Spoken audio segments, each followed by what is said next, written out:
and Randall's getting a frappe. I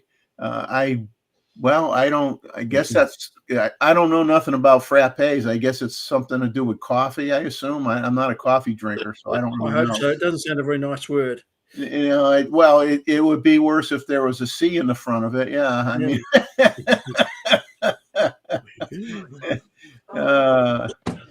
we will see who we get in here. We got Mike Farwell here. Hello, Mike, and Jonathan De La Rosa's here, and Ava. Hey, Ava. Boy, it's I don't remember. Ava, remind me. Did you miss the last photo review that we did early because of the two weeks that I wasn't going to be on? We've pulled the photo review into the end of October, and I think we may have kind of messed with you because I don't think you were there when we did the photo review. I hope we will put a reminder up. That's right. You were visiting your mom, right, in the UK. Okay, good excuse. We'll give you that one. That's a good excuse. Family's much more important than this show. My friend Bob from Bob Our Photos is here, and we're gonna wait till trying to see how many. We got 25 people in here, and I'm gonna see if we get Chuck and Marabel show up. There is going to be some discussion. I did get to see Chuck when I was in Connecticut, so that'll be one of the first things we talk about. And a large frappe mocha. Let me see. We will show this because I am totally not educated with this stuff. A large frappe mocha is a little frozen coffee with a lot of Cool Whip and Hershey chocolate syrup. All right, well, give me the Cool Whip and the chocolate syrup and skip the coffee part, and I'm in there for you. I'll have the coffee part. I'll have the chocolate syrup. Chocolate syrup. Yeah. Pharaoh Man is here. How you doing, buddy? Woody. And so we're getting up to 29 people. That's great. Ted is here. Art Bear is here. How you doing? I want to, Randall should come in. He's got new lenses. Thank everybody here on the panel as always, because I could not do this show without the supporting staff who are paid a huge amount of money to be here. $0.00, if I remember right. Sounds a bit right. But they make up the backbone of this live stream, along with all you folks that are nice enough to come in and ask questions and keep conversations going. And we really we're just here to keep you honest. Keep me honest. That's a tough job in itself. Yeah, me being honest. Marabel is in here, so I'm assuming Chuck is here as well. Oh, I see Chuck is in. So yeah. So we got 27. So let me start with a little bit of discussion. First of all, I want to thank someone. Now, this happened before I left for the two Saturdays that I missed, and I get a package. I get a knock on the door. I get a package delivered to the house, and I'm like, I didn't expect a package at the house. I'm all confused. I go, what am I getting a package for? So I get, this is on the box. I know where. I know from whom. So this is on the box, and I'm like, okay, that's an inside joke for those of you that haven't watched the show in a while. I'm not going to go and regress and explain why the word "sad" is in front of my name. And a certain gentleman, he had this note inside the box.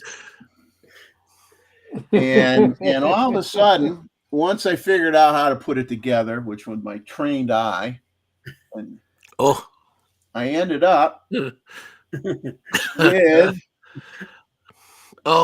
a certain item that Mr. Bixby used to show off on his show all the time. And I used to say, if I walked outside with this in my neighborhood, I'd probably get shot. So I got to decide if I got the gonads to actually use this thing and hope that nobody takes me out, because, you know, the area of the country I live in, I might not survive the day if I walk outside like this. But thank you so much, Roy, for your kind You said gift. to leave it in my will, so I just got ahead of time. I appreciate it. I appreciate it. So Roy was very thoughtful in thinking of me there, and or he's trying to bump me off. I haven't decided. Could be. That. You know, it could be a setup. Could be a setup. And now we need to see a photo with that lens at one point.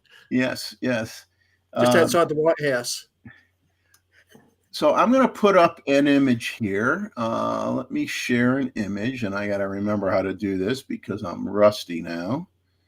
All right, let's see. Okay, give me a second here to get here.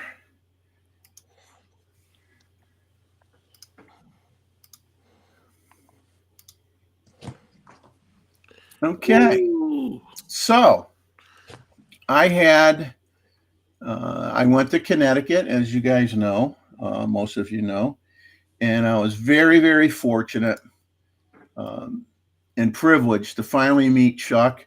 And as he says, his lovely bride, Marabel, and she is very lovely, by the way. So I saw them on Friday, November 10th, was the last full day of my trip to my home state of Connecticut. And it was emotional. It really was. To meet Chuck after, you know, a couple years of involvement on his channel as a guest, and currently, you know, as a temporary host through my channel right now, while he recovers. You know, it was kind of overwhelming in a way. We hugged. We may have shed a tear or two, but I'm not going to reveal that. I'll let you guys figure out. But we were definitely overjoyed to finally meet. And I think we have obviously have a mutual respect for each other, and get along well, even though I'm a damn Yankee and he's a Southern boy from Kentucky. It just goes to show, even though maybe we don't always agree with each other's opinions, even when I was a guest on Chuck's channel, we respected each other's opinions.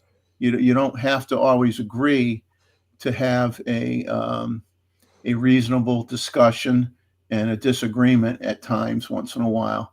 But it definitely was only once in a while. Now, in this image that you guys are seeing, Chuck got his 600 PF lens, and I asked Marabel, his wife, to take an image of Chuck holding this lens on his camera, because as I had been trying to convert people into wildlife and bird photographers, I challenged Chuck to try to get some bird photos in for the next photo review, which Gustavo, you could correct me if I'm wrong, because I'm guessing at the date, but I believe it's December 2nd is the first Saturday. That's correct. In December? Yep. I guessed right. Wow. Okay. I am awake. Now we've had a very nice meal, and I'm going to show you some other pictures.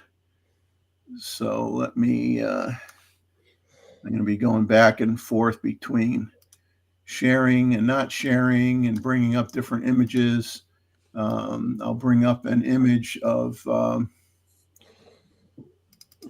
Chuck and his wife here in a second, so that you can see what everybody looks like. And it's kind of a slow way for me to do things, but there is Chuck and his lovely bride, Marabel.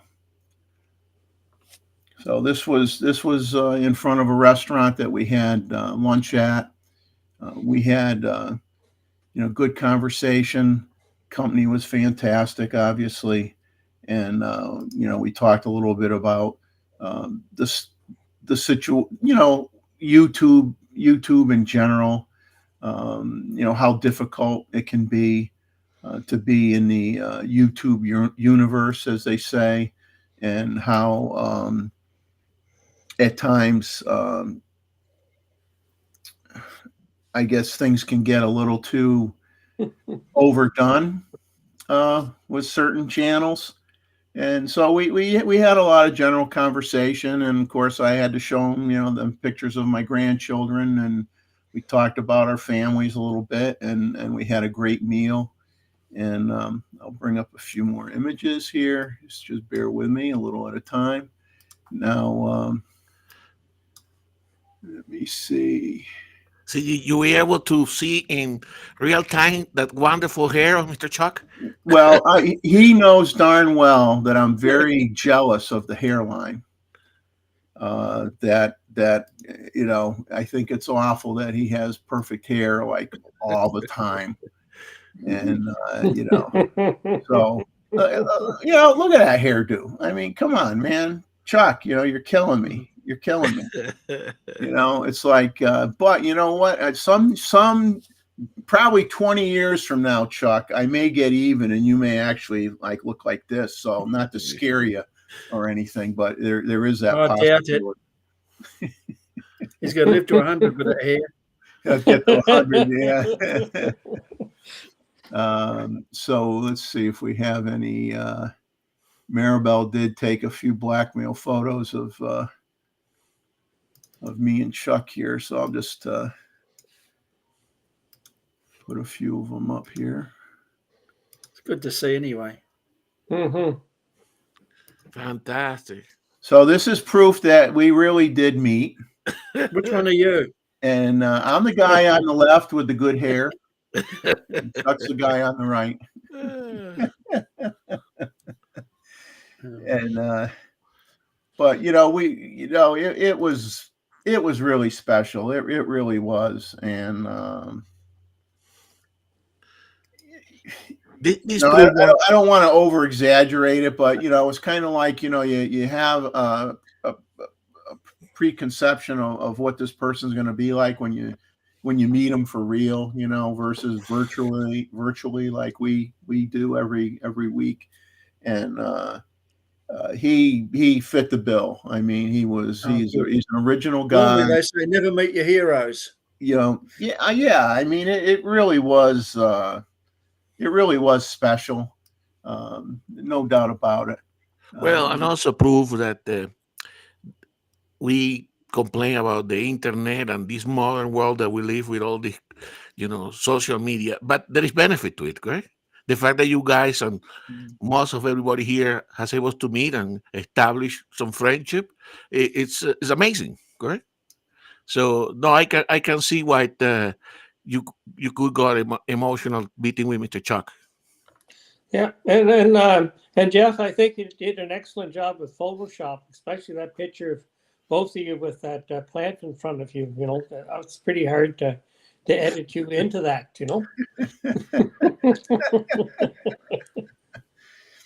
But I thought I'd share a few images anyway, and prove that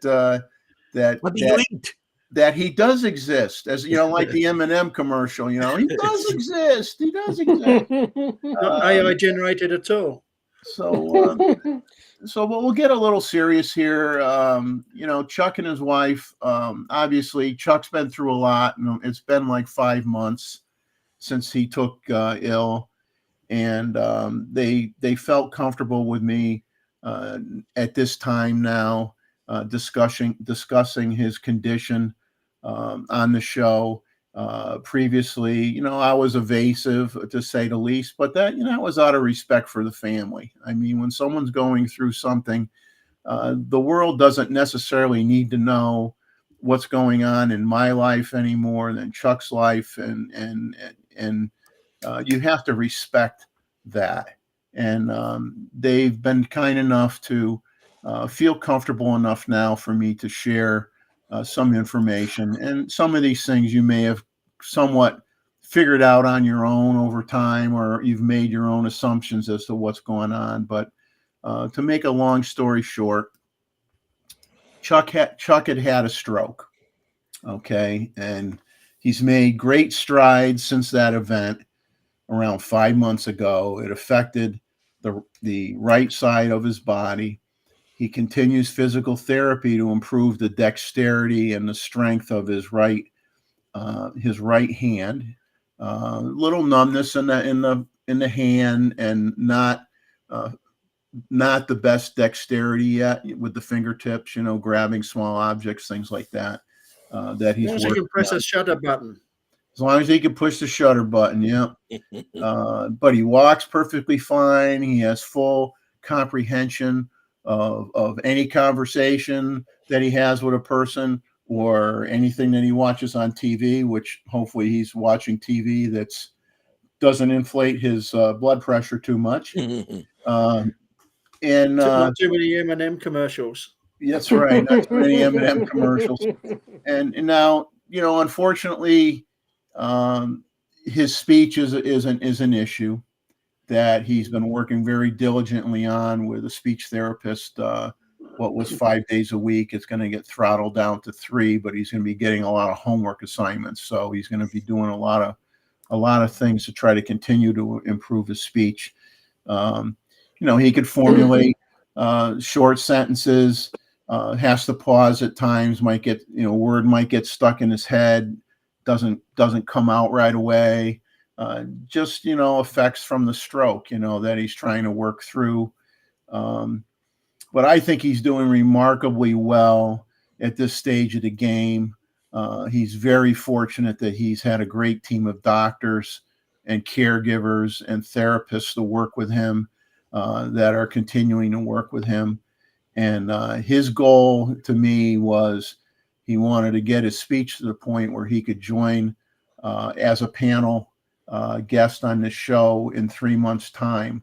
So I'm going to put some pressure on him. In 3 months, buddy, we want to see you on this panel. And because if I don't put any pressure on you, you're going to snooze a little bit and you're not going to work so hard. So we're going to put a little pressure on you. His email is on the, I'm going to put Chuck's email on the screen here, because I would like you guys to have the opportunity to write to him. Wish him the best, wish him well. I think it's very, very important that he continues to get support from our community that he basically created years ago.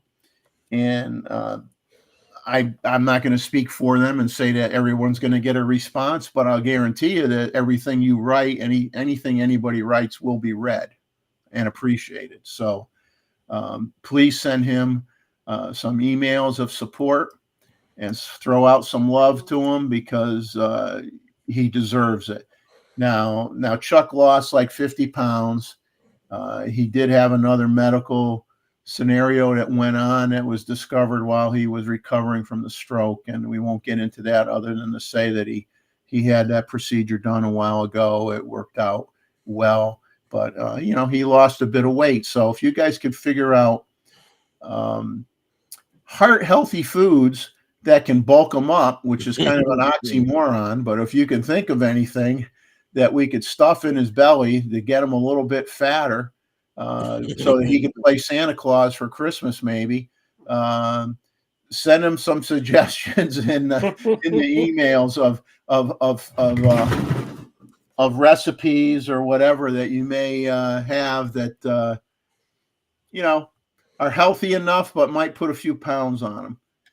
So thank both Chuck and Marabel for once again coming on to the chat. Everybody appreciates it. Everybody likes to see that you guys are here, and it means the world to us to have you guys pop in and just talk to people in the chat during the show. And you're a class act, and in 3 months' time, I'll be before 3 months are up, I'm going to continue to communicate with you and your wife and prod you along and make sure that you're in front of everybody in 3 months, and telling people what you really think of them. Hey, and Chuck, Yeah, we as used a to guest, it's a lot easier than as a host. You can ask Jeff now. What do you think we do it? Exactly. Yeah, it's I definitely preferred being a guest. Mhm. And Roy agrees. I was a better guest than doing the show. Much easier. Um, I don't take offense to that. I agree. The fact that you did 2 live streams and went on multiple other live streams and as a guest as well. Incredible that you were able to do that. I mean, just preparing for one is is quite a task at hand, and of course I'm trying to balance that out with with my channel's contents as well, which is why I only felt comfortable doing the one show on Saturday, and I do apologize to everybody in Europe who might feel that I kind of, I don't know, stiffed them a little bit by not doing the Wednesday show, but that just would have been Too much. it would have been too much for me, and still be able to support my own channel with Well, the content that I do. So let's face it, Jeff. We are not a good replacement for Chuck, correct? So No. we are just standing in there. We are keeping the chair. We are keeping the chair warm. Although I do like this chair, so I'm not going to ship the chair to you. You're going to have to use your own chair when the time comes. You can have mine. It's horrible. And Chuck and Marabel still, at some point, are going to do their move to Tennessee. But I think at this point in time, until he completes the therapy and everything, he wants to keep the doctors he has right now. He wants to keep the therapists he has right now. It wouldn't make a lot of sense for him to just try to start over again with a new set of people. So when he feels, when Marabel and Chuck feel comfortable that it's where they're ready to go, then they will go to Tennessee. And I'm hoping that they stop at Myrtle Beach along the way, and I get to meet them again on my home turf. Although that's kind of funny because Connecticut really was my home turf. I lived there most of my life. So, but now he had a 600 to go with you around, and now he has the 600, and so there are no more excuses for not getting birds now, Chuck. Exactly. So for the let me find the reminder here. And see if, I did update the date. Wow, I'm on top of the game here. December 2nd. Look at this. So we got the maximum of 4 images for December 2nd photo review. There's the email you send it to. You got till noon the day before, which would be Friday the 1st. JPEG files, 2048 pixels on the long side.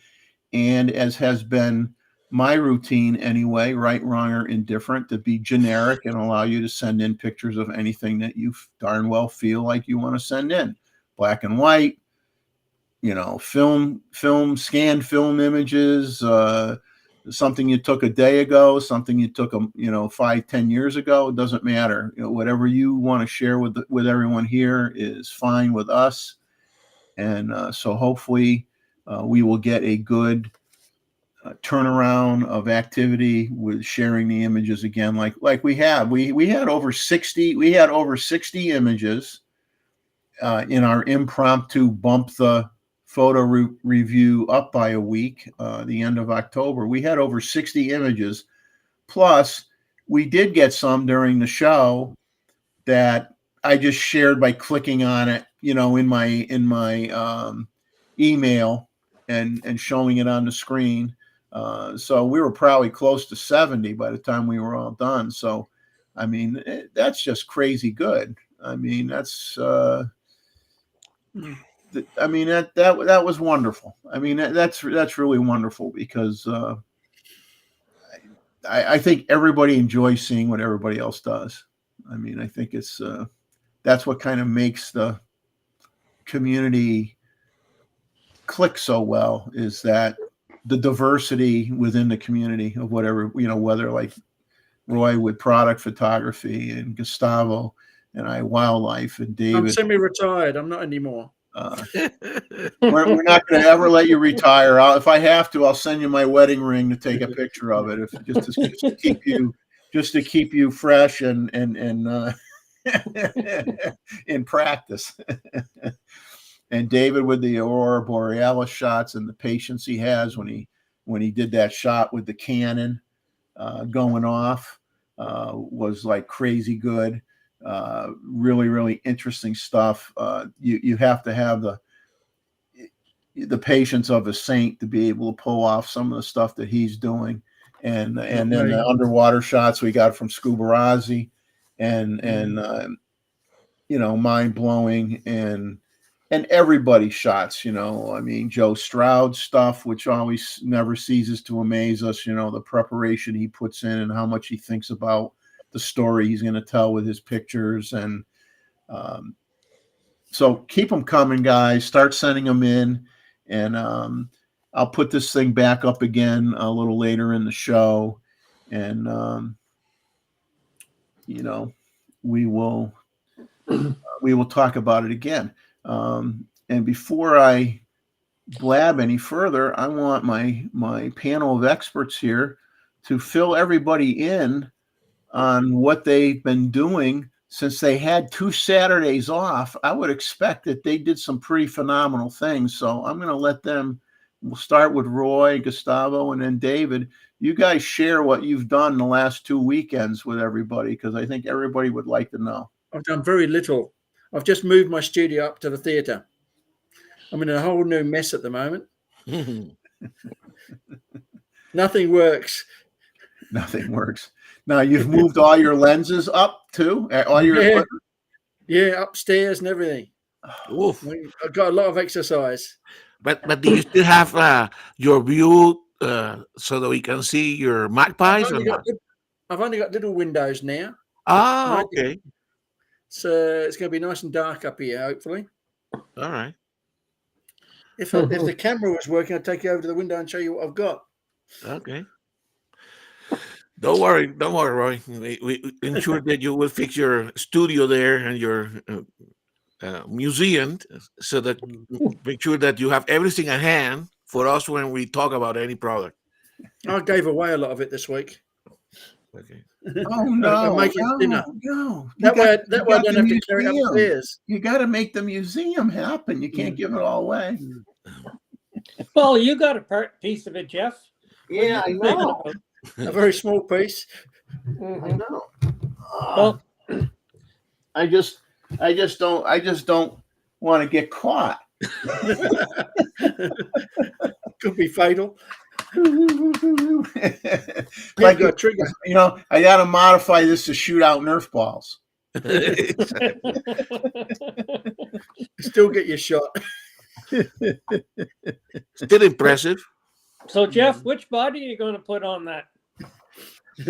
I don't know. I think Roy, I think you sent me manuals on this stuff, and unfortunately, when I was cleaning up my computer, I think I deleted your links. So I'll send them again. If you could send them again, I can read up on it. Now, will that work on the Z9 with the FTZ? It will. It does. Will. Okay. In manual, though. Yep. In manual. No, I'm okay with manual. Maybe I'll put it on the Chuck's least favorite kid. Oh, here's a funny one with meeting Chuck. I said I only brought my phone with me because I had the ZF with me, and I know how much he doesn't like the ZF. So I told him, I says, I didn't bring the ZF, Chuck, because I didn't want to get you upset because I know you don't like it. And he says, yeah, you're right. I don't like it. I like it. Looks a great camera. I just wanted to see what the Z6 III looks like first. Well, I don't know about you, but I was using my Zulu Foxtrot today, and I had my 8 to 9. They were just sitting in the case, not gathering dust because the case is waterproof. but anyway, I was just using the Zulu Foxtrot, and that sounds better than ZF. But one thing about Chuck and Marabel is last week I phoned them just to see how things were going, and and Chuck answered the phone, and they were on their way to Mexican restaurant. So I guess he's working on and gaining some of that weight back, and that's one thing that we can always do is send them restaurant suggestions or take them out for dinner or something like that, But Yeah, you just don't put too much spices in it, because if it runs through you, you ain't gonna gain no weight. I like Well, Mexican food. Last time I went, I kinda- got food poisoning though. I kind of got a funny feeling that they like it. That's why they're eating it. So, Good reason to eat it. yeah. Yes, I like Mexican food, although I'm funny is I get the my stomach can't handle. I don't mind the flavor of that comes from peppers, but I can't physically eat the peppers because it gets my system out of whack. But so I'll get Mexican food, and if it has red peppers on it or whatever, they're all pushed to the side of the plate. So the guy takes the plate away. There's this big mound of red peppers sitting there. But I enjoyed the food. I mean, I enjoy the meal. Yeah, if you haven't noticed, I'm not on the chat tonight. It's but I've been reading it here, So it's when I'm up at Anita's, I got to use 2 iPads so that I can see what's going on. And she actually gets to watch it on the TV, but she doesn't get to see the chat. So next weekend I'll be back home with my 4 big screens, so I'll be laughing but it's last weekend the aurora was good, well, fair, and so we were out shooting that, and it's then because it hasn't been good for so long, I brought out longer glass. I had my 35 and my 28, and then this was the best that it's been for a long time. So I had to repack my low light glass to put in my 8 to 15 and my 14 to 24, because it was right. Aurora was right above us, and that doesn't happen very often. It was just pushed down so far. But tomorrow night we got a chance for that too. So we're going to see what happens, and I don't work on Mondays, so I can stay out late on Sundays, and I can stay out until Monday morning or so. But the other thing is I'm really impressed with the low light capabilities of the Zulu Foxtrot. It's just great. The only thing is when it comes close to sunset and sunrise, I can't go to a low enough ISO. The high ISOs are fantastic, but it's hard to go below 100. You can get down there, but it's a while. So I'll keep my 8 and my 9 just for that. But with the 8 and 9, it's if you've got f1.4 glass like I have, the autofocus works at midnight in the dark. As long as you can see stars, and it doesn't mean stars from somebody hitting you on the head, the focus works on high. It takes all the fun out of it. I used to be there with my 810A, and I still use it. It takes me 5 minutes to focus that thing, and then get out the Z8, press the button, it's in focus. Now, when you're out there, the hours that you are, David, have you had the I don't want to say pleasure of seeing them, but have you ever run into seen bats? No, I haven't seen bats, but I've been in a field where there have been bison, and my camera could see the bison, and I couldn't. So I would set it up and use the intervalometer, so it'll be taking a picture every 20 seconds, and I'll have 1 or 2 cameras going, and they'd be in a place so that I could see the display, so that I know that they're still working, then I would sit in the safety of my truck on nights like that. But different time, well, I haven't seen bats, and you don't see much wildlife. You can hear the wildlife. Sometimes we had coyotes within a couple of 100 meters. You couldn't see them, but you can tell from the noise that how close that they were. I remember he goes when there is no moon, correct? So it's pitch black, correct? Well, but what I found is an awful lot when it comes about the moon is it doesn't bother me anymore, because if you got the right conditions of the aurora, you can overcome the moon. Wow. I've got pictures of the aurora and the moon in the same picture. Wow. Yeah, and it's a little bit have to do with technique. Make sure you dynamic take range. well, yeah, it's that, and don't use the filter on your lens, because you want to bugger up a good photograph. Put a filter on your lens. Doesn't matter what filter it is. There's nothing as good as what the camera manufacturers make their glass. You know, Agreed. and so that's the only time that I don't have a filter on my glass is after dark. And even for nightscapes and stuff like that, no filter. You know, or because you just get too many reflections off the glass, because the light comes in, hits the back of the filter, and then goes to the front, and then in, and then you start to see lights 2 or 3 different times. You know. And, now, do you live in areas, David, where now, since you do have long glass, we know you have long glass, have you frequented areas where you have opportunities to get pictures of snowy owls? No, but 2 weeks ago we managed to see a herd of sheep, and these are the ones that you find in the mountains. And I just so happened to have my 800 out, and it came in handy. But they do get back to Calgary in the winter, Jeff. Yeah. So the thing is that for David had to go towards the plains a little, away from the mountains into the farmlands. It's that would be a good project for Mr. David.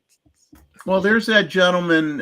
He has a channel called, I think it's Cool Wildlife One, and he takes wonderful images of those owls. But I would think that if you don't own a lot of land, you have to know someone that's going to let you go on it, because basically you always have the trees way in the background, and you have the open field where the prey is running across, and the owl, he gets the picture, perfect pictures of the owls coming out of the tree and swooping down to get the prey, and wingspan perfect, everything's perfect.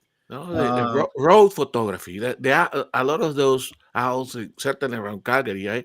I have been looking. I have done a couple of times that I have been looking for them with a colleague in Calgary. Didn't get good results, but because remember the owls, the snowy owls, which you're referring to. Yeah. It's where they live. There is no trees. Correct. So they are not used to jump into trees. They prefer, fences and piles of stuff. So I think it's if David look for snowy owls and eBird within a region, okay, he can go with his truck to that area there, and then just go through the smaller road, provided there is not too much snow, and he probably will find some. If there is a good migration from which I think at the latitude of Calgary, they probably is rather reliable. Yeah, you see, when the bison existed on the prairies, there were no trees. Exactly. Yeah, because if a tree started to grow, the bison would eat it. You know, because the thing is, it varied their diet, and you know, like in Banff National Park, they had an area where they wanted to put in a bison herd. So the first thing that they did is they had a controlled burn, and so that they burnt a fairly large area for the herd, and then they let the vegetation grow for a couple or 3 years, and then they flew the bison in. You know, and when they put them in a pen, and it's and now that there's no fence or whatever, but what's holding them there is the food, because they've got good grass, and on the edges they've got trees which they don't like and they won't eat and whatever, but so they're actually fenced in by their stomach. And they do the same thing at Grasslands National Park in southern Saskatchewan. It's right against the Montana border. Exactly. And they're kept there by their stomach because they make sure that they have enough for them to eat. Because if you look at the fences holding them in, you know, it's a little bit better than a sign. You know, they got some barbed wire and about 3 strands that looks like whoever put it up couldn't afford much, and they did it 20 years ago. But the thing is that they got a lot for them to eat. But there's just and in the grasslands, the biggest thing that you get there is a shrub. You know, and the only shrubs that are there are something that they don't like because they eat everything. You know, and it's the same as you get goats. Is that they'll vary their diet. They'll eat different things just to vary their diet. Exactly. Yep. Well, the only the bison I've seen flying are for Buffalo Wild Wing commercials where they have wings. But other than that, I've never seen one fly in anywhere. So, Well, they flew in 16 animals, and they had more females than they had males, and all the females they flew in, they were all pregnant, so they weren't in for all that long, and they dropped their calves, and that kept them there. So, but the herd is I don't know what size it is now, but it's about 4 or 5 years that they've been in there. But the herd has, I think it's at least tripled in size. You know, but I just want to acknowledge and say hi to Rakesh and Real Nikon Lover is here with us, Yes. and I believe I missed somebody else here. Jeff and Leslie have popped in. They said they can't stay long, but they'll be here for a little while. So, hello, Jeff and Leslie. We always track to see what you have popping out on your They just popped into them to sleep.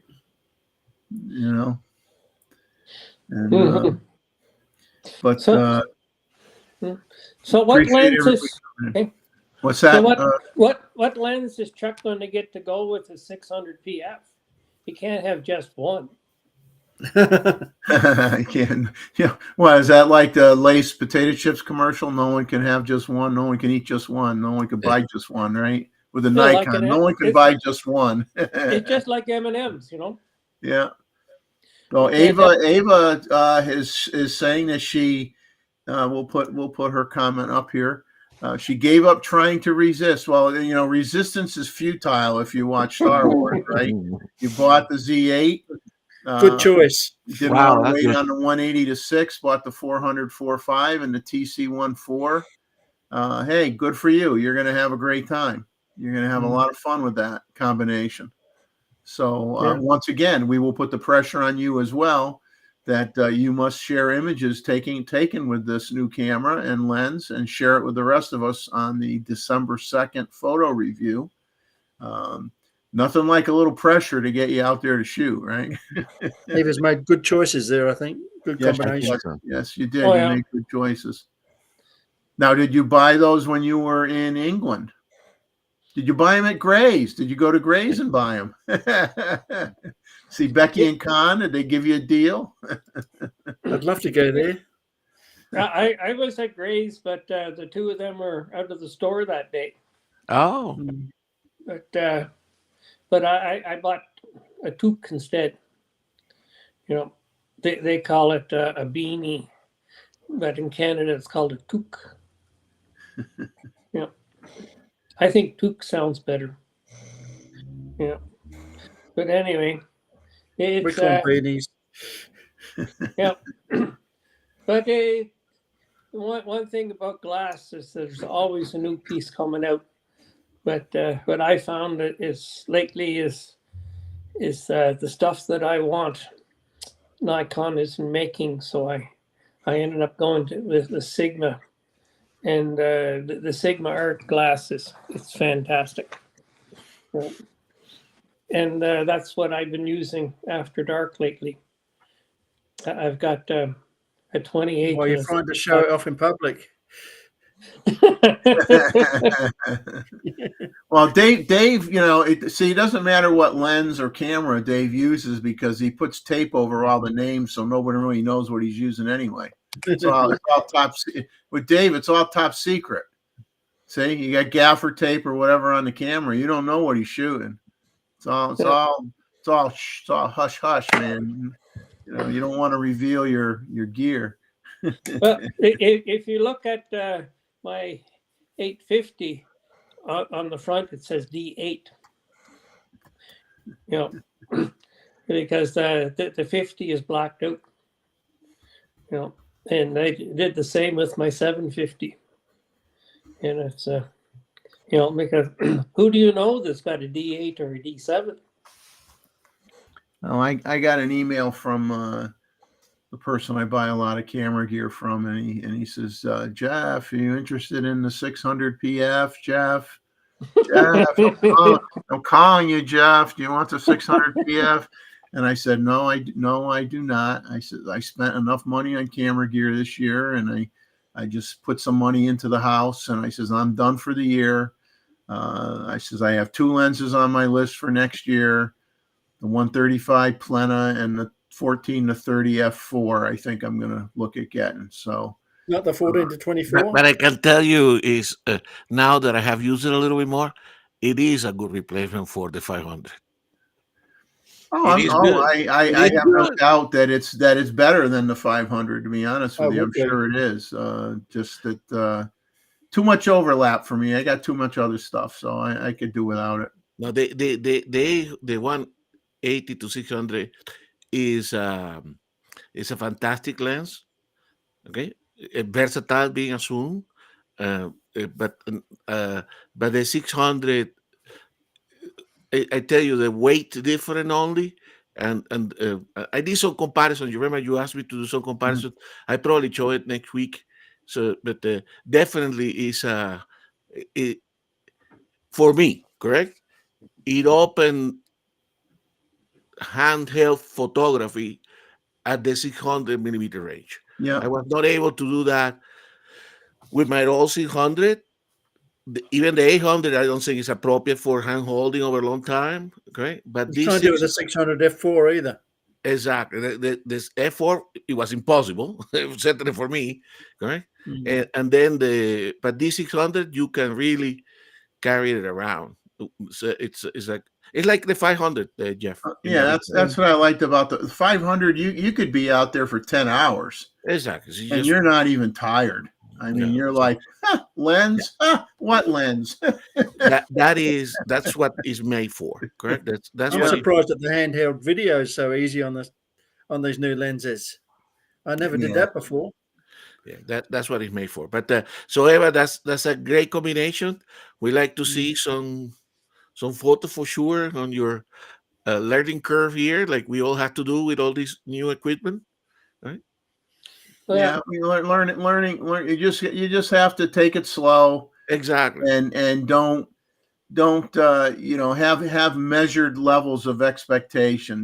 Nothing is a miracle lens or a miracle camera. It's all You're the person that makes that image special. You know, the camera is just a tool, right? So you just got to learn a tool. That's it. Get comfortable with holding it, and you know, obviously, it's going to be bigger and heavier than the OM camera that you were using. So it's going to take a little bit of you getting used to the extra weight and size. But I think in the end, you'll be very pleased with your purchasing decision. I think you really will. Exactly. enjoy And it. suddenly something, as we all experience, something click with the settings, and they say, okay, now I know what is possible, how to do it with these lenses. Okay, so it's a good learning curve to have, and the C8 has no. I mean, it's not Hard to even beat, isn't it? to call it a baby C9 is No, not it's even different. correct. It's a equally great camera. Yeah. My macro lives on the Z8. Yeah. Just as an aside today, Anita and I were out and as one of the lakes that we were on. I see another guest coming in here. Sorry, someone who's waving at me now that I had you covered comes up with my Joe. cheat sheet, Joey. So I couldn't see you. I couldn't see your dance moves. I couldn't, you know. So now that you got the dance moves going, you know, we will bring you in here. Is it live or is it Memorex? It's Joe, the young guy of the panel here, and it's good to have somebody young because they usually speak better than us old folks. Yeah, I got a cold right now, so I'm not going to speak too good. It's gonna be rough. I'm gonna have to go for like the ashy NPR voice, like, "Hey, how's it going? Yeah." It's gonna be bad. How you guys doing? Just peachy. We're doing good. I mean, we had a few weeks off, a few weekends off, and which was weird. I felt rusty. I didn't notice. I felt rusty. Yeah, no one really knew I was going. Hey, Joey, you had to make your NPR and voice to do that old Saturday Night Live sketch of the sweaty balls. I don't think I haven't seen that one. Oh, you have to look for it. It's a very famous spoof on public radio. Oh man, I do love public access. Where would we be without it? But yeah, guys, what's new? I didn't catch the first bit of the stream there. I was just. Oh, you miss. You need to rewind. You need to watch you'll it. have to watch the first 10 minutes anyway, I think. So, but I heard someone switch systems, or what was going on there? I heard OM systems. Well, no, I mean Ava supplemented her OM system with a Z8 and the 400 4.5 and the 1.4 TC. So she's already another journey with another camera body, and we wish her well. And we're putting a lot of pressure on her to take some National Geographic level photos in time for the December 2nd photo review. Reminder to you as well, December 2nd, start sending in your photos. I'll put the reminder up later in the show. But you know, it was really weird for me to miss 2 Saturdays. I mean, I had gone I had gone 17 weeks in a row with you know, and you know, you kind of get mentally you're in a zone, you know, and then you break into that a little bit, and it mucks you up a little, that's for sure. It definitely a little bit strange coming back and whatnot, but you know, it's so Joe, what have you been doing on your channel? What have you been working on? Sure, yeah. Well, the most recent one was that video I did with the camera store there here in Calgary. That was fun. The team there gave me early access. Well, not early access because everyone already had one, but they gave me a free one to play with the Pocket 3. So that was really fun. So I did a few videos on that. We saw that. You'll have. Yeah, it was fun. You know, it was a really cool little camera, really powerful. I was even able to get the northern lights from my patio with it, which was pretty crazy, right? Tiny little camera like that, being able to do that good a low light. So yeah, that was fun. That was kind of the last thing, and then KEH was here doing buyback earlier this week, so it kind of lit a fire under my butt. And I did a fire sale of all my Nikon gear. I'm no longer a Nikon shooter. I had an instant with one of my clients, and my Z6. I love it. I loved it, past tense. But it, you know, when you're setting your camera in full auto, and you're like, what could go wrong? I'm just gonna set it here, use the other camera over here, and the entire video I did for my client was out of focus. And I just thought, you know what? Like, it's still a great little camera, love it, but I need something that's just got slightly updated, you know, autofocus right. And, you know, I was hoping it was going to be like a Z6 III, but then I saw the ZF come out kind of at that, you know, $2,600, $2,700 Canadian price point. I was like, man, like that's kind of the price point I'm wanting to buy my next body at, you know, like I don't really want to go much higher than that because I've got a pretty limited budget. So I sold all the gears, took the camera to the camera store, and then checked the shutter count. Apparently it was about 500 clicks away from the shutter being dead anyway. So I think it's a good time to move on. I pity the soul that gets that camera, but what you get? No, you got to say it right. You got to go, I pity the fool. I pity the fool. I pity the fool. Oh yeah. So what do you get? What do you get? What do you get? What did I get? I don't know. I don't know if I want to say it here. You know? Well, look, listen. You're already. We're a Nikon centric channel, and you're already ditched your Nikon stuff. So you're already sinking at this moment. So you might as well just go to the bottom. Go ahead. There's one Nikon there. There's one left. Yeah, I got a Panasonic S5 II. So good camera. Yeah, well, I think for my needs, it's going to be good. And at the price point it was at, you know, I think it's going to last me a good number of years. You know, my Z6 was great. Like, it was my first full frame camera. You know, I came over to that from using a Fuji X-T20 and went to that. And I was like, man, this is killer. And I bought it about 2.5 years ago. So, you know, I think it did its job. I got lots of client work from it. But, you know, I just kind of was like, all right, like, even when the Z6 III does come out and it, you know, in terms of specs, it will be the right camera. Price-wise, will it be what I'm looking for? And I reckoned it probably wouldn't. So I thought, you know what, get the Z5 or Panasonic. Yeah, get the S5 too. I'm getting used. It's gonna take me a while to not say Z anymore. And yeah, I was doing a lot of online shopping, looking at it. And there's this store in Tokyo. I don't know if you guys are familiar with, called Map Camera. They're a used store in Shibuku, and they've got some of the craziest deals. Wait, can you say that last word again? Shibuku. Okay, I thought my ears were. I'm probably butchering the pronunciation. I'm sure. But yeah, so I've been following a store for ages, and they have a lot of used gear and like really, really good deals. Like even on like the Z8, like it's a little bit cheaper there too. So I just was looking at that, and then I realized they had an eBay store, so I went on there and I got a killer deal. I got S5 II with 835 shots on the shutter only, with a 20 to 60 kit lens and a 50-1.7 for like 2,500 Canadian, including shipping. So I was pretty. Hey Wayne, I was pretty happy with that. Well, morning. Can you guys hear me? Video camera anyway. Yes. Yep, we can hear you fine. Loud and clear. Loud and clear. Still in Kuala Lumpur? Huh? Are you still in Kuala Lumpur? No, this is Chiang Mai. Ah, okay. My studio. With Wayne, we always have to check because, you know, it's a traveler. Man travels. I'm waiting for Where's Wayne Wayne to this really week? throw us off and say, "This is Wayne Maddox. I'm live from Florida." You just wait. Antarctica's on there too. He's gonna be like, "Hey, here's a penguin. Check it out." I've been trying to get on it, but for whatever reason, the Z8 will not connect to the computer. So that's why you haven't seen me in the chat. I come every once in a while. I've been fiddling with this thing, re-downloading the webcam software, all the stuff. It doesn't work. Well, it's not working today.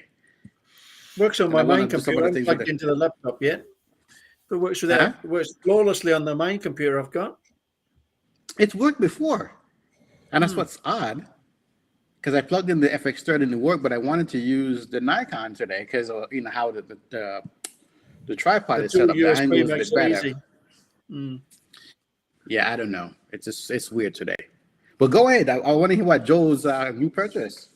No, I think I basically buttoned it already up, but yeah, I that was a pretty good deal. 2 lenses body for $2,500 Canadian, which is like $10 US. I'm kidding. I think US it was like 2,000 $10 US. US. And it Yeah. was about, well, no, really though, US it was about $2,000, and I think it was like $100 tariff. So like that's crazy. And it's already, so I ordered it Friday from Tokyo. It's already in Anchorage, Alaska. Like the shipping is that quick with these guys, and it was free shipping. So Well, see, you have time now to download the manuals ahead of time, read everything about the camera before you get it. Then when you get it, you hit the ground running, and you're all ready to go. See? yeah, And exactly. December 2nd is coming soon.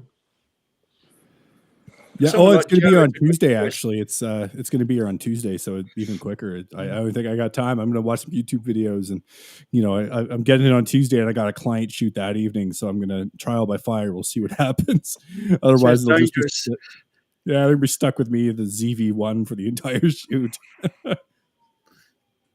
The only I had a Panasonic Lumix point and shoot, years ago that I liked.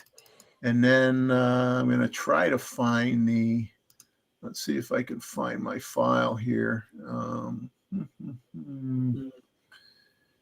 Open recent. Of course, it's not in my open recent folder. But Joy, that's good. You will do well with any camera. So Yes, you will. So congratulations worry. on your purchase. And Oh, we thanks, we will not pick on you because we don't do that very often. Once in a while, but not very often. No, never. Well, so it was funny when I was at the store. You guys know Dave from a lot of their videos at the camera store. Yeah, I met him. Yeah, so Dave was there, and I chatted with him before when I'd done the live stream from them on street photography, and he was like, "So are you going to come for Nikon now?" And I said, "No, I'm not going to come for Nikon. They're killing it, right?" I said, it's not about me not liking Nikon. It's just more, it's a business investment, right? Like this is something I use for my work, and I think that was kind of the point where like my Z6 hadn't given me any trouble up until now, but when the client is literally saying, "Hey, like it's out of focus," or there's these issues, I mean, yeah, know your camera, know its limitations, but at the same time, if you're running 2 cameras, you can't really afford to fight the autofocus on both, right? So I ended up having to use all the ZV-1 footage, which was of course 100% in focus. And I think that was just kind of the point where it's like, all right, like, you know what? Z8 autofocus is great. ZF autofocus is great, but the price point on them is just a little bit higher than what I wanted to spend, So I think, a few years down the line, maybe, video camera. So yeah, but no, for sure. And it's got every codec known to man built into it. So, that's always good too. But, I think a few years down the line, purchase a Z8, use Z8, that could be fun. But, I think this will definitely last me for a few years. And I think the, even just the kit lens will be fine for doing my real estate stuff. So that should be good. all lenses are good these Now days. that's a micro 4/3, right? Nope, full frame. No, full frame. Full frame. Yep, Yeah. S5II. It's full frame, 25 meg sensor, and then video wise, you can do 6K open gate, 4K 60 with a slight crop, and then 1080 up to I think 240 maybe with a crop, and then 1080 120. So I mean, for slow mo, it's definitely not like a beast, but the stabilization is insane. Like that's one of the things I'm looking for is locking my arms off and then shooting with a 20, doing pan shots and some of these real estate listings I've been doing lately. So that's going to be fun. You're getting into real estate photography, huh? And what about Video. lenses, Joy? Video. What lenses did you got for that camera? I got 2 that come with it. So the kit lens isn't anything too fancy. It's a 20 to 60, 3.5 to like 5.6, I think. So I mean, I won't be doing any low light with that, but I reckon that should be fine for the talking head stuff and the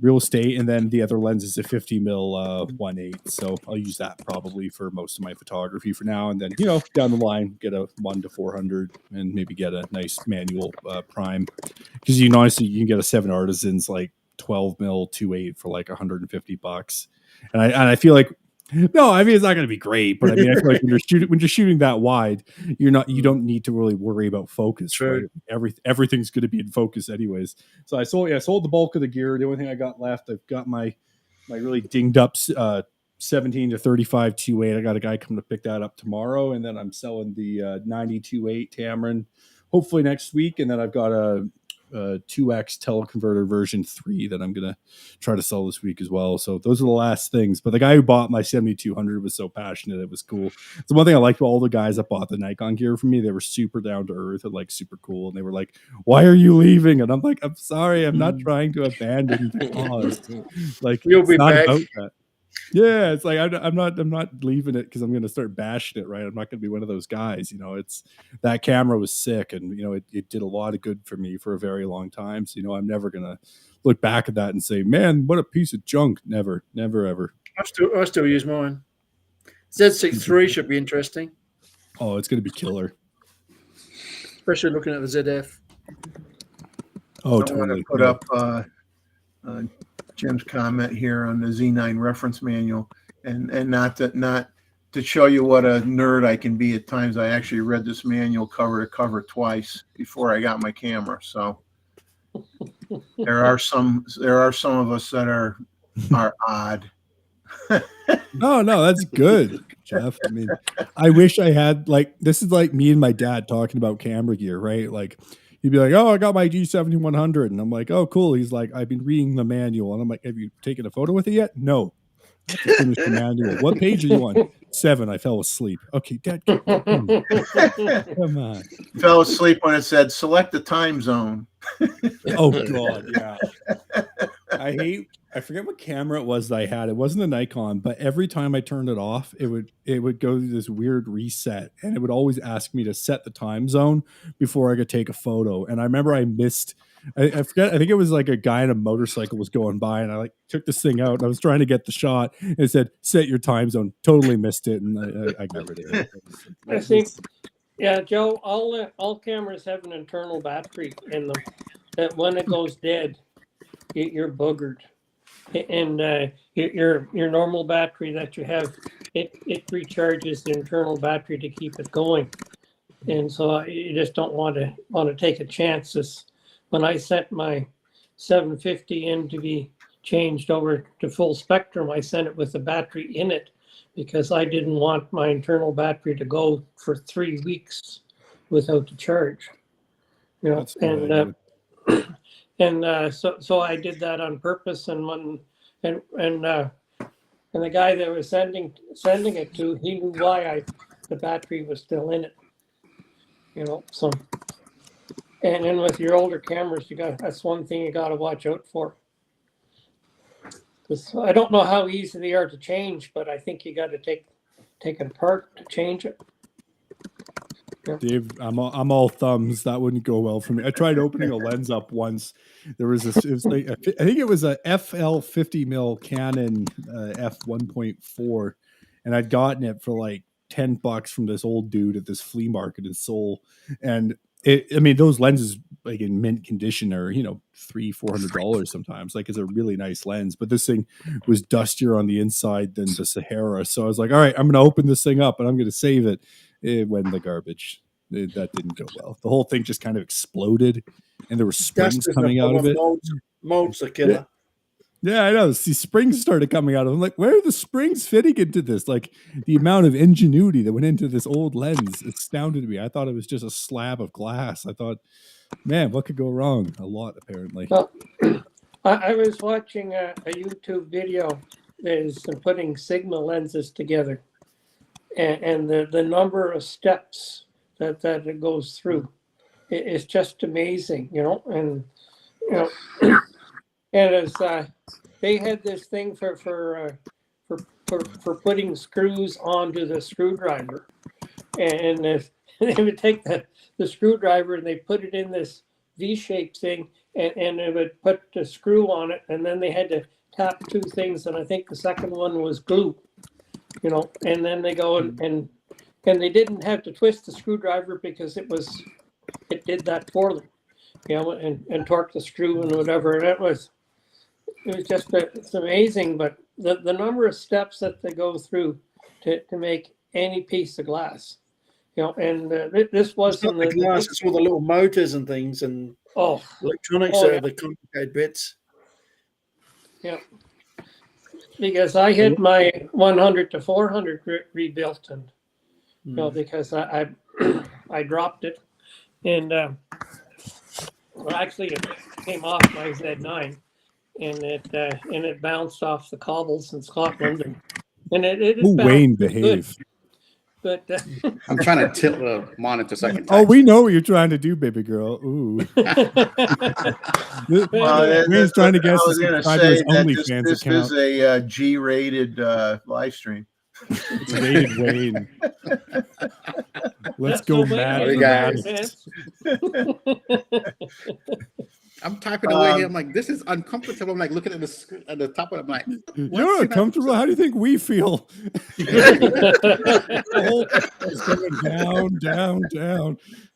Boy knows what that feels like because he lives it's in a the glass land table. You down can see through. I apologize. I know it's a glass table. Bad boy. We're just glad you're wearing pants. Like that's the reality. A lot we're of us supposed to wear have pants, are we? I didn't know that. The opinions on this live stream do not represent management's opinion. Oh my goodness. Management. Well, we're just trying to set a dress code here, Jeff. Yeah. Pants optional. Mankinis all around. Clothing optional. Oh my. Apologize, everyone. Well, last 3 weeks ago now, right? 3 weeks ago. Jim, real Nikon lover, sent me. He had sent me the email, and I shared some jokes, one-liner, old people jokes, which had multiple jokes on them. So I thank Jim for that, and I picked 3 more to share tonight. Of course, someone as young as Joe probably won't appreciate him because he's not. He'll never catch up. He'll never catch up to us. Never. He'll never catch up to us. The first one was old people shouldn't eat health foods. They need all the preservatives they can get. I like that one. That's a good one. And then this one was from Ann Landers, which I thought was pretty good. I know my mom used to read her stuff years ago all the time. At age 20, we worry about what others think of us. At age 40, we don't care what they think of us. At age 60, we discover they haven't been thinking of us at all. Oh man. And this one I can relate to at times. I don't do alcohol anymore. I get the same effect just standing up fast. No. Yeah, I got one for you, Jeff. What do you call an unpredictable camera? A loose cannon. A loose cannon. Oh my Lord. Dangerous. We apologize in advance to all those cannon shooters out there. I had one Canon camera. Doesn't work, but I've got it. Yeah, I was gonna say, was that had, Roy? Is that past tense? No, I've still got one. Oh. It's a movie camera. Actually, when I was at the buyback, there was this lady in front of me, and she had a crate full of lenses and all sorts of stuff, and she kept trying to show me these videos of these dogs wearing outfits, and I was like, "That's okay.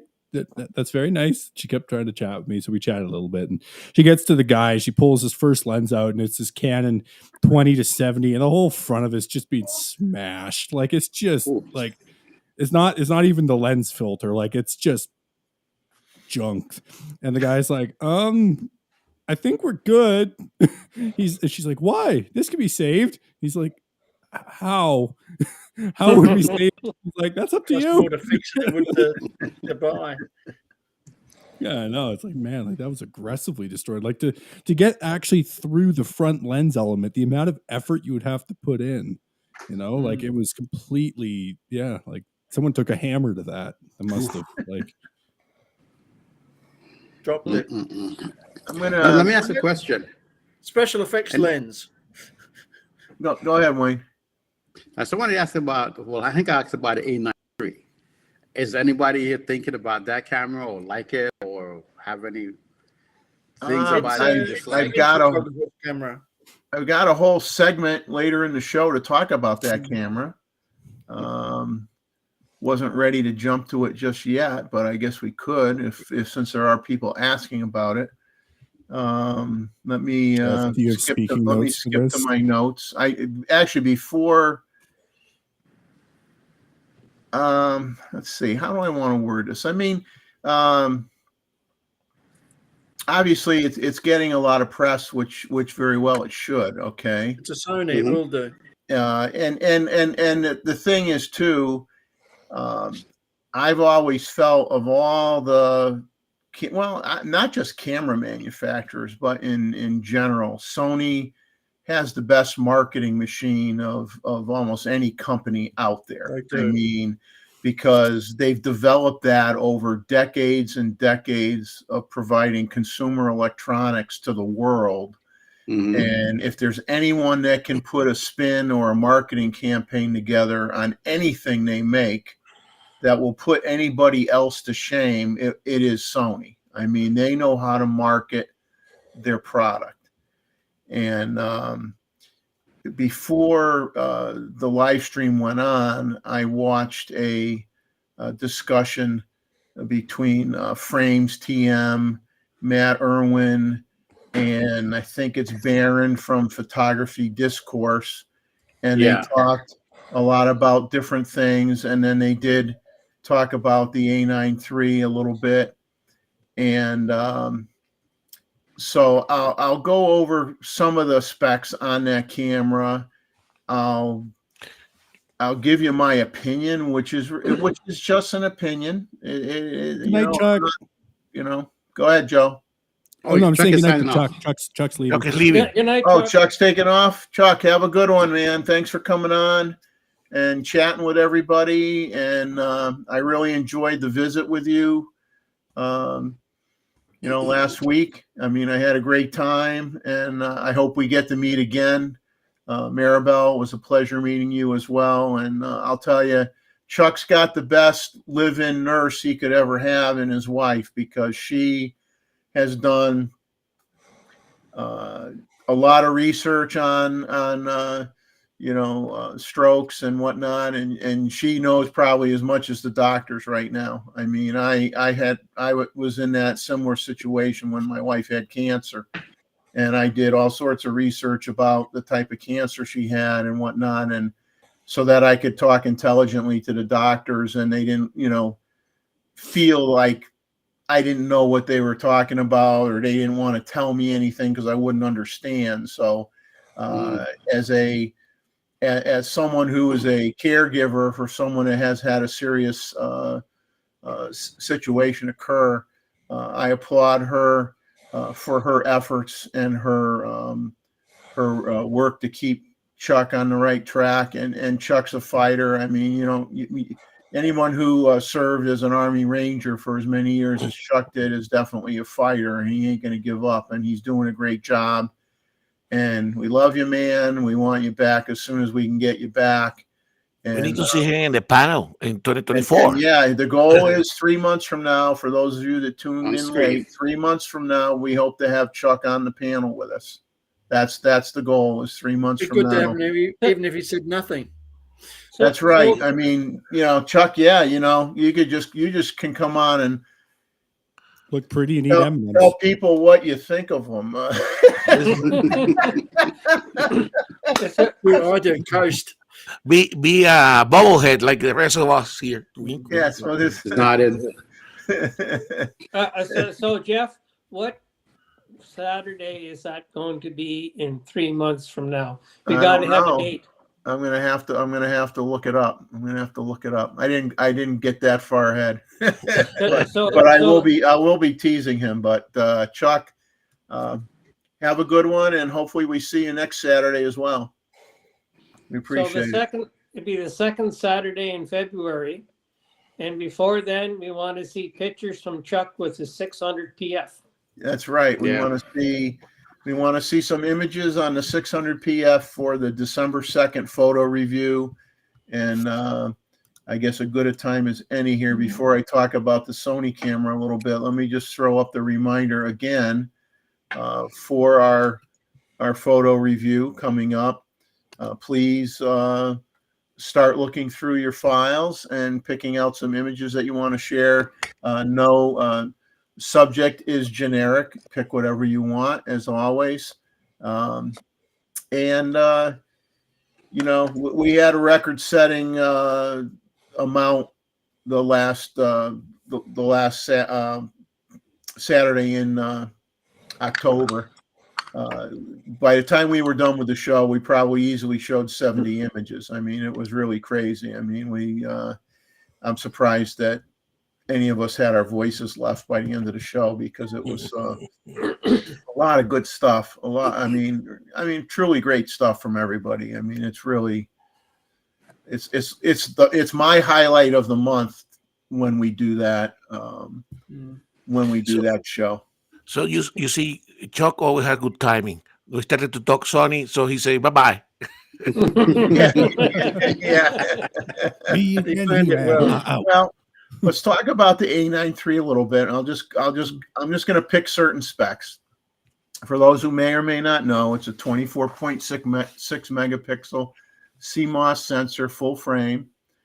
Has a global shutter. First camera in a hybrid that has a global shutter. Now, it's not the first piece of equipment that's ever had a global shutter, because you have it in some Cine cameras now, have global shutters. And it's also, you do have global shutters in certain electronics used in manufacturing equipment as well. In industrial applications, you have global shutters.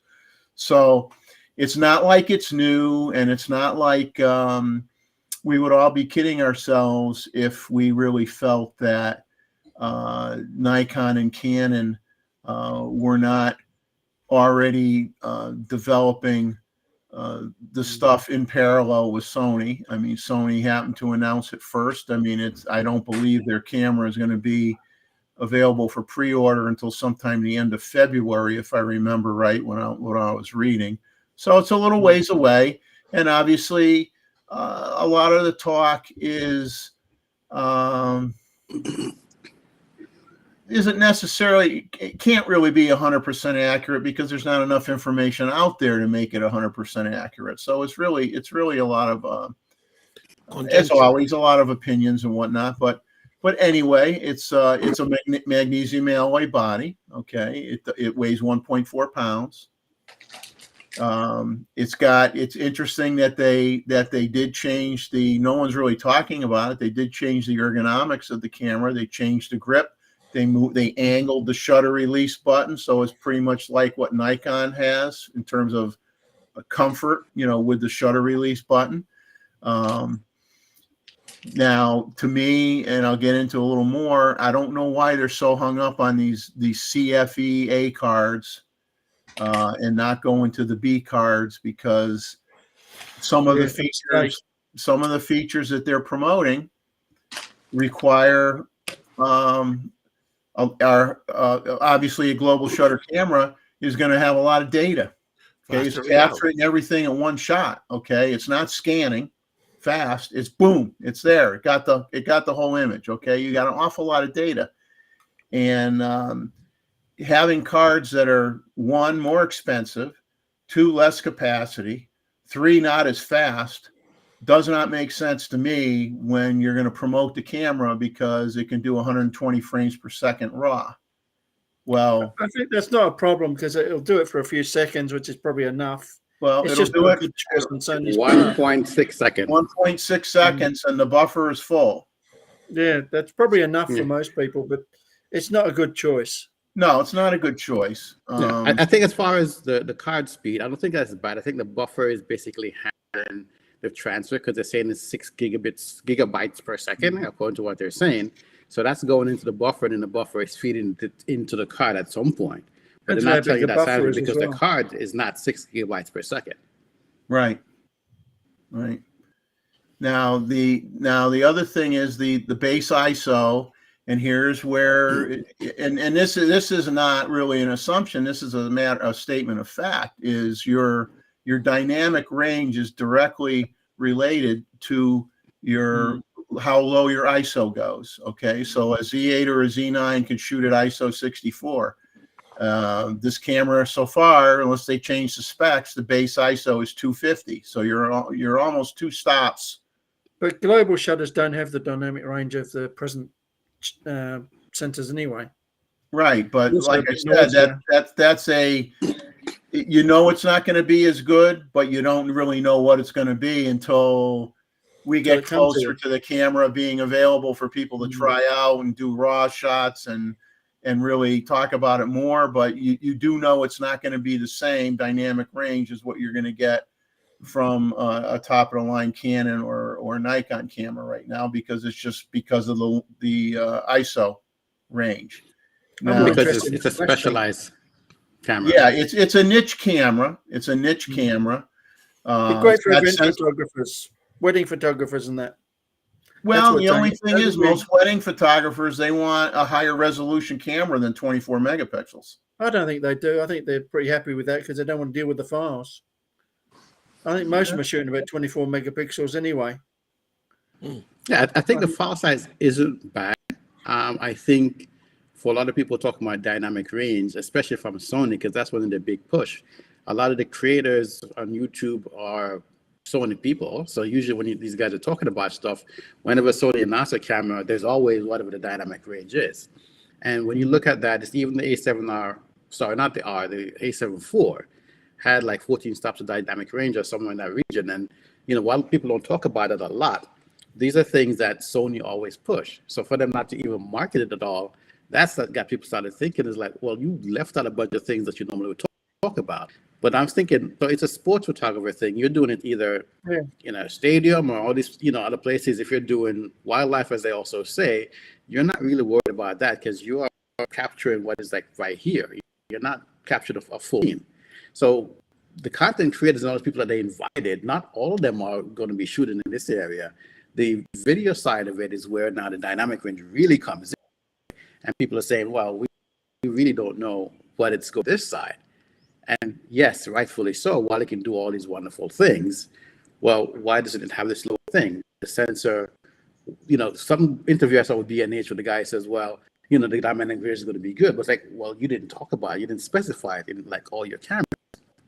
And that's, I wouldn't expect a lot it of to be as good as the present cameras. Yeah. Well, I think the thing is, though, it's obvious that it's a niche camera because it's not being promoted as like an all-rounder. Okay, because it's not an all-rounder type of camera. Okay, be good for sports, event photography, weddings. Well, even maybe wildlife, even sports. Are you going to shoot 120 frames per second raw with sports? Most of those guys are shooting JPEGs and they're feeding it right out of the camera to their team. And they're shoving those JPEGs to Sports Illustrated magazine on the fly. Those people aren't going to sit there and edit raw photos. They're not going to. I don't see where that's a plus. How is that a plus? They're not going to do it. They're going to shoot JPEG anyway. And that's what people don't realize from that side of it. The camera can do that in JPEG as well. But it's say it can do it raw. It's just like the marketing thing now. People getting all excited about this stuff. And then the reality is, who's going to go through all these files? As a sports photographer, you're not shooting raw. You want to get the best shot to get out there fast. And I like the thing that they have where you can basically take it as a movie and then scroll through and figure out which one you want out of it. Which I've said before, for mirrorless camera, when people talk about all these things, they say, well, if you want this high frames per second, put it in 120 and then shoot a video and then scrub through the video and pick out the file that you want and utilize it. But now we have it to the global shutter camera, and people are like, "Ooh, wow!" I'm like, you could have done that before. The fact that they're doing it in this way for on the photographer's side, it's kind of cool. But it was like something that you couldn't do. It's just like an additional step. So I understand that side of it. Yeah, but I don't know as far as the rest of it. Well, it's like they're claiming I'm going to use they is just the rest of the whoever I've watched, okay, is they. I'm not going to throw out names, okay? But and I don't and battery life it's always those silly SEPA ratings that are a bunch of baloney anyway. All the camera manufacturers exceed the SEPA ratings, you know, I mean, on their cameras. And I mean, there was a commentary that it's the same battery that's in one of the other Sony cameras. I don't know if it's the A7R IV or what have you, but they just said it's rated for 400 shots, which is less. And they're saying, you know, the global shutter draws more power, blah, blah, blah. I don't know whether that's true or not, but they're claiming that, you know, it's more of a power hungry camera than some of the other models. And that's reducing the amount of shots you're going to get from the camera. But 400 shots isn't really what it's going to be. I'm sure it's going to be 600 shots or 700 shots. You know, with that's always, I don't get too hung up on the SEPA rating because I know that's a bunch of baloney. It's got their high-end EVF, the 9.44 million dot, you know, EVF, up to refresh up to 240 frames per second. But as always, there's you know, scenarios where it's not 240 frames per second. Okay, that's not that's not for everything.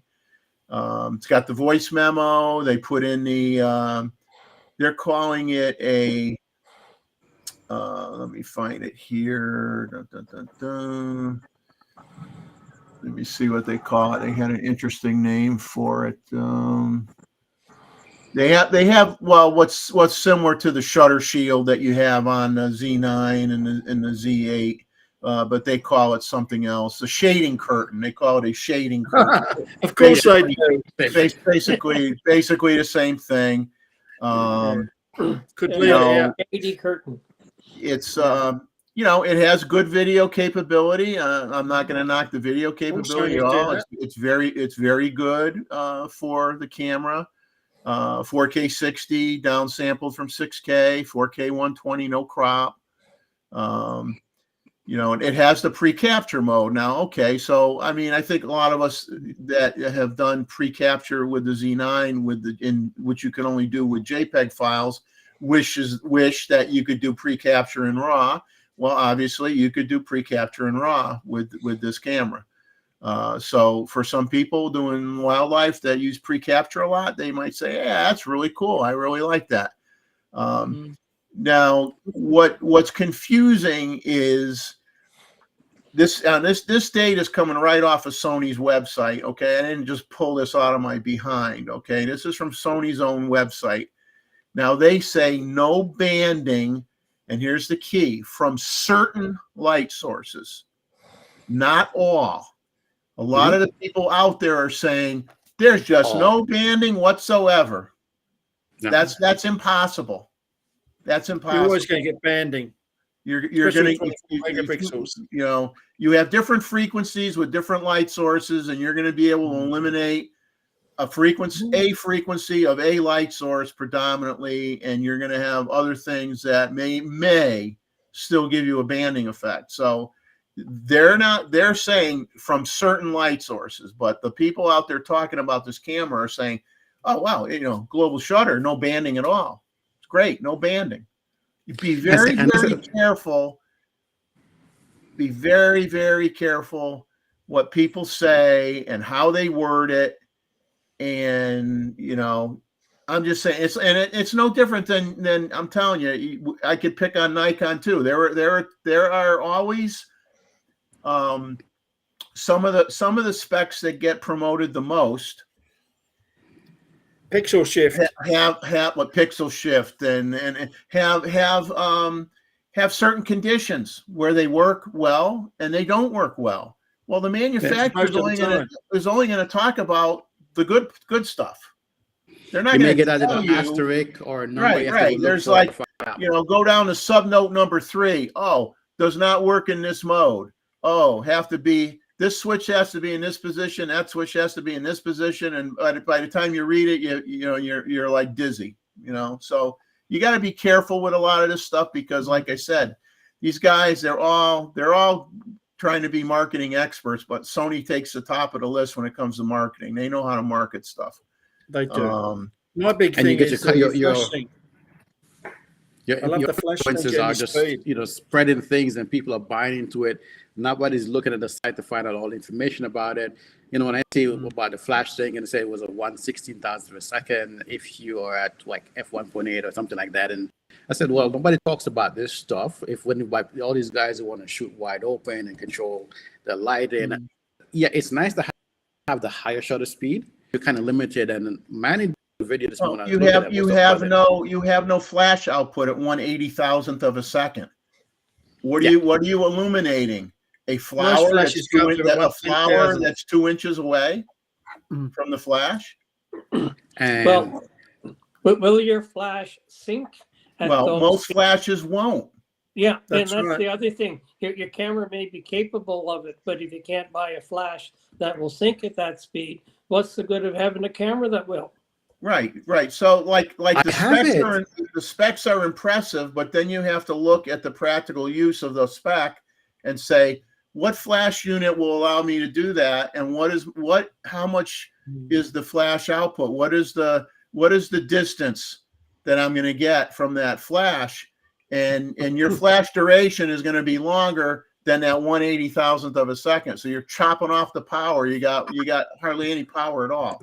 So it may sound good on paper, but in real life, there were part of the conversation earlier tonight with Matt and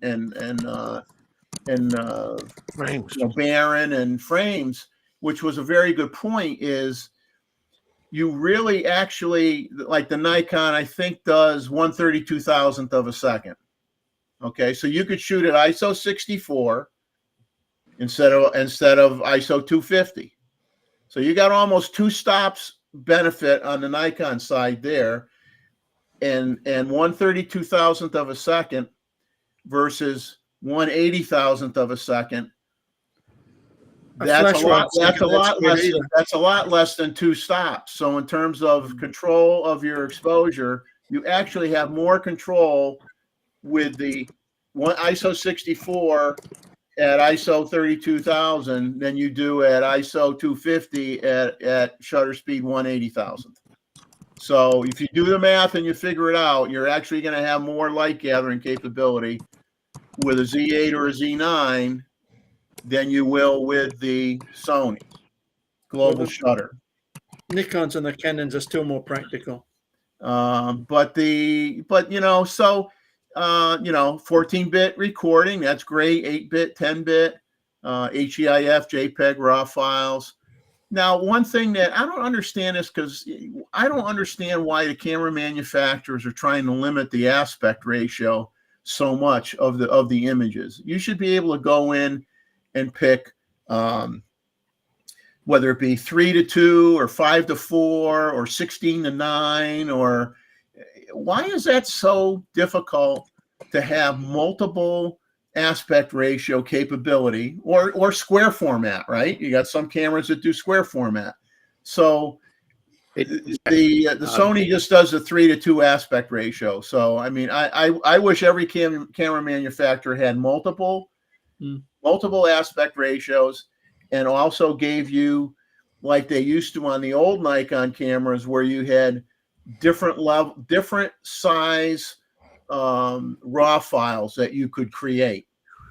So it was the raw file wasn't based on the full megapixel capability of the sensor, where if you wanted to have a smaller file size, granted you got compression, okay, but if you wanted to shoot it at 30 megapixels, before you continue, 30. Joe's got to drop out. Joe, you're dropping out. Yeah, all right. I'm still sick, so I'm gonna go call it a night. Hey, read your get out there and read that manual, buddy. We're gonna quiz you.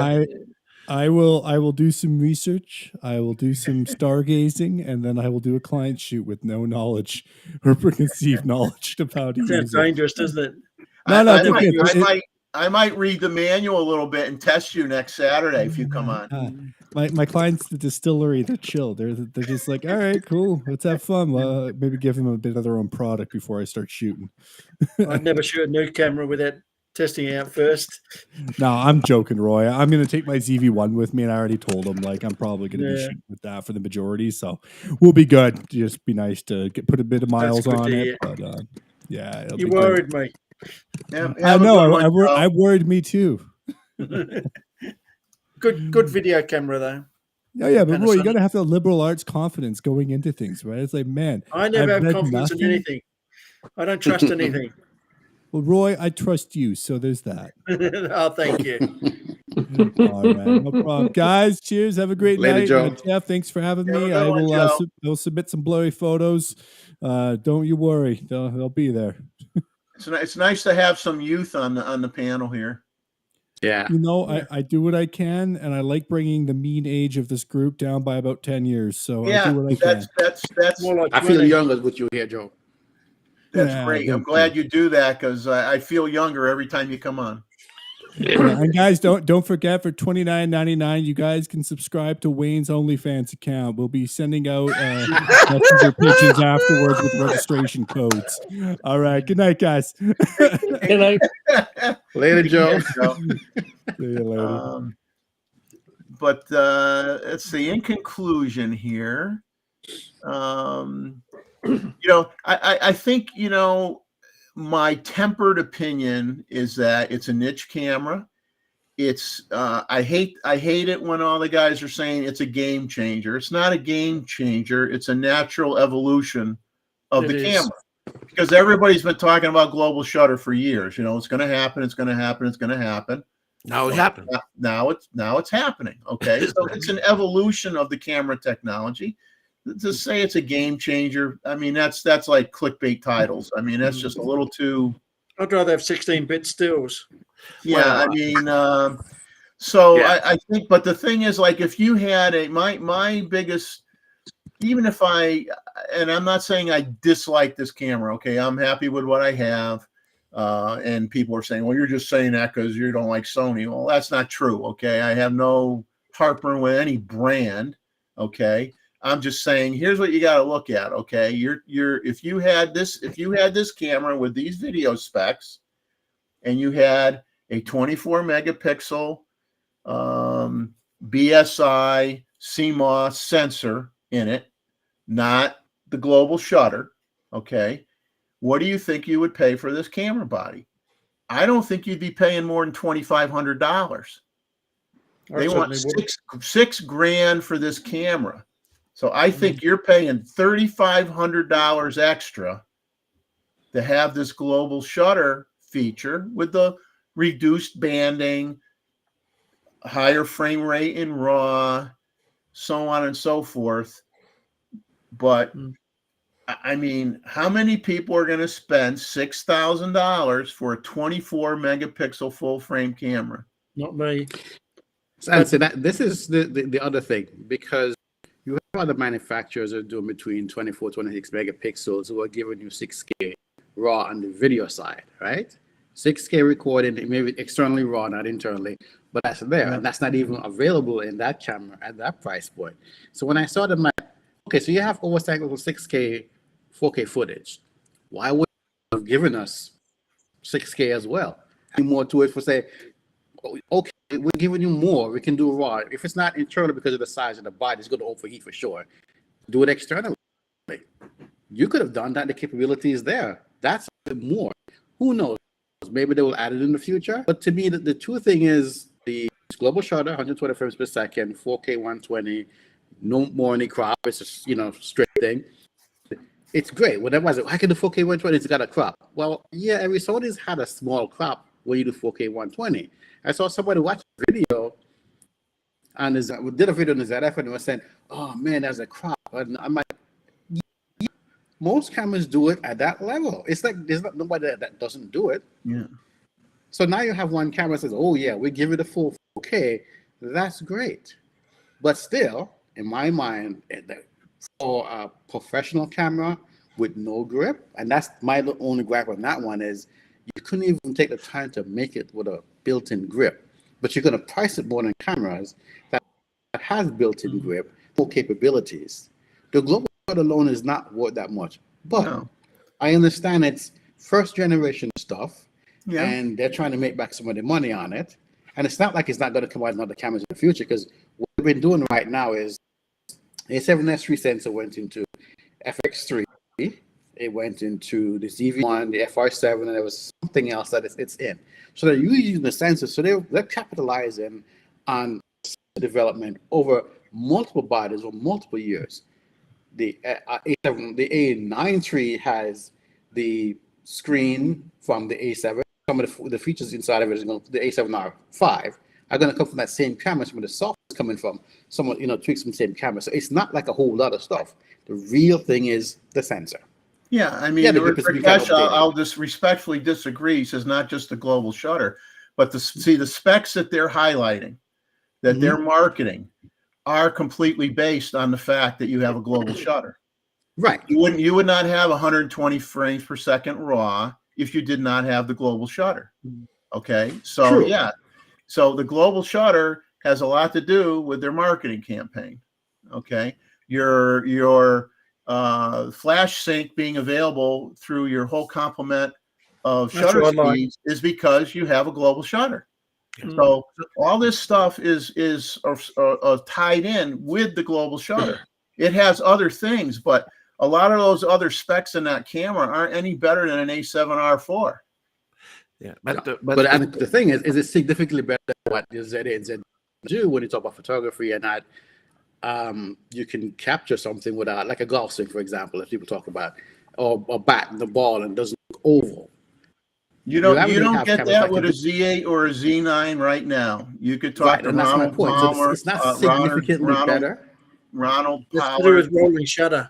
Getting golf swings at 135 miles an hour from PGA pros, and the shafts on those clubs are straight. Okay, that's my point. So how much better can it? Give me the instant. Is the instant where you don't get a curvature is when you're filming the turbine of a jet engine, which maybe it would show up on a Z8 or a Z9 and being a little bit off. I don't know, but I mean, it certainly isn't off with high-speed fans in your house or regular props on a plane. But I mean, maybe if you're shooting a high-speed the turbines on a jet engine, maybe you'd see a difference. But I'm just saying it's guaranteed it's not going to have that problem with the global shutter. But I haven't heard of anybody complain about either the high end Canon or the Z8 or the Z9 for rolling shutter. But these unless you're a Sony guy, Sony fanboy, you these also signify for all of us as a photographer, this is the end of shutter, mechanical shutters, correct? Because you think that the R1 from Canon or the R5 from Canon are going to have shutter? I don't think so. The question that I have is, in terms of speculation, is two points. Why they did this kind of release of this camera in terms of announcement so early? So they are trying to anticipate something, correct? And the other one is, would the Alpha 1 will have a shutter or not? I presume it will not. No. What would it be a global shutter? I think the A1 is a better overall camera. I agree. But the A1's a better overall camera. I mean, in terms of for use across a wide range of subject matters, the Z8, the Z9, the A1 are a better camera. But that camera is due for an update, correct? So what will be the specs of that camera? Right? And why did they decide? I'm sorry? A very big price tag. If the A1 goes global, it'll be another 50% dearer. Exactly. Yeah, I mean, if now I'll put up a comment Rakesh made here, and I agree with this comment from Rakesh. Let me put it up. Let me find it. I think I went. Okay, here it is. So I'm going to share it on the screen here. My thought was, if Sony was smarter, not that I work for Sony because I don't. He says what is meant is a A7 IV is 2500. It's not stacked. An A9 III is stacked and global. think it should have been priced at $4,000 to $4,500. Now that's where I'll agree with you. If they priced it at $4,000, let's say they priced it at the same price as a Z8, okay, then at least they could market it and say, this is for the same price as a Z8, you can have the faster performance for the same price. Okay, it would have been another marketing thing they could use. It's not more money than the Z8. It's not any more money, and it's faster. Why wouldn't you want it? It's faster. It's blah blah blah blah blah. It's the same price, but when you price it at $6,000, obviously you're trying to recoup the cost from the cost of the sensor, and you really don't know how many you're going to sell. And the thing is, you know, as with any new camera that comes out, the people that buy it, we're all guinea pigs, right? We buy the latest camera that comes out. We're a guinea pig. We paid premium more maybe than we wanted to pay for that camera. But the thing is, when you're paying $6,000 for a 24 megapixel, 24.6 megapixel stack sensor, global shutter camera, you're going to be crying 2 years from now when they lower the price of that camera to $4,000 or less.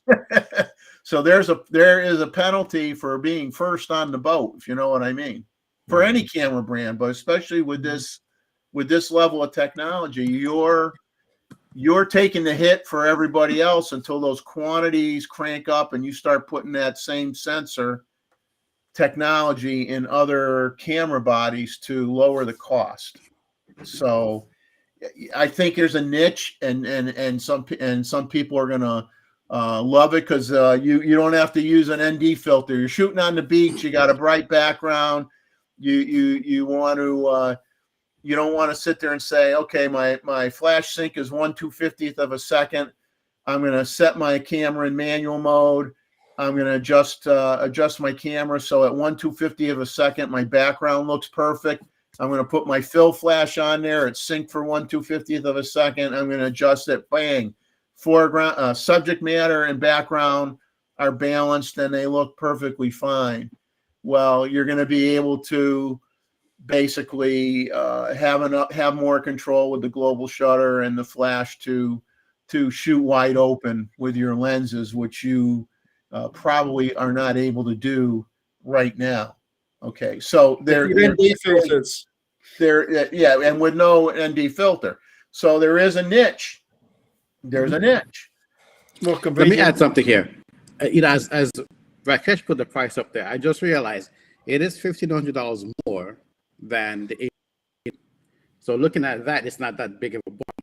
But as I typed to him, I think if you're going to do that, they could have at least put a professional grip on it, another $500 more for a battery and a grip to make it more like a professional camera. So now you're at $6,500 plus tax. Yeah, it's still well, not, and we're not talking apples to apples, but I'll just make this comment. How many people have been talking about when is Nikon going to have a professional grade APS-C camera, right?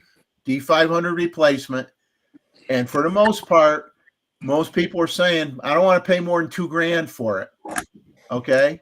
So you're talking about a camera that would probably be another 24 megapixel sensor, granted, not full frame, be APS-C. They don't want to pay more than $2,000 for it. They want it to have a lot of the same features that are in a Z8 or a Z9, and they want it for $2,000.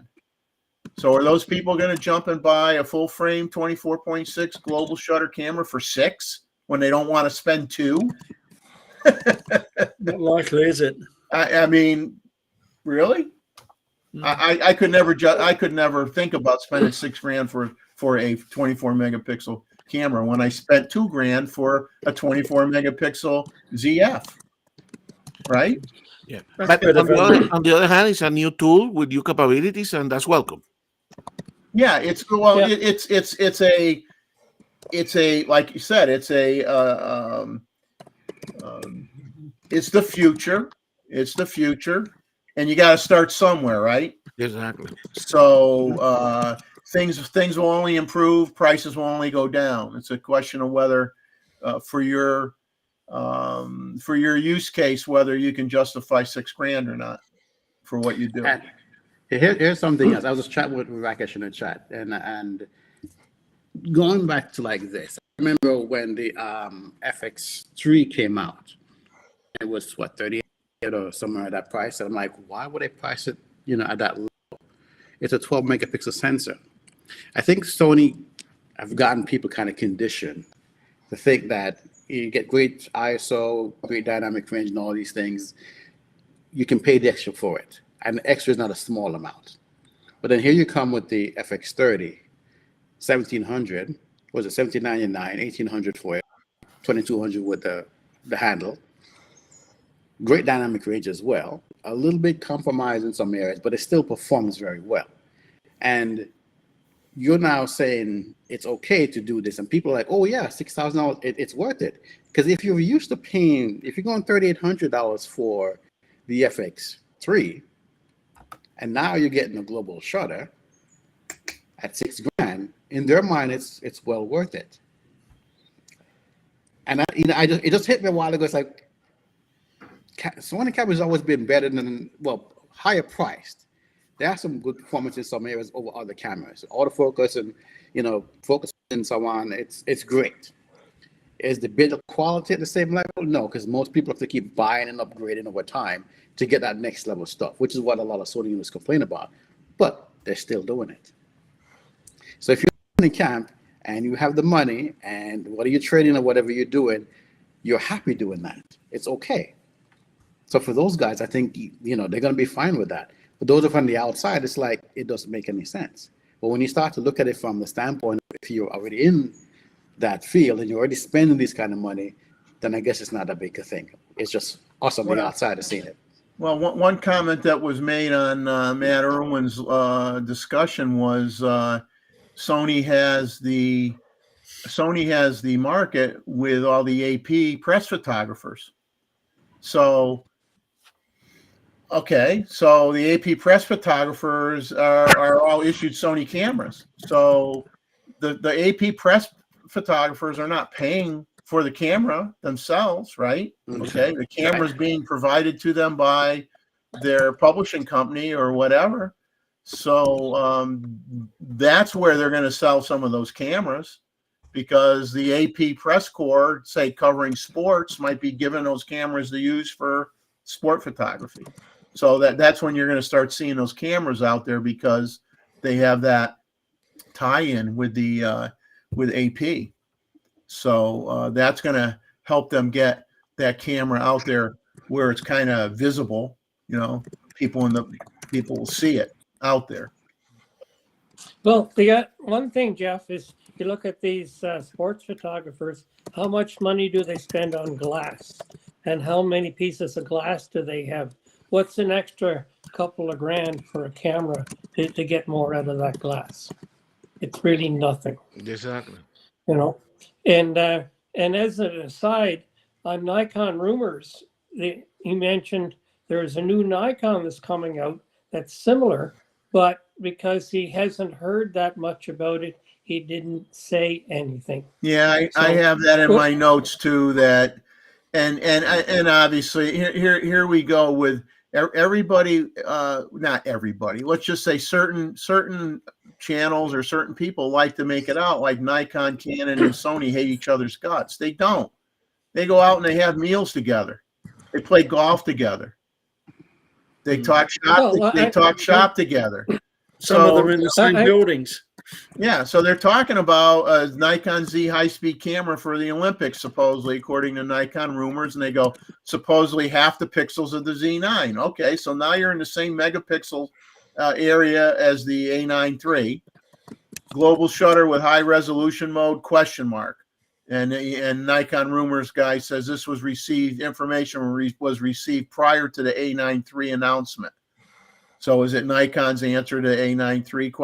So, here you go. It's like these camera companies are all developing. They know what the next move is, and they're all working on it. And like was mentioned earlier, it just seems weird that you would want to announce something literally 4 or 5 months before you're selling it. Well, there is no doubt that between different manufacturers there is competition, but I guarantee you there is not the drama that we have in the internet and the YouTube. No.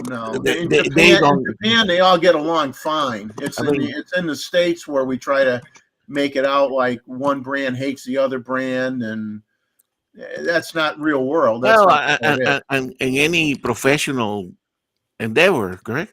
There is competition and collaboration at the same time, correct? So I guarantee you, I think it's Jim mentioned they probably went to the same school, some of the engineers in Japan, correct? So, And if you're in, like I said, in my opinion, you're charging $3,500 more for that sensor. Imagine what it would cost for a 45.7 megapixel version of that. That's Oh the one I my want. God. I'd have to sell my house. But here's the thing. it- Sony is priced higher than everybody else. They just are when it comes to their camera. Is it really worth it as far as we're seeing? Maybe not, but it is what it is, and people are paying the price for that. So for them to do that, if Nikon comes out with a 45 point something megapixel, they're probably still going to price it underneath that camera. But let me add one thing. I see somebody else put a note in here about Sony loves Nikon, or Sony's making sensors for Nikon. And I think this is one of the areas that people still been confused about over the years. Sony as a corporation has multiple companies underneath them. Sony Semiconductor Manufacturer that makes the sensor doesn't have a relationship with Sony, with consumer electronics to like feed them all the stuff. So the consumer doesn't say, here, make the stuff for us, and then sell it to everybody else. It's like same thing with Apple, NVIDIA, and AMD. They all use TSMC to manufacture their chips, right? Yeah, We're not calling them TSMC chips, but it's the same thing people keep saying. Exactly. If So Sony while Semiconductor was resting their profit margins on supplying sensors for hybrid cameras, they'd be in bankruptcy. Sony Semiconductor makes all their money on sensors, putting them in iPhones. Yes, and Okay? one of the things that Matt was they don't make their profits on Nikon camera bodies or Sony. Well, Nikon or Sony rather. Right. That is the fact, right? And I think a lot of people still don't see that side of it. Is that because it's Sony, people say, "Oh, Sony." No, it's a separate company. They're buying sensors from this company based upon their own design that says, "Hey, we want you to design our sensors this way." Nikon says, "I want it this way," and they do it. If Sony is using Nikon tech or Nikon is using Sony tech, then they're lawsuits. well, That's what's going on. They're not sharing anything, because Nikon gives them the blueprint. They give them the specs of what they want made. Sony has the manufacturing capability in their semiconductor unit and the raw materials and the tooling, okay? And they make the sensor to Nikon specs, and there's an agreement that it's only, they cannot use that sensor in a Sony camera. There is no Sony sensor per se that's in a Sony camera that is in a Nikon camera. It may be based on a Sony technology baseline and then modified as needed to meet Nikon specs, but then that sensor is unique to Nikon. Well, it's the same. It's the same way that the XP processor 7. Guarantee you, Nikon doesn't do that processor in their own factory. No. They have somebody that specializes on manufacturing processors. They do it at the specifications of what Nikon require. Right, and that's the point is, these things are outsourced to the people who are making these things. And when you hear people saying there's Sony thing, I said the difference is, yes, it's a Sony company that's doing this, but when people talk about it, they're making it seem as if it's Sony's imaging side or Sony consumer electronics side that is developing all these things. It's not. It Yeah. is Sony Semiconductor, what is different. And from the old days, well, even today, Nikon makes the machines that prints the chips. You can Yeah, go they check make out the Nikon lithography Corporation. machines and Sony buys the lithography machines from Nikon. So does that mean that that Sony sensors are really made by Nikon? Okay. How far Okay, you want to so- take the discussion? It does, right? Doesn't And matter. that is the whole point that people don't look Yeah. backwards to. And when I say people, it's usually the Sony fanboys who are coming in this way. You have to do the background research as far as how these things occur. If you have a company and you're like, okay, we need to shell off some losses, we need to do something different. We can keep this side because we're really good at the lithography machines. We don't have that many clients, but you know what? We'll close this side and we will sell off the equipment to Sony, the Canon, or whoever else. What was a Tower Semiconductor? Tower The companies. semiconductor. Yeah. Right. Yeah. So you can sell that after that. And it's like, okay, we need to now start to work on making it on our side. The lithography side get money. They're selling those machines. The imaging side, we can get the lenses for optics and for glasses and all that stuff. So we're business because we want to keep that. We cannot source a sensor. And we're buying it from these guys. It's not a big thing. We're not buying in big bulks. So for us keeping a plant to make sensors for ourselves, it's just not profitable. So we can buy from somebody else based on the amount of cameras that we're selling and not keep everything in-house. So when camera phones came out and everybody wants sensor, Sony Semiconductor Manufacturing can make all those sensors and sell them to everybody else. And based on the numbers of the cameras that Sony and Nikon is selling, it's not a bigger business. It's not a big amount of money for Sony Semiconductor. All the other stuff for cars, cell phones, everything else, that's where the profit is coming from. Well, and Wayne, you can imagine the factory that make sensors or the factory that make processors. They need to sell, for whatever client, otherwise they will not survive. I mean, not every manufacturer is going to have their own sensor industry, their own processor industry. It's the nature of how modern electronics are made of components that come from a supply chain that is probably non-imaginable for us, correct? They have to have a tremendous supply chain. Well, look at everybody will look at Ford Motor Company, right? And they'll say, Exactly. "Oh, that's an American car company." How many components are made in America that go in that Ford car? Not a hell of a lot. It may be partially assembled in America, but every single part that goes in that car is certainly not manufactured in America any more than look at all the companies, whether they were Asian companies or American companies. They all had their airbags from the same place, right? And look at all the fun we had with airbags. Exactly. Yeah.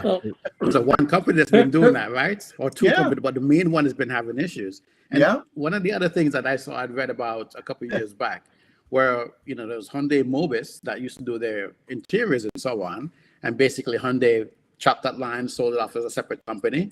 Now they're doing interiors for U.S. market cars as well, BMWs and so on, because all you're doing is the interior. It doesn't mean the guys can only do for Hyundai. They've been doing really good stuff. And it's like, okay, we can centralize this stuff under Mobis. It's not called Hyundai Mobis anymore. It's just Mobis. So do interiors for Dodge, BMWs, and so on. It's just that part of it. It's easy to outsource those things to one company that can specialize on that and then allow them to work on the other things, and they just get the parts that they want. I'm just going to interrupt you a second. Dave's getting ready to take off on us, guys. Hi. All right, Dave. Yeah, it's been nice being with the group again. It's we got an early day, and it's probably going to be a late night tomorrow night because the chances are that the roar is going to be out again, and that usually makes for long nights. And I got a whole bunch of stuff I got to do on Monday, so it's going to be fun. But anyway, it's been great listening to you guys, and there's one thing when it comes to all of these manufacturers, if you look at cars, and if you look what happens in Detroit, how many manufacturers that are based in Detroit that service the big three, and not just some parts, but in major parts. And it's all like that. I'm sure when it comes to the camera manufacturers, that they're all working together, because if you want a lens designer, where are you going to go look for a lens designer? If you either you go to school or you go to your competition. It's one or the other, and then it comes with everything else. And I know in the oil industry, if you need somebody, you go look at your competition and see who you can steal from them. If for mining, it's exactly the same way, and you can have all of these things that you gotta your NDAs and all of this stuff, but these guys got all of these ideas that are in their head, and they go with them when they change employers. So it's only a matter of time, and everybody's got it all. And the second guy that has it is usually better than the first guy. But anyway, you guys have a good night, and we'll be following the stream until we shut her down tonight. All right. But I'll Take it easy, David. Happy Thanks for shooting, coming David. on. Okay. Okay, thanks. Okay, bye. And Jeff and Leslie are taking off. They said they got 10 people to entertain for Thanksgiving, and they got to get ready for company. And I said they're in our prayers. My sympathy. You have our sympathy, yes.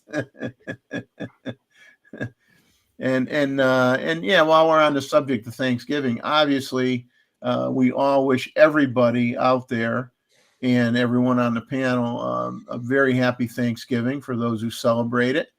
And I personally, I like Thanksgiving more than Christmas. Christmas is too commercial for me.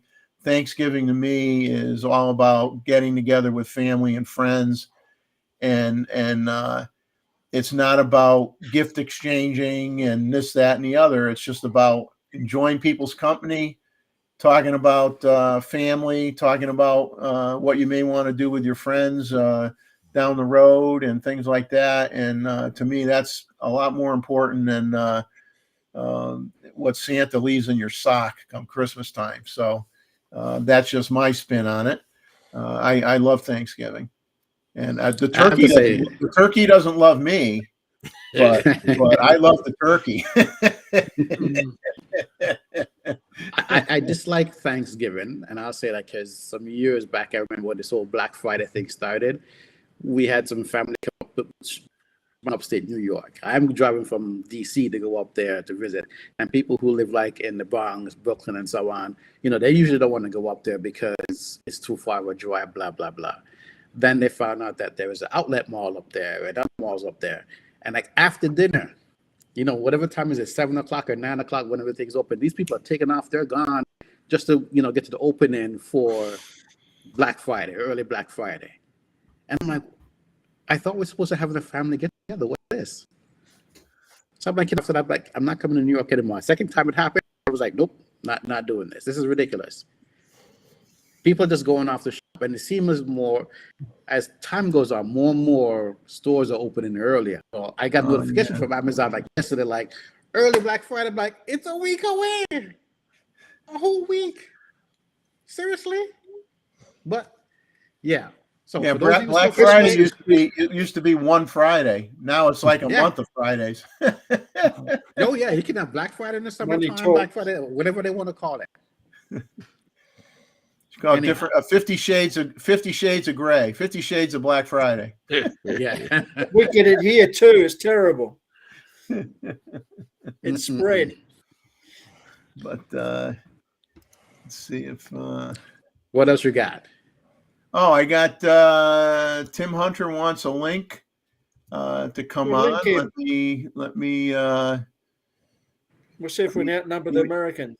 Give me a second to do that, Tim. To balance the world between the northern hemisphere and the southern hemisphere. Yes. We're very big down under. Exactly.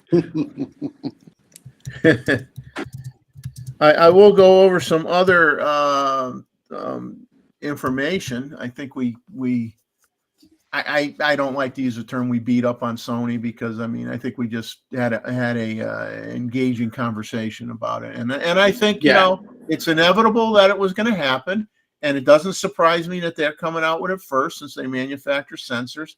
I wouldn't be surprised. It'll be very interesting to see what the Canon R1 does. Canon are not going global. Yeah, there have already been some rumors saying that They can't afford to because they produce their own sensors. I think Canon still wants to protect their cinema line cameras. There's nothing wrong with not going global, though. It's just an evolution. Yeah. But remember now, they're putting some of these sensors for like the R5, R5C. They also have the C500. You know, they're not really, well, C500, 200 are not hybrid cameras, but they've condensed the size of this thing to appeal to more of those folks who want to jump from hybrid camera, not into a full-fledged cinema camera, but that they can still work with. So I think they don't want to lose that line. So if you're stuck in this body, you're still running the issues of overheating and how big can you make it to have audio and the filters and all other things built inside the camera. So I think they're taking a smart approach in doing that.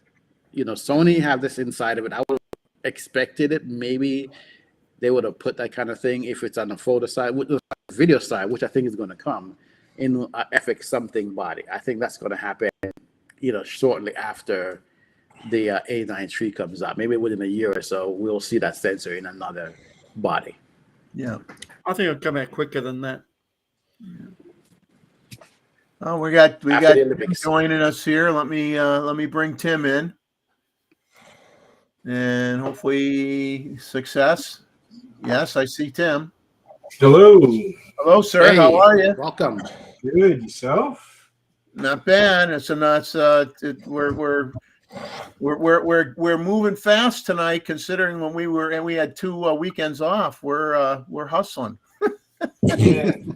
Well, I finally got a setup that allows me to join without it glitching out like every other time I've tried with Chuck. So Was how the you browser doing? issue? What have you been up to? Mainly just going to the zoo with a 2-year-old. So gives me an excuse to take the kid out, which passes the time a little bit more after you see the same animals time after time. But yeah, it puts the Z8 to use, and yeah, just having a little bit of fun watching him enjoy all the animals and each time he goes in. So we were there this morning, actually. So I was watching you guys as I was eating lunch.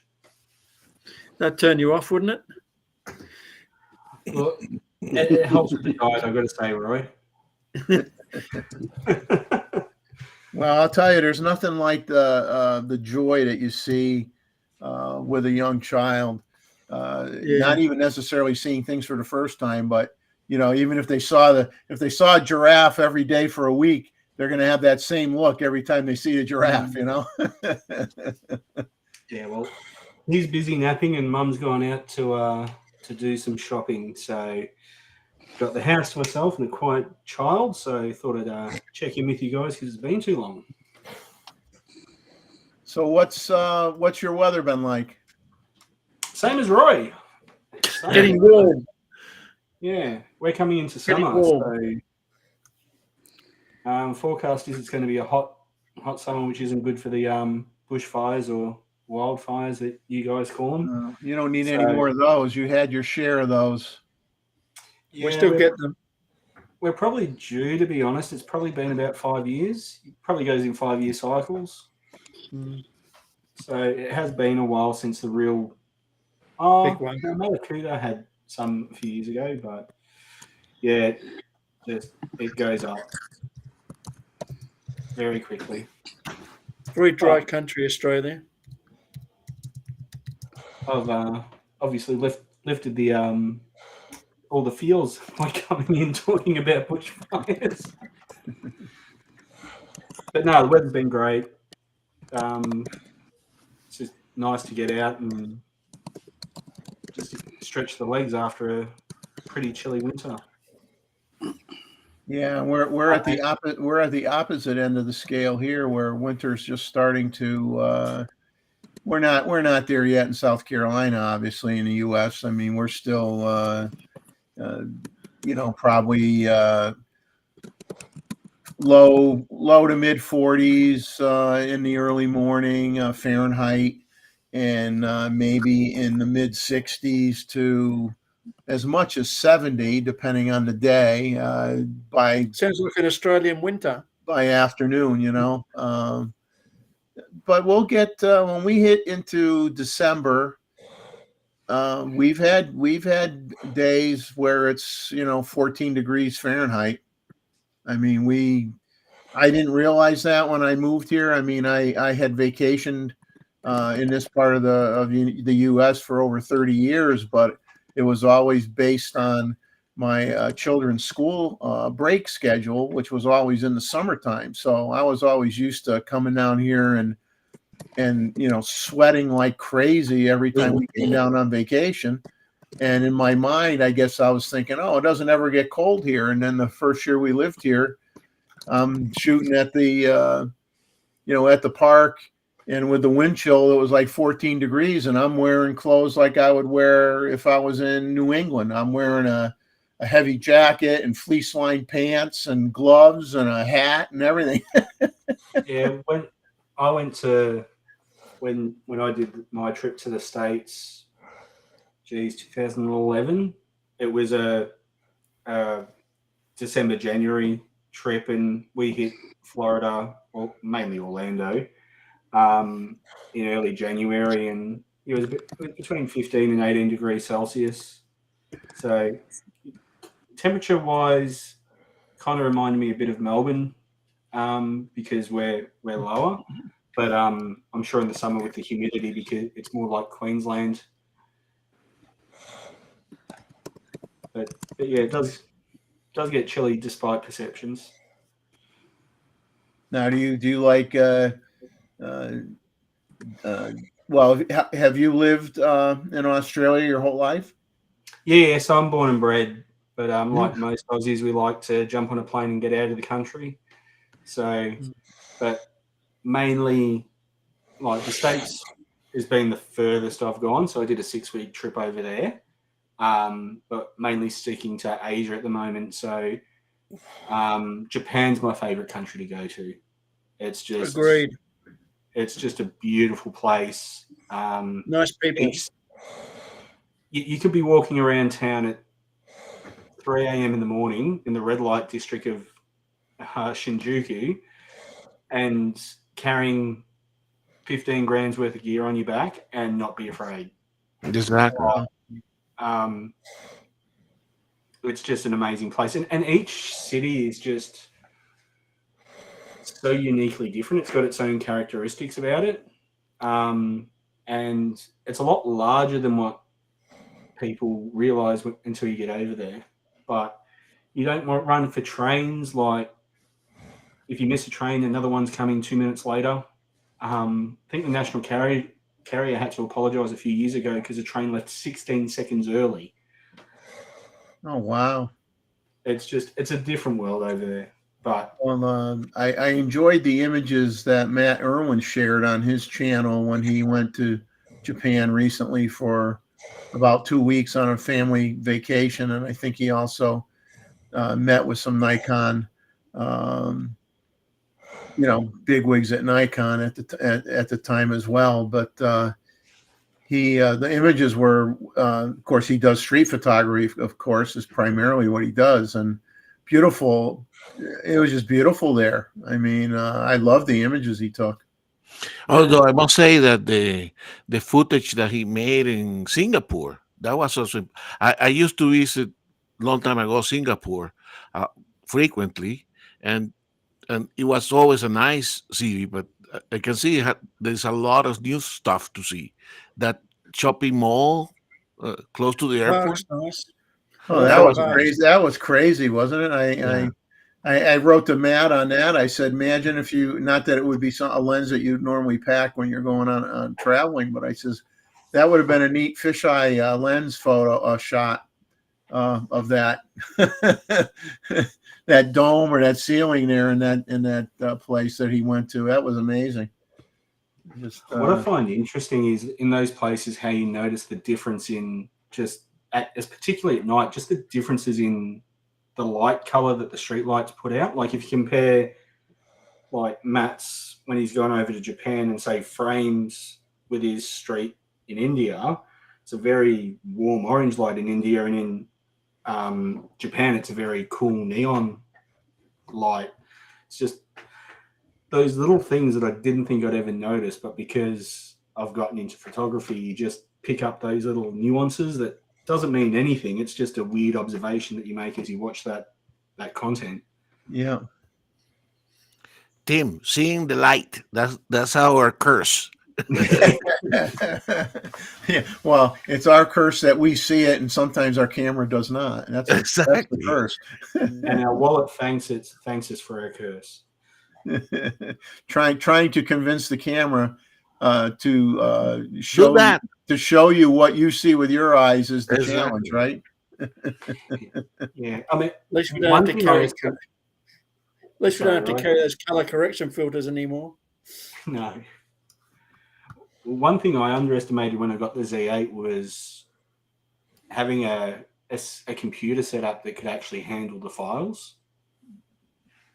Like, I had this great camera, but I wasn't able to do anything because I didn't have the PC set up to do anything with it. So I've rectified that, thankfully, with Roy's favorite Black Friday sales. We got a deal.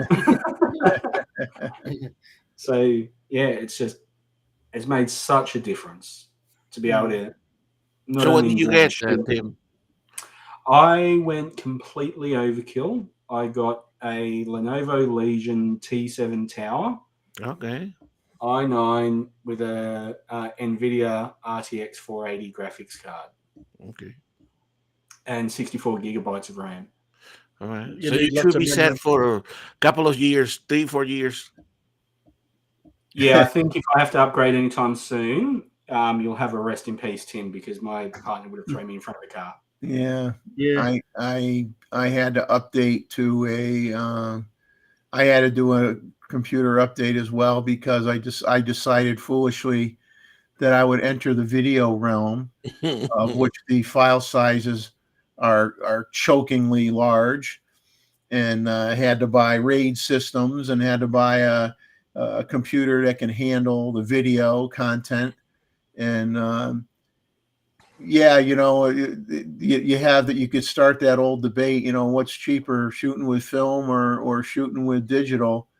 And boy, you could come up with a long list on both sides, when you start writing stuff down, because, it isn't just the cost of the gear. It's with digital, it's the cost of your storage. It's the cost of your computer. It's how often hard to shoot video on film, though.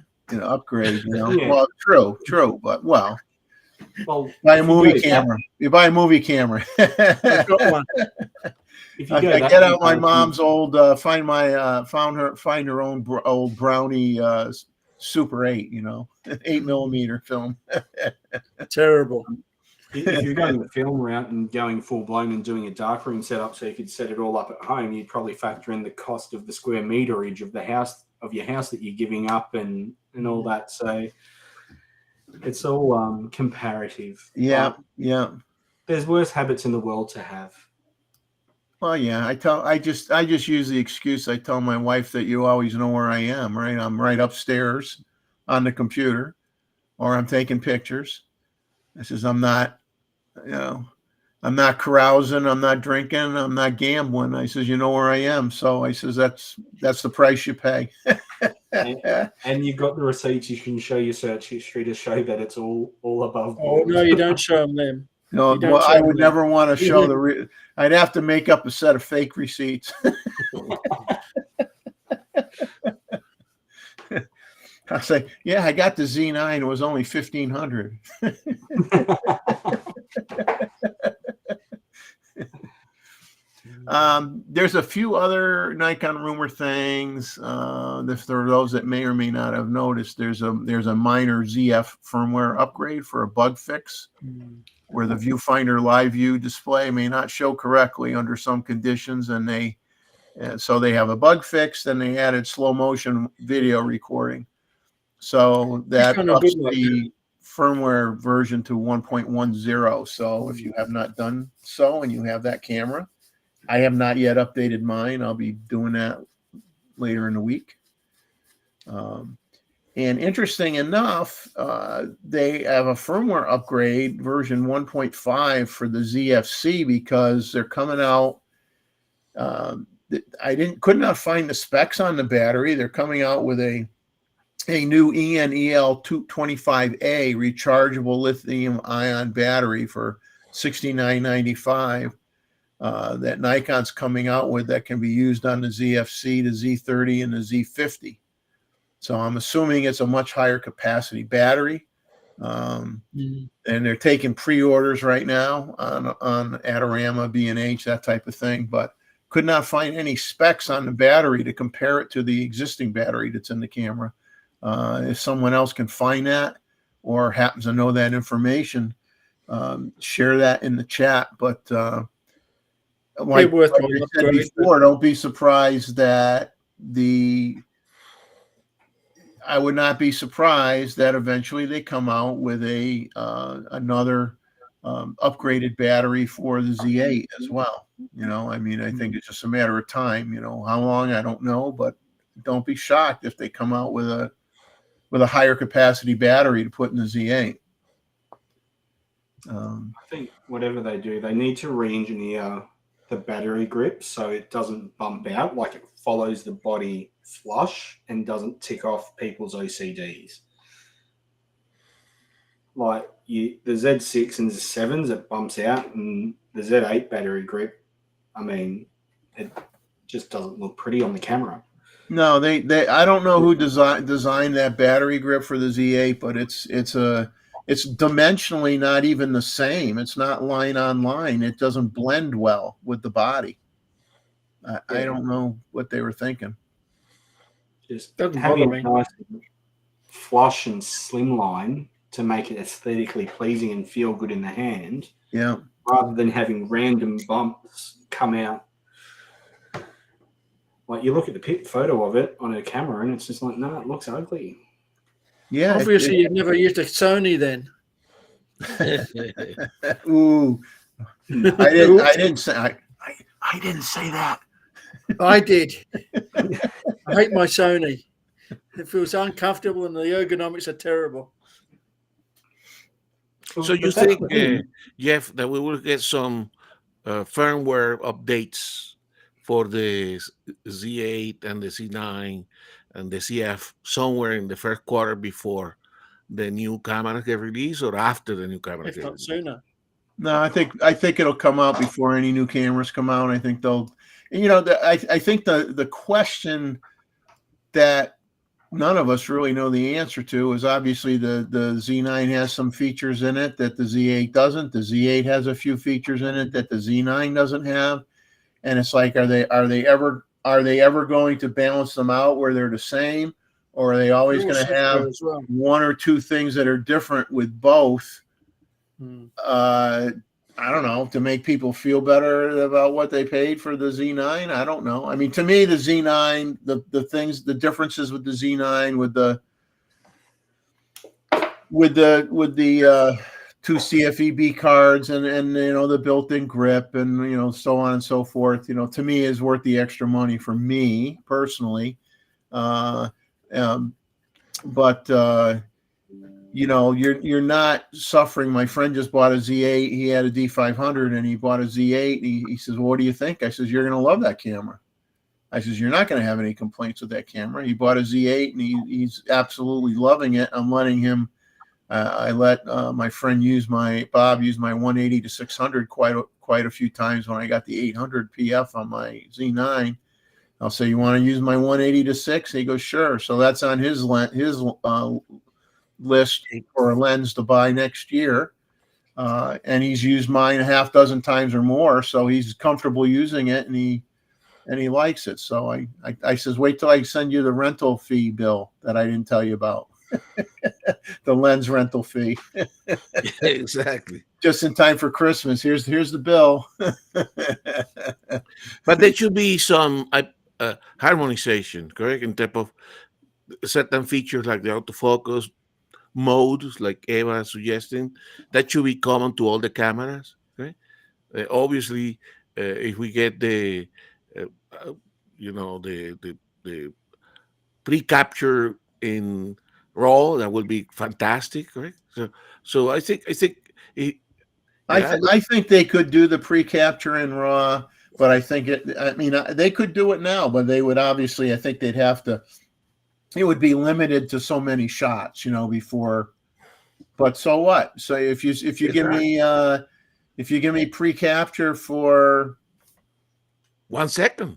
Well, just give me pre-capture for 1 or 2 seconds or whatever. I don't care. Half a second. It doesn't have to be forever. Remember, this is just to cover for the time of reaction of us as a human, correct? Wow. So, and that's probably like what, I don't know the exact number, but half a second is plenty. Yeah. It's an old age feature. You get older, your reflexes slow down, so you need a little help. Pay for yourself. But there should be that. We should expect to see some of these firmware updates. There's no reason why they couldn't do all the firmware across both of them the same. It's also important to remember this is the closest to parity that the flagship has been to the second tier that we've ever had. Yeah. Like if you compare, like it used to be like the D5 or D6 was a mile ahead of the D850. So it's really a first world problem with the differences between a Z9 and a Z8. So I think that's probably underappreciated from that aspect. Yeah. Both brilliant cameras, though. Yep. Best I've ever used. Exactly. Yeah, I love every minute with the camera. I mean, it's just it's fantastic. Well, I said the same thing when I bought my D850. At that time, that was like I love that body a lot. I mean, I had a D3 S many years before. Was the only professional camera I ever had. The D850, full frame, was wonderful. I stunk for video. I never used it for video, but I mean, Jeff, because I was probably true at the time you got that D850. Yeah, not now. Exactly. Not now. I guarantee you put the D850 now on trying to do these hectic birds moving around. It's impossible, correct? I got a picture of a bird a few weeks ago. Well, I think it was just before I left on my trip. I had never seen it before, and I had been talking to someone that does bird counting. She wasn't, local, but she was someone that goes to different places and reports what birds she sees on certain days and certain places, that type of thing. And I'm describing the bird to her, and I'm like, it was really interesting. It had these dots all over it, and it was mostly black, a little bit of brown, and she said, that's a bird no one likes. I go, well, what kind of bird was it? She says, a European starling. I guess it's probably got a reputation like a crow, like a crow. No, it's just because it's invasive. It's not. Yeah. So she said, most people don't like that bird. I go, well, I never saw one before, so I thought it was kind of neat, but Roy's holding up something. The 850, still got it. I use it for panos and photo stacking because the new mirrorless don't do it very well.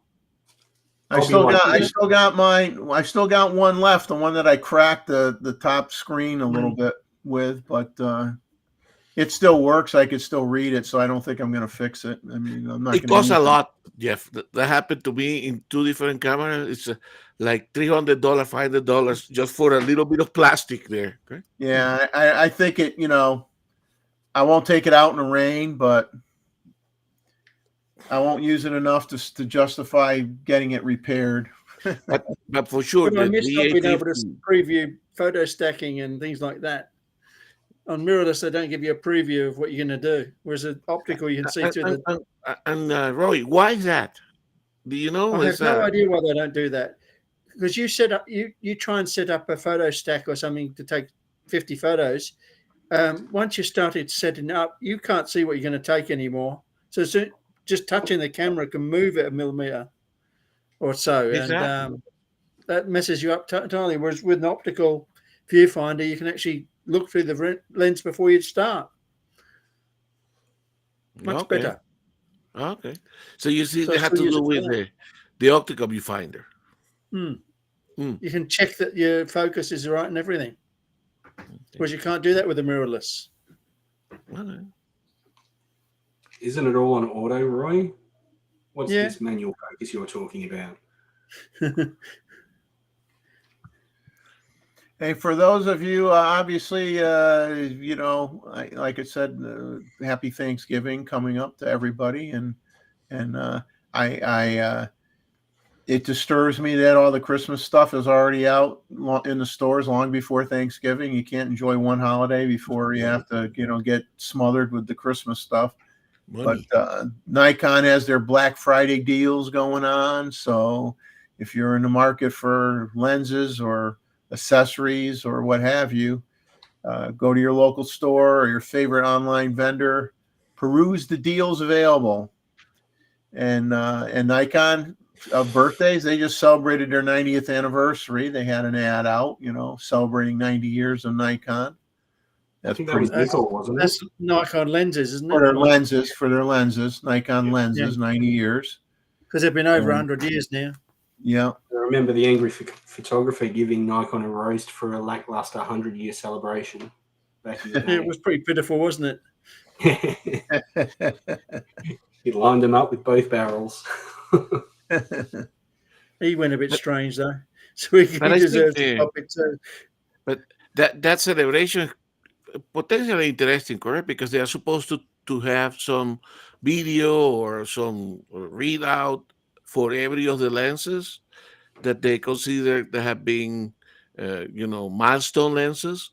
They obviously started with the planar, but I presume that we're going to see some additional information about the other lenses as they come. So from the historical point of view, it's going to be interesting to see what they talk about. Well, I wonder when the 35 1.2 is coming out.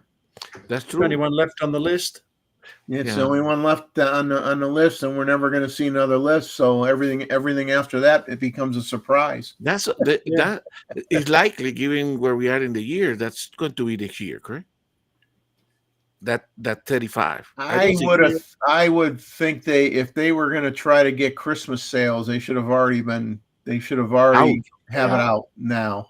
They'll tell us it's coming. I don't know. I mean, it's people are doing their shopping now. You know how everybody is. They try to get done early if they can. But Jeff, there is not only the Nikon USA or the different. I believe in other countries also they are doing that. They are doing the promotions for the end of the year, correct? But the local camera stores, okay, like Paul's Camera in California or my camera here in Colorado and in California, they're also running specials, for all the camera manufacturers and events. So obviously they're ramping up the sales for the Christmas season. Oh, what was kind of irritated me was the folks in India are getting a great deal on the ZFs because Frame said if you bought a ZF in India, you got for no charge, you got the grip, the small rig grip, you got an extra battery, and you got your memory card. You got memory cards, all for no extra charge. They were doing it here too, but they've run out of stock. But nothing like that in the U.S. You got to pay for every little thing. Oh, and the charger. And they gave you a charger. So in the U.S., you don't get the charger. You get a cable. You don't get the charger. You don't get an extra battery. You don't get any memory cards. I guess we should be glad that you don't get the grip. I guess we should be glad we got a camera strap. I don't trust charging batteries in camera though. But keeping in mind, India does have a population of 1 billion people. So if they can penetrate even 5% of the market, that's a hell of a lot of cameras are sold. Supposed to have more people than China now. Yeah. And the ZFC and the ZF is a very Asian market orientated aesthetic in camera. It makes money hand over fist in those regions. Like, we look at the different colors and roll our eyes at it. Like, who cares? Like, just give me the Z6 III. But, I mean, you've got China and India, which has 2 billion people in. If you've got a camera that's going to boost the bottom line, of course they're going to target that over a Z6 that's going to sell well in Europe and North America, which wouldn't have as much population there. So from a business point of view, it makes sense. I'd go for fit for purpose more than pretty looks. Yeah, but unfortunately, these TikTokers, Roy, it's all about appearance and not about substance. Yeah, I noticed that. Sad, isn't it?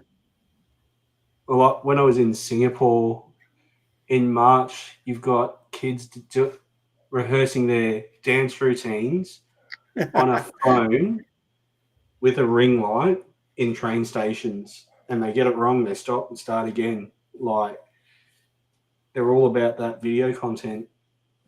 Sad. That's where the money's going to be. It's already there. But, I mean, that's the next generation that is going to be the target market of these companies. So they've got to have the setup for when they're in a position of driving the economies and making profits off. I'm surprised Nikon has more of the Z30 than they have. That'd be good for web. I considered it briefly, but my whole, like, the Z series was my first jump into full frame. So prior to that, I had the D5100. That was my first SLR I ever had. And then I had the D500. Hindsight's a beautiful thing. I probably would have gone full frame back then because it would have made the jump less costly. As long as you got full frame lenses, it don't matter. Yeah. Well, that's what I tell people. Don't get the DX lenses. I made the mistake. But we've all had, like, hindsight's a beautiful thing, isn't it? Like, how many times we look back and say we would have done, could have, should have, would have, but didn't. They'll learn from it. I mean, I still got all my cameras and lenses because they're not worth selling anymore. No. That's how I ended up with all this. I know. I think you are my ghost of Christmas future, Roy. Probably. I've just been in the industry so long that you just collect so much old gear. Yeah. You don't have time to sell it, and it just builds up. But I looked at the Z30 and I'm like, yeah, it's a cute little camera that's handy to have pocket, but I'm like, I just don't want to go back to APS-C. Like, if they made a Z3, I'd buy that in a heartbeat with just little plastic fantastic lenses that is just easier to carry around, and it's light, and away you go. And then when I wanted my serious stuff, well, I'll take my heavy glass out. But if I just want knockabout stuff, the Z3 with a good little kit lens, because the kit lenses aren't really kit lenses now. Like, you're not going to get away with releasing rubbish because the sensors are so good at capturing the image, and people are putting on their computers or zooming in to an inch within its life on its phone, and you can tell. Well, they've had to improve the, as they keep putting out higher resolution cameras, they can't put out the crummiest lenses that basically if you put on a lens that's sell a kit lens on a say a Z8 or a Z9 and it's junk, You'll see the difference. you're going to see the difference right away, and people aren't necessarily going to realize it's the lens, and they're going to say, "Oh, the camera stinks," and you don't want anybody to say the camera stinks. So you gotta have, even your kit lenses have to be pretty darn good. I use a 24 to 70 f4 quite a lot. It's light, small, reliable, and it doesn't matter if I drop it or something. And I reckon everyone in the chat should give a like, because Roy said more than 16 words in like 2 minutes. That's like a record. We've got him talking. You got to give him a like.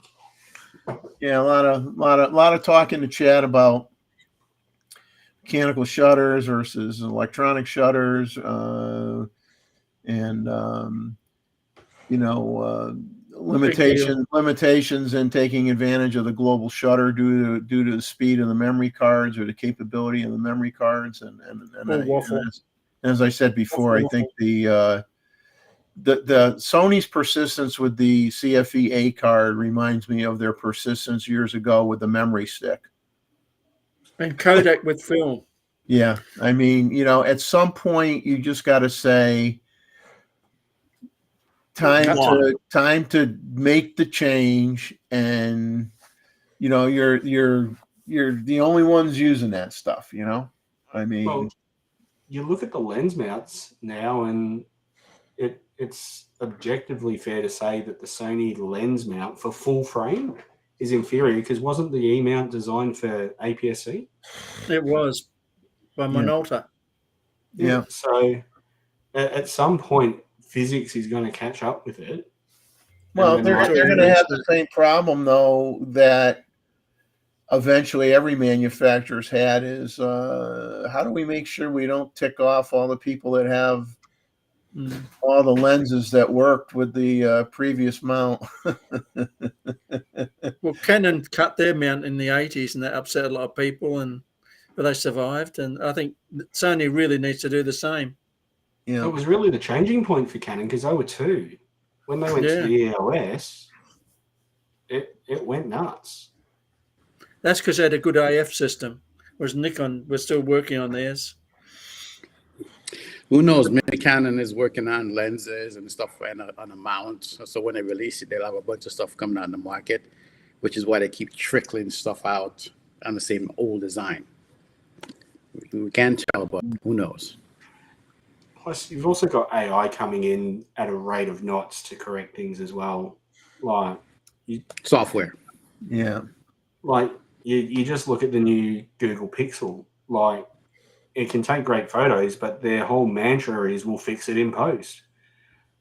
Didn't blur the background enough. Yeah, I'll take. We could take out that Cocker Spaniel in the corner that snuck in. The ones that in the wrong position, I'll just circle it and move them over to the left, so that way I'm following the rules of thirds. Yeah. Right. I hate the rules of thirds. It's overused. Yes. Cool. I'll use it more just to annoy you, Roy. But even like, I shot a frame portrait-wise. It should have been landscaped. Generative fill. Done. Here, we'll put this up on the screen here, and we do take questions. So go ahead and shoot one at us, and we will try to embarrass ourselves greatly by answering it. I like questions. Or you can come on, get a link, and come on the screen and ask it, so we can discuss it. Yeah.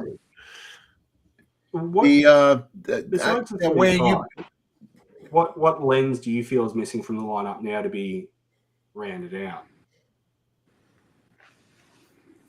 You mean on the Nikon side? Talking full frame, or well, obviously they're not doing well with the DX lenses. Good. Which Roy doesn't care about anyway. He doesn't. Full frame wise, I think they need some more fast. They need more. They need some ultra wide angle lenses. Yeah. I think. Yeah. There's a question there, Jeff. Canon's released a 10 to 20. Okay. Full frame. How do you recover photos from a camera? Well, I think you're meaning how do you recover photos from your memory card? So I'm assuming you corrupted. Some memory, you probably have to go, and I might not be the best one to answer this. I know a lot of the card manufacturers, you can go on their website, you could download a recovery program from their website to try to bring back something that you may have inadvertently gotten rid of. I don't know if anybody else has a different answer, but there is recovery software that's available. Ones too. Yeah, by the companies. There's a lot of recovery software too, free stuff on the internet. The thing about memory cards is don't shut your camera off before it finishes writing to them. Give it a few seconds before you turn it off.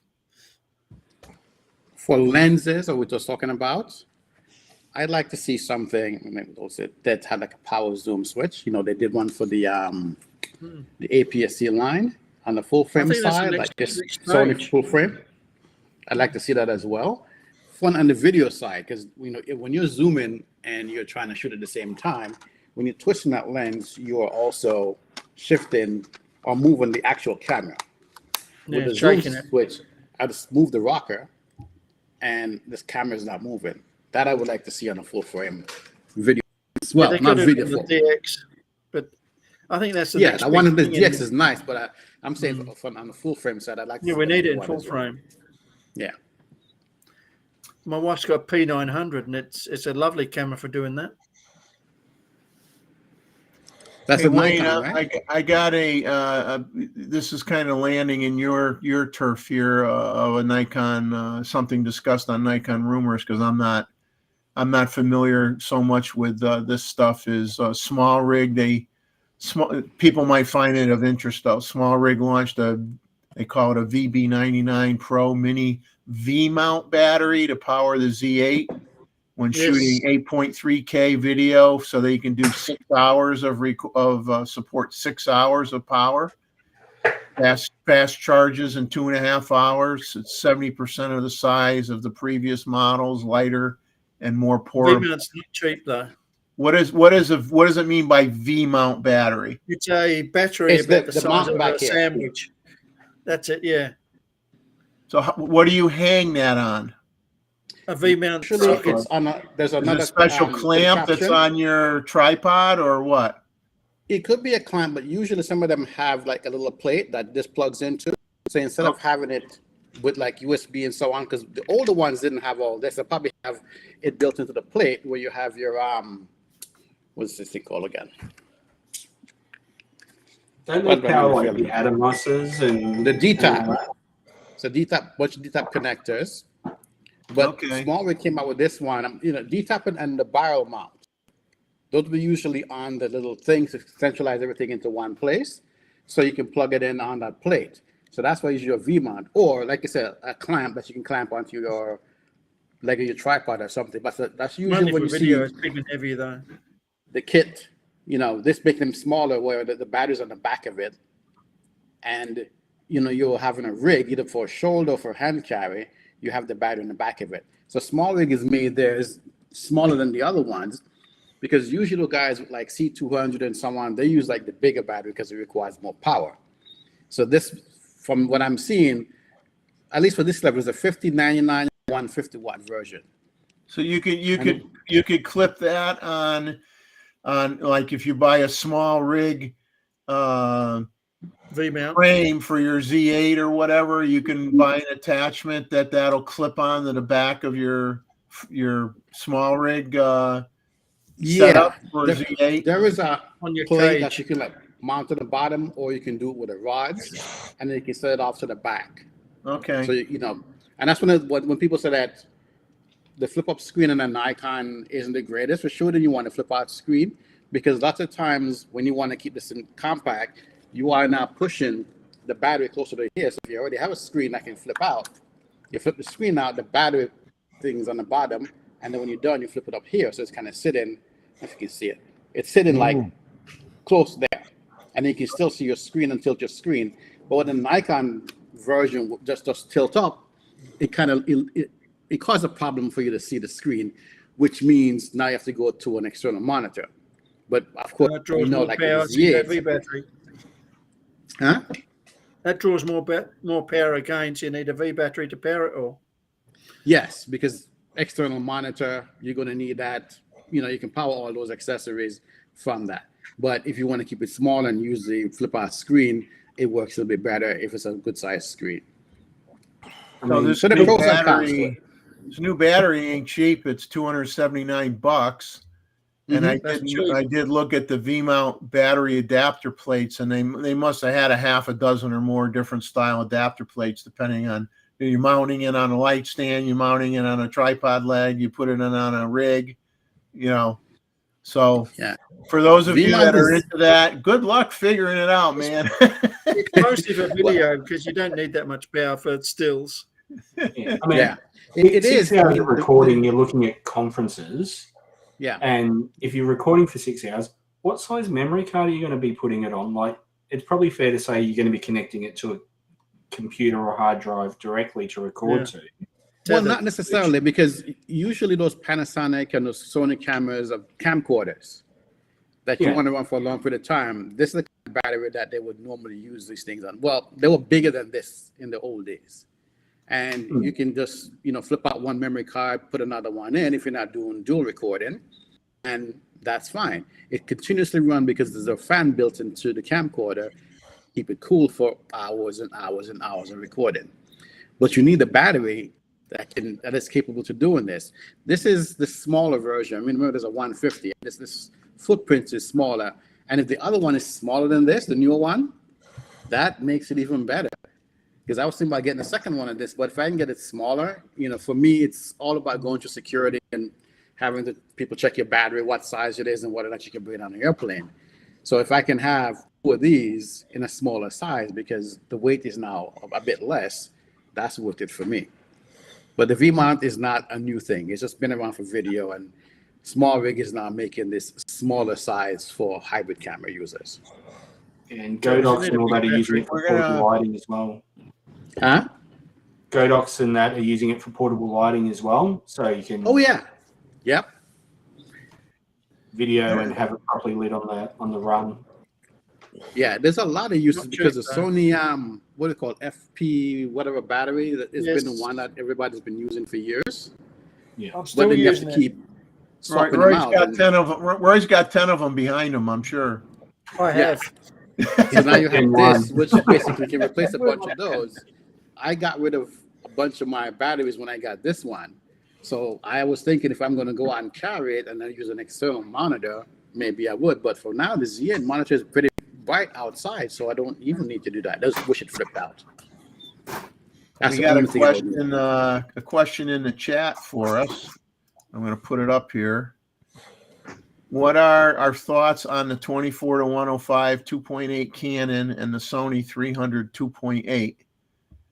I'm only going to comment on the Sony one. I haven't really looked at the Canon one, but the Sony one for $6,000 for that lens. A 300 millimeter length to me is great for Basketball.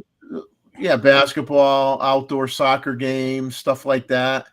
Small stuff. So it's just a matter of whether it comes down to how deep are your pockets. I mean, I'm sure it's a phenomenal lens. I mean, once again, you got $6,000. How often do you use the 300 millimeter focal length? So you really can't. Like I said, I'm not going to knock the lens at all. It's just as a certain person likes to say, it's all about your use case, and in this case, your use case and the size of your wallet are going to determine whether or not you feel it's worth doing it or not. And I think the fact that they introduced it alongside the A9 III, it's like one of those things you use at sporting events. That's those kind of folks use it. And like we're saying, it's probably for the AP and all those guys who buy the cameras and lenses for the photographers to go to events. Yeah. And the 24-105. Yeah. Huh? What about the 24-105? Anybody familiar with it? I've seen it. It's a bit bigger than what I would have said for video, but the fact that they make it longer and it seems as though it'll fit on a rig, it's a nice thing for video. for what it can do. And if I remember correctly, it has like a section where you can put a power zoom on it, right? Who asked the question? Rakesh? Let me go look up this thing. But I think that But it's certainly a beefy lens, correct? But aim at replacing, wide angle. It's like for us the 24 to 120, but instead of being at a 4, they're at 2.8. So that's a lens. It's that a very large lens. It's a very large lens. Exactly. $3,000. But you don't want it large if it's going to be a travel lens. Most of those 24 to 120. No, it's more for video. Or for the wedding photographers that want to have one lens there that cover basically the range they need, correct? So, well, it's just kind of like that new what is it, the 10 Tamron lens instead of, you got the 24 to 120 f4 Nikon, and you got the 35 to 150 f2.8 Tamron, and that thing is a beast. And like Roy said, it's not necessarily a lens that you're going to want to take traveling because it's huge and it's heavy. Yeah. I think what's important to remember is good releases from other manufacturers is good for us as well, because if other companies don't push the paradigm, then we'd still be shooting SLRs. Exactly. So if these lenses take off because they're high quality, it forces Nikon's hand to improve their game, and vice versa with Nikon pushing Sony and Canon. Like, the more competition, the better the releases the whole market's going to get. So personally, I hope they're cracking lenses and forces every manufacturer to lift their game, because we're the ones that benefit from that competition. Oh yeah. If the third party quality is comparable, it's getting good, and it's thousands cheaper than it is. The manufacturer, camera manufacturer has to be on their toes. But these are premium lenses. Both of those that Rakesh suggested here, these are premium lenses in the lineup. Unlike us, you want to stay within your system. These are great lenses for the Canon and the Sony users, correct? I dropped the link in the chat so you guys can see it. It does seem like it's mainly video. They actually show it on the EOS, was it C70 camera? That looks like the R5C. It's on the R5C, and it has like a power zoom adapter that you can put on it. It's internal focus in, internal zoom in, the whole 9. Yeah, I remember when I first saw it, it seemed as to you that that power zoom is pretty expensive too. They're Wayne, that power zoom that they have, the mechanic is like a motor to drive the zoom. That that in itself is more than $1,000, and you have the opportunity to put not only one but 2 of those motors, correct, to move the zoom in and out. It's a pretty sophisticated lens. Oh yeah, it is definitely that range for most video users. Having it at 2.8, that's really nice range to work with. But it's a big lens. It's not going to be something that you're going to hand carry around from the looks of it. It also has a tripod collar with a foot. It's about the size of a 70 to 200. It looks like. You're talking about the 24 to 105? Yes. Yeah. Yeah. I put a link in the chat if you want to pick that up and bring it on screen for everybody to see. I'm looking at that now, and that lens weighs almost 3 pounds. Exactly. 2.9 pounds.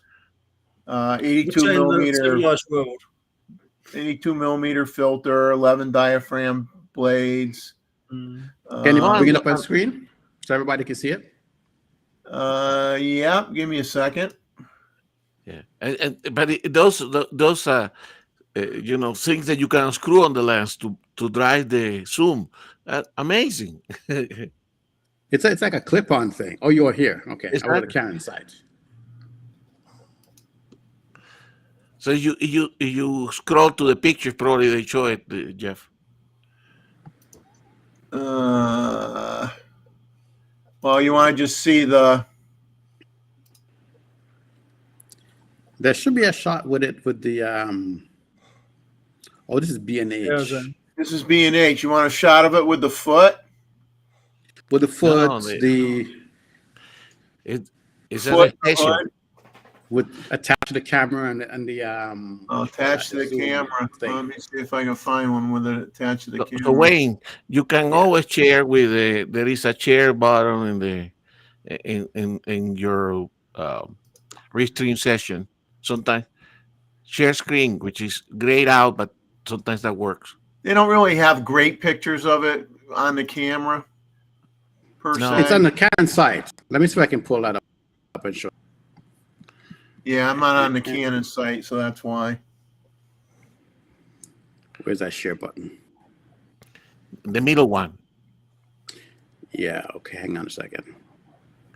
Sometimes the Apple give you some trouble with permission, but that Unable to share the screen.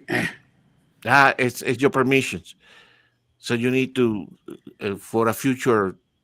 Well, So let me try to go to Canon USA and see if I can get there. See if I can find it. Because those little things screw up into the lens body, Jeff. It's a pretty amazing thing. I'm more interested in their 10-24 full frame lens. Yeah. The new Canon 10-24. Yeah, that's a nice That's wide more angle interesting. range. Yeah, ultra wide.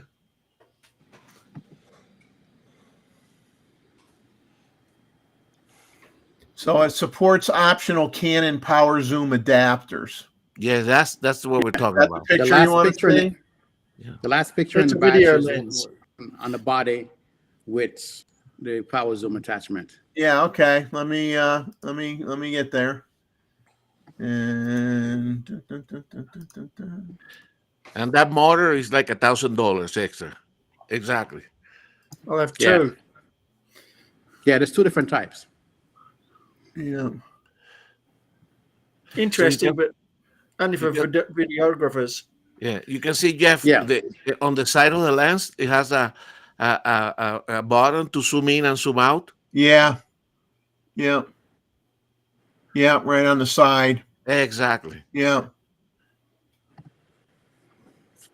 But you Yeah, can see that. time's coming. It came and went before, but it failed. Now it's coming again. Exactly. Do you remember the old Vivitar and that power zooms? Oh, Vivitar. Yeah. You're going back.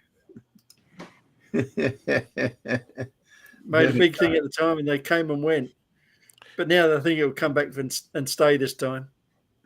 But I can see Yeah. for the videographer, Wayne, that would be good, That'd be correct? it. Because you have a very Yeah. smooth zooming in and out on your scenes, correct? Yes, exactly. So if you're out without a tripod in your handhold, and that will definitely help. I've seen one of the pictures where there's a guy hand holding a lens. This looks very long. It's not, of course, this is not a 105. This is 35. So for most of the walking around stuff I do, this is really a great lens. Would I want it to be maybe to 50? Sure. But we know, the longer the focal length, the longer the lens is going to be. And of course, if you want it to be internal focusing and zooming at the same time, then it's just going to get bulkier. And it has. A few things people might want to check out. I found it interesting, Gustavo. You probably have already seen it. There's a review. It was on in Nikon Rumors. There was a review of the Z9 in an underwater nautical housing. Oh, they're expensive. For those curious how the camera responds underwater, the person wrote a whole article about how well the Z9 autofocus system worked underwater. I was very pleased with it. Yeah. That's a Very whole worried. different world to try to focus underwater, believe me. And there's a reader, I don't know if it's still on their site or not. There was a reader named Tim Chapman that shared a bunch of images and stories behind many of the Nikon bodies used by NASA over the years, and you could go in and you could see all these different bodies and click on the image of the body, and it would give you a history of when that camera body was used, how it was used, what NASA did to modify the camera to make it work. So that's kind of neat too. And then this one's just for you, Roy. I got a Kickstarter program for a digital film cartridge that fits multiple film cameras using a micro 4/3 sensor. It's not cheap. It's $899, and if you sign up for a pledge campaign, you could save up to $360 off of that price. I'd like a full frame version, but I don't trust Kickstarter. Yeah. I did Kickstarter. I did Kickstarter for 2 things, and I had no issues with it. I did not get ripped off. I'm very happy with what I got. High risk though. I've got to run, guys, but thanks for having me on. Hey Tim, you take care, and you drag Roy out of the house, make him do a photo shoot with you. Too far away, I think. I'm in Melbourne. I think Tim's in Brisbane, aren't you? Or Perth? How dare you speak such dirty words? So where are you? The other side of the West Gate does not mean that I'm in Brisbane. Oh, that's right. I remember now. All good, guys. You have a good day. Take care, Tim. Okay. Thanks for coming on. See ya. Bye, Tim. Bye, Tim. Bye, Tim. I just stir him up. Hey, for those that have a little extra cash in their pocket, and we occasionally have talked about medium format cameras, Fuji has a fantastic price on their GFX 100S. It's $1,600 off right now. They've got the Mark II out, that's why. You can get that for $43.99 versus the normal $59.99 price. So if you were thinking about going medium format and you got some money to burn, now's the time to burn it. A lot of their G-mount lenses are on sale as well. So if you were they need to be ever thinking about buying one, you might want to check it out. That's a real good landscape camera if you don't mind the weight and the cost. Yeah. One of the ultimate landscape cameras. Yeah, I mean it's a little more. It's more affordable than the Hasselblad. Although the Hasselblad, I think most people think it's a little bit better image quality, but it does seem to be. The lenses are a lot more money. Yes, that's because they got the shutter in the lens. Yeah. Which is a good thing. Yeah. Now Fuji, according to Fuji rumors, are saying Fuji's going to announce more cameras in the first months of 2024 than the entire year of 2023. Of course, 2023 they only came out with 2 new cameras. So I guess they're going to come out with at least 3 in the early months of 2024. So as I wrote notes, I said, so make sure your seat is in the upright position, your seat belt's on, and get ready to fly. And the already rebated Fujifilm X-H2 is $150 off currently, and that's their 40 megapixel camera. So that's now at $1,849. And the X-H2S body is $200 off. So that's $22.99.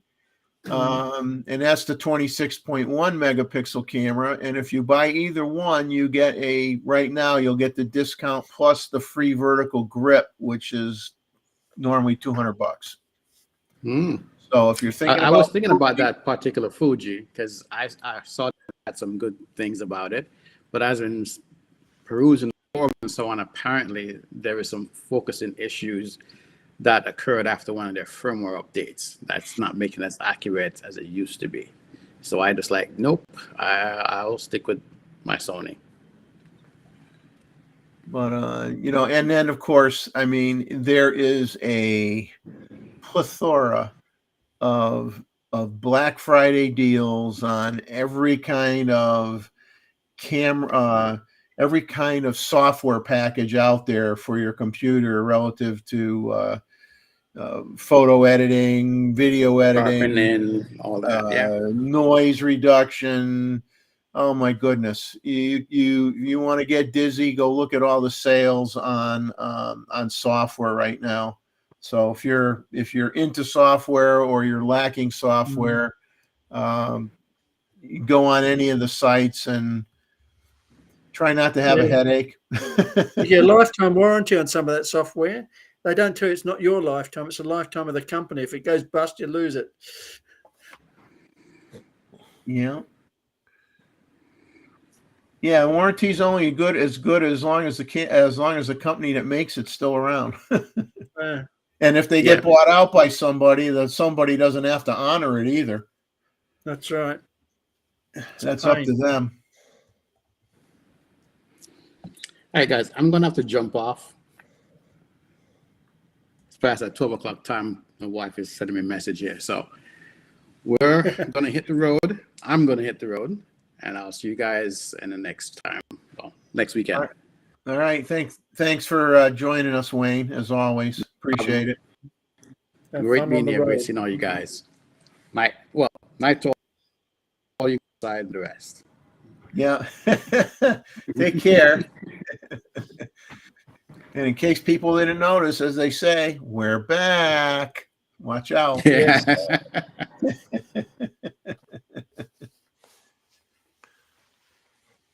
And you guys following the chat a little here. Let's see. Tim, if you want to come on, I'll send you a link if you didn't get one. I think I sent you one if you want to pop on, because we're down to the last two survivors here on the panel. Just died. So Tim was talking about the autofocus on the R5 giving him some trouble, and then he was talking in comparison with the new firmware for the Z9, and also about the and I was mentioning that setting up like Steve Perry suggested for either animal or birds is a great recommendation. I did it somewhat similar but different to what he did, but it's a great way to set up the C9, and indeed, Eva, that you come to the C8 as well. I'm sure. Yeah, right now the Z8 just has the animal subject detect, but that's no slouch either. Oh, no, that's very good. That's very good. You won't. It is excellent. Sometimes it's better. Yeah. Sometimes it works better than birds. It is a great mode. The C8, I mean, I shoot them both side by side. Both are great. It's just that the other one is so much stickier on the birds and the fast acquisition in the birds, correct? So when you have one of those little, not the big waders and type, but the small passerines that are jumping around, wow, that's where you see the difference. You also did a good thing on the autofocus speed, how when it matters and when it doesn't. Yeah. I mean, then the one thing that I try to decide when I get to my subject is whether or not I want to do the focus limiting on there, and I usually do. I mean, usually what I'm shooting is outside of the. I don't need the focus to travel the full distance, and I will do the focus limiting to make it quicker to focus on the subject. Yeah, you know you're going to be more than whatever 6 meters away. That's a good way to get it going there. I have the opposite problem. I tend to leave it on restricted, and the birds are too close. Well, that's actually, Roy, one of the again that comes from the OM system that I would like to have in a future firmware, because in the OM system, in addition to the button that you can program on the lens, you can actually program some of the focusing distance inside the camera, correct? So you're going to be, like in your case, photographing something in the balcony there in your deck, correct? Then you can program, hey, I only want it from minimum focal distance to 10 meters, correct? So all that is programmable, right? And I think certainly for the native C glasses and the modern camera that actually can measure the meters, correct? We had that bar when you use manual, so the camera knows the distances. Correct? So I think that is coming up. It is. Well, I think some of the You spoil. Is it Canon or Sony or both that have they have multiple limit ranges on their lenses via switches? No, I think they tend to have more or less the same that we have. Most of the cameras got the same. Yeah, I thought one of them had like you said, had it where it was like from the minimum focus distance to 10 meters or whatever, and then they had another one that went the full range, and another one that went full range to 30 meters or something. I'm having enough trouble with 2 ranges. Yeah, I don't want more ranges. You don't want more ranges. Man. I tell you, the more switches they add, and the more stuff up, the more things that you forget that you changed it, and you forget to change it back. Exactly. Right. It's like when you switch the manual to auto, and then when you hold the lens, and then suddenly you're trying to focus, and it is in manual. Then you have to check quickly on the side of the job. But that's why I think the OM system solution, where you can program that, like, it's an elegant way to go about it, because then it's something that you need for a specific case. Correct? Cameras are not inventing new ideas much these days. They're just evolving more than exactly. Anything Yeah. new. I wish they would. And I know I'm a broken record, but man, I just wish that was, improve the dynamic range and lower the noise in the cameras. 16-bit. I mean, put in, if you're gonna have 16-bit in a medium format camera, right? Why not? Yeah. Why not put it in a full frame camera? I mean, give us that extra finagling room with our shadows and our highlights. A CMOS sensor with 16-bit would be probably equal to a 14-bit on a CCD sensor. It'd give you the extra bit of color. But too many times over the years, it's all been about the megapixel wars. Just one up the guy on the megapixels and think that that's the solution to everything, which it's not. I think 45 or 46, what Nikon stuck at, is a very good choice, because once you go above that diffraction, and that's just a problem. I tried it on the Sony with 60 megapixels, and I had terrible results. Everything was soft, which defeats the purpose. Well, they had even made a comment on the A9 III that someone made a comment that I watched a lot of videos on that camera before we came on the show tonight, and one person made a comment that he heard that the images were not as were more noisy, not as sharp, in lieu of having that extra speed. And it's like, I don't want my image quality to suffer. I want my image quality to get better. I think that's in low light, mostly in the global sensors, that they become very noisy. Yeah. If you're gonna give me features that have a negative effect on the image quality, then I may not want those features. And that's where I think some of the internet or the YouTube hype have to subside a little bit until people have the cameras and they can use it. Right? It's too early to judge. Exactly. So passing judgment is at this moment it's just for hype and for Well, yeah. I mean, clickbait. there are a few things that you can tell they don't want to talk about. Yeah, of course, of course. You know, Yes. and there's a few things that you could figure out on your own that make it less desirable for certain things. But like you said, if there's still 3-4 months of time where they can do firmware upgrades. Yeah. It just So until you get the pre-release, excuse me, the product with the latest firmware in it before it's going to go on the market, you know, well, Jeff, and also I think the Sony community was a little bit frustrated because they haven't released firmwares or new cameras, and with the imminent announcement from Canon, they didn't want to fall a little bit behind. So this is like a preempted shot, you yeah. know, saying, "Hey, we're still here, and we're going to bring innovation," because it's happening so far in the future in these cycles that it doesn't matter. Correct? You're saying, "Hey, we still have new stuff to come." Yeah, I mean, That's the way. somebody else 2 months from now could come out with this with a similar thing, Yeah. you know, before Sony even comes out with theirs. You know what I mean? It still worries me the dynamic range of this new A9 III because it's 24 megapixels, so it should have great dynamic range, and they're just not talking about it.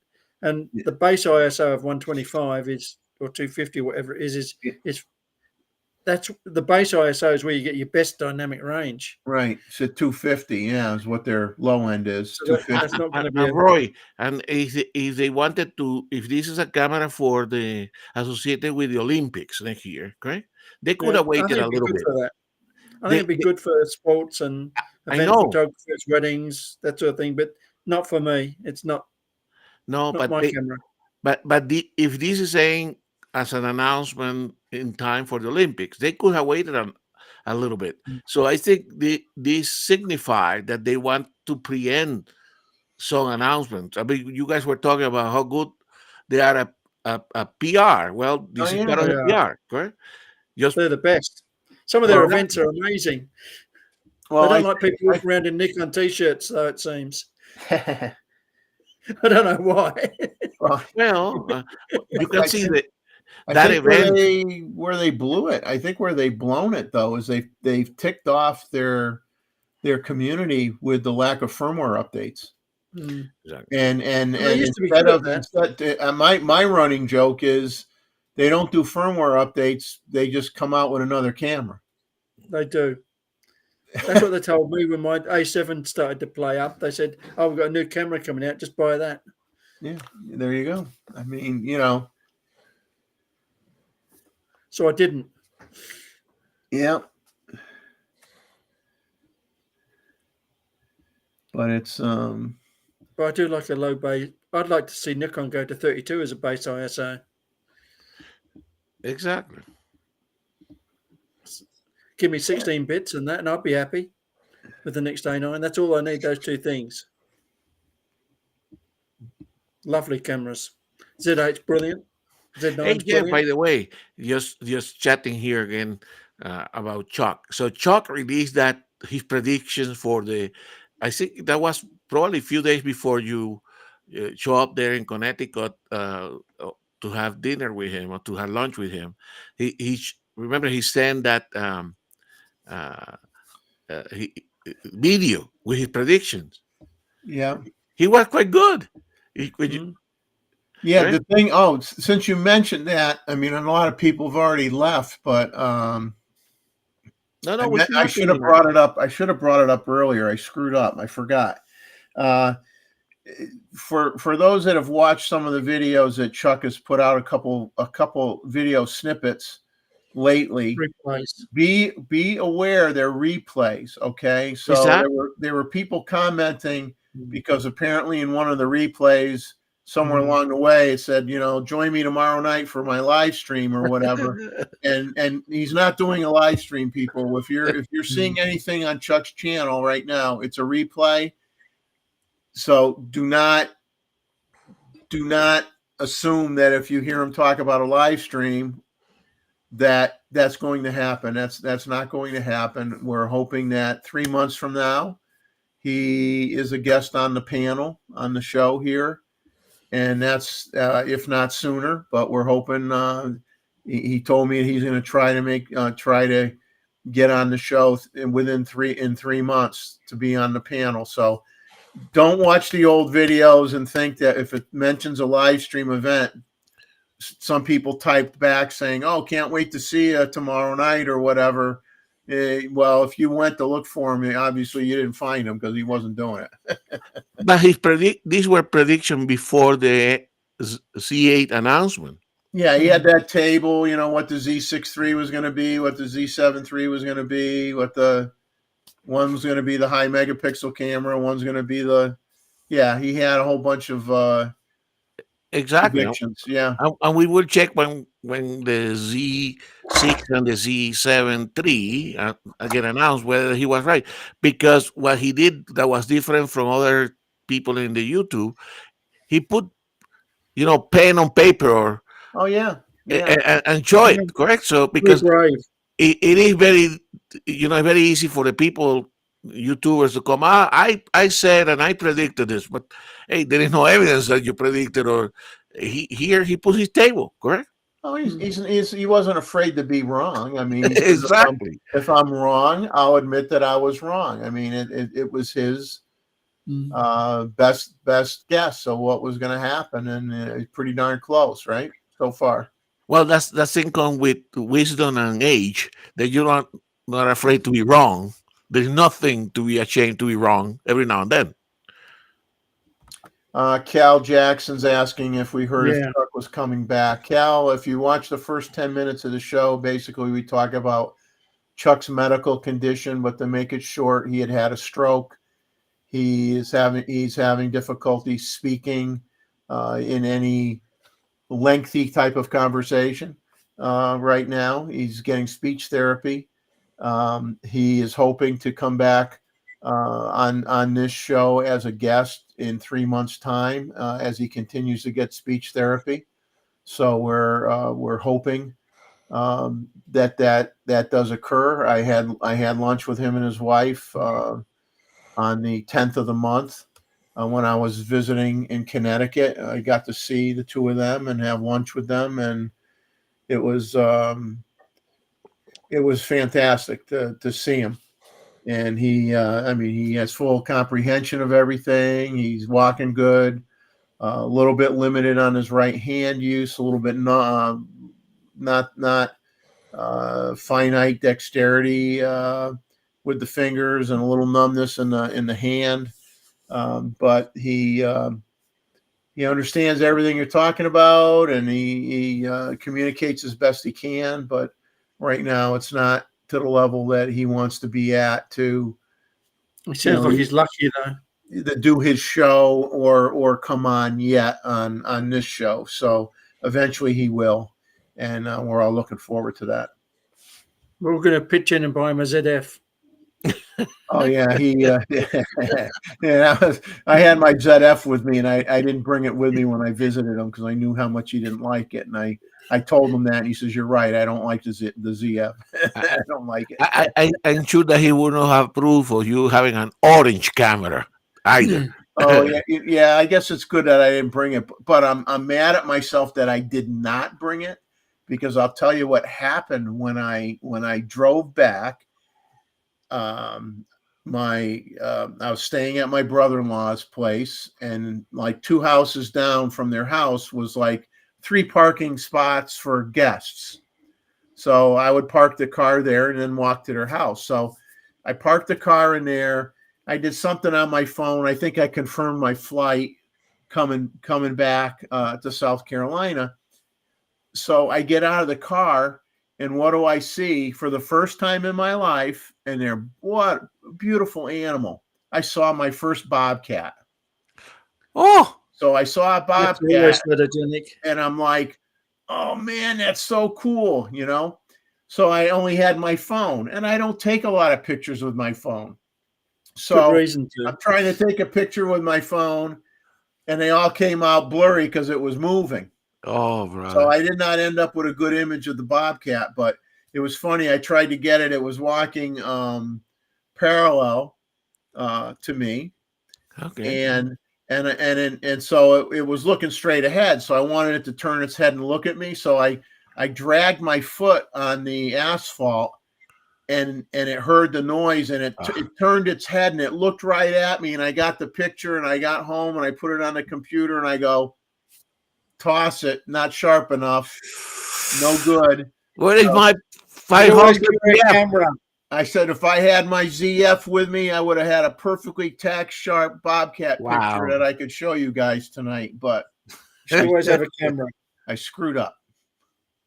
That is true. That is true, Roy. That's actually the purpose of the CF, so you can always have it. Yeah, yeah. I've got an old Z6 I use for the same reason. I just carry that around as a bash camera. Something happens to it, doesn't matter. But at least I've got a camera.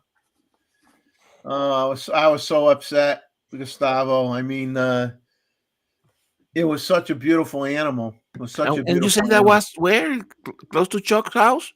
That was close. That was in West Hartford, Connecticut, where my brother-in-law lives. Oh, okay. Wow. So he lives about.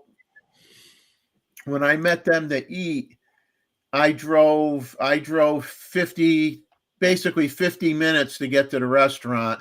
From their house, they were 20 minutes away. So it would have been over an hour if I went to their house. So we tried to. Sure, it wasn't Chuck's cat. That looks a bit big, doesn't it? Yeah, Chuck's cat's big. Yeah, Yeah, that is, and at this time of the year, their fur is fantastic, right? Oh, what beautiful pattern in the fur. Beautiful animal. I'm still mad. Well, next time you'll take a camera with you, I bet. Oh, yeah, even if I left that in the car and didn't bring it to show Chuck, I would have had it in the car when I got back. I was so mad. Look at Tim. What he say? Bigfoot bobcats. The one that went away. Oh yeah, I don't know if I should see if I still have it on my phone. I don't know. I might have deleted it out of being irritated. Frustration. Embarrassment. Yeah. Trip and tribulations, Mr. Jeff. Always take your camera. You never know. He will now. Exactly. Oh, wait a minute. Where'd it go? Just all your apps.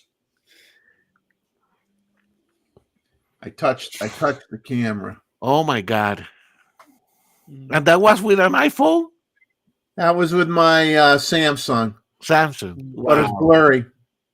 Would have been good in the camera. Jesus Christ.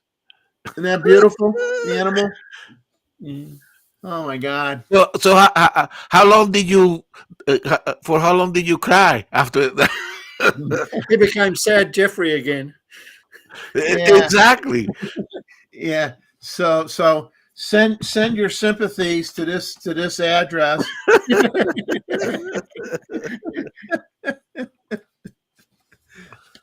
Wow. You know, I may never see one of those again. Yeah, you never know. And my brother-in-law, he told me that they get bear through there too. Black bears show up, deer. But he's seen that bobcat before, and when I first saw it, it was like against the corner of a house, the rear corner of a house. And then when it heard me get out of the car, it turned and started walking near me. And painful. No. My sympathies. Yeah, I tried running it through Topaz, Tim, and it did not do much to sharpen it. It was too blurry. Next generation, maybe. Who knows? Yeah, it's like. So that just goes to prove that Bigfoot is not the only creature that can be blurry in your camera. That reminds me, Jeff, for years, I mean, I'm talking about years, I always have trying to photograph the wolf in Yellowstone, always have the wrong settings. I have been doing landscape, and then the darn wolf will show up, and then all my setting will be all bad. I mean, it's that's kind of a Murphy's law. First time I saw deer up here, and I grabbed the camera, got 6 shots off. I got 6 shots of their butt. Yes. Well, you know what wildlife is great for giving you butt shots is ducks. You get ducks in a pond, they're always showing you the butt end. They're always swimming away from you. And once in a while, the head turns just enough where you might be able to get a picture of it, but you're still looking at their butt with their head turned, It's just like that is the what most of the photography from wildlife photographers we do is take butt shots. So this is a image that I tweaked in Photoshop, and I'm not a big Photoshop guy, but I had to remove a stick that was driving me nuts to see how it would come out. So it's getting better, Jeff. It's getting a lot easier. So yeah, it's pretty. It had a stick going right across it, just like this. Okay. Right underneath the nose was a stick. So wow. I got rid of it. I think it looks pretty good. It looks good. What did you use? Years with Photoshop to spending more time with it. Did you use the removal tool or the AI? I used the removal tool. But man, that red wolf exhibit at the zoo is so nice. It's so nice. But I did get some other pictures of it, and at some point, since I took the first round of images, the stick has been removed, so the stick is not there anymore. So I got some new images with no stick. Okay, well, when I first took the shots, I had this annoying stick, and I said, well, let me try to Photoshop it out. And I did, but I'm not although I've taken 2 Photoshop courses, I do not use it enough to retain my knowledge. Yeah, exactly. I think Photoshop's very expensive every month. You touch an air with the butt shots. That's on the wildlife photographers there. We start twitching. But no, Jeff, I think no, that's the good thing, again, technology, correct? It's doing those minor corrections, which I don't have any problem, correct? It's because you're not introducing anything. You're taking something out to make your composition better or to eliminate obstruction. I don't have any problem. But it's getting a lot easier. And I did try the other day. The new removal tool is fantastic, but the AI removal tool, it's when it's a little bit tricky, it does a great job. But that's the one that you have. Apart from people and text.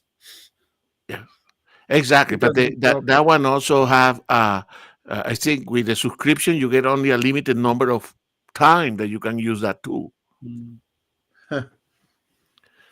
But for me, I will never exceed the amount in a given year. As usual, Adobe is finding way to charge you more money. Yes. Well, for the first time this year, I saw buffleheads. Okay. There was only 3 of them, so there's 3 buffleheads. So I got some pictures of the buffleheads. Is that what you call tourists, or? I call them a lot worse things than that.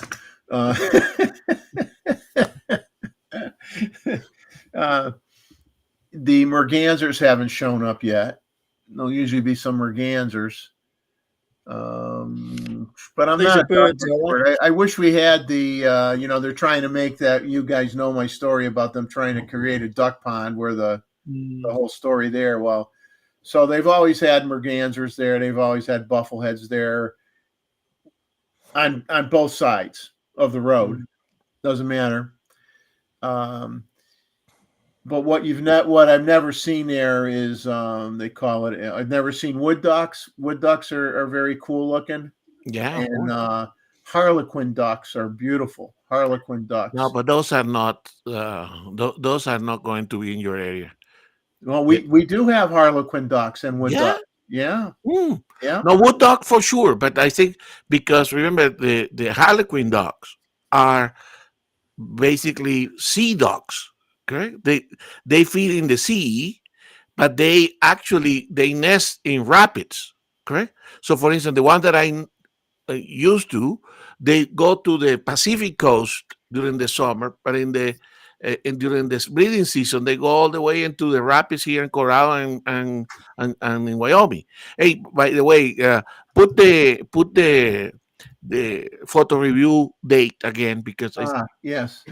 The only time I've seen a harlequin duck is there's a guy that created a man-made pond in his yard. Okay. And he has he feeds the ducks all the time. Okay. And he attracts the ducks into that body of water. And it used to be that you could see his pond from the road. So you could be on the road, you're not on his property, you could take pictures of the ducks. Yeah. Well, he has since planted real tall evergreen trees so that you have no view of the pond anymore. But he had all sorts of ducks in there that he attracted, and he had duck boxes for the ducks to live in or whatever if they wanted to on his property. And that's the only time I saw a harlequin duck was in his man-made pond. Yeah. By the way, just put the date because we got Flintlock here and Skuarasi joined, so that they can send the submission to you. Yeah, here we go. So we got December 2nd is the next photo review. 4 images max. There's the email. Sent it to me 12 noon the day before on December 1st. JPEG files, 2048 pixels on the long side. I'm not going to crucify you if the file's bigger. I got the Don't story. say that. It's too tempting. Try to keep it at 2048 on the long side because, and I do not, for the record, I do not usually within 48 hours of the show, I delete all the images. I don't keep them on my computer. I don't make copies of them. I don't sell them. I don't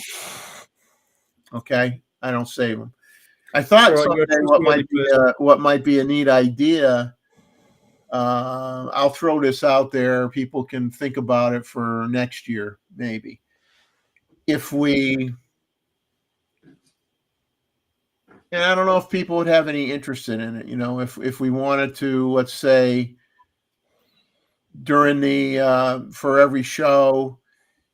Because I don't want it to be, it would be kind of making it too much of a competition, and I really don't want to be a competition, but it would be kind of neat if we, it was just a thought, you know, if we picked, you know, 2 or 3 images out of each photo review that we like the best,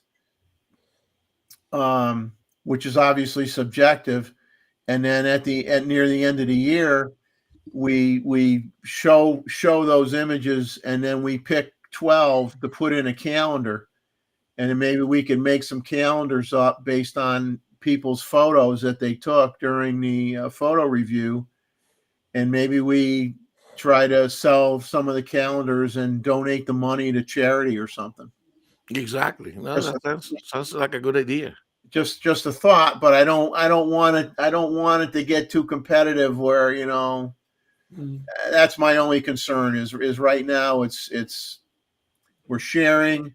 It's not a competition. Money for Chuck's ZF.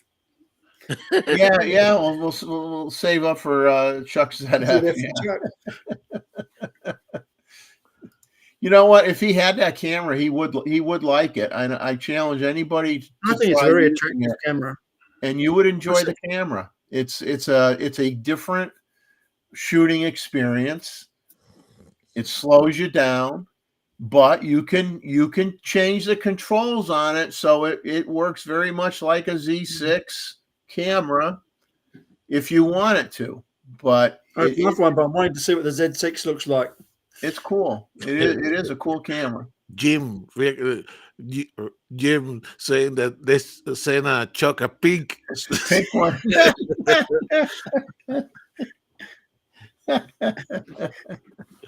At least you give him a smile. Yeah. And then you put a lens coat with a pink camouflage on his 600. That will drive me crazy. And you find a Barbie lens coat. Exactly.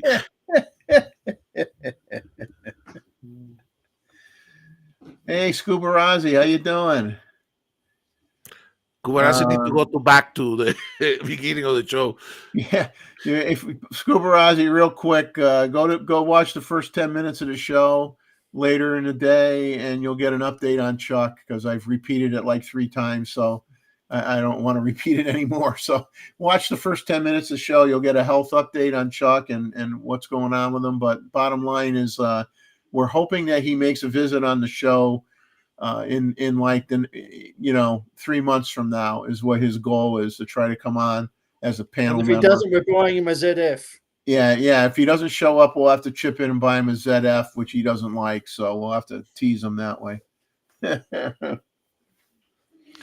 I did see him in person on the 10th of the month when I was in Connecticut. So I got to have lunch with him and his wife, and it was a wonderful, wonderful experience. And as you guys on the panel stated earlier, it's great when you many of us have established friendships with people from starting off on Chuck's show.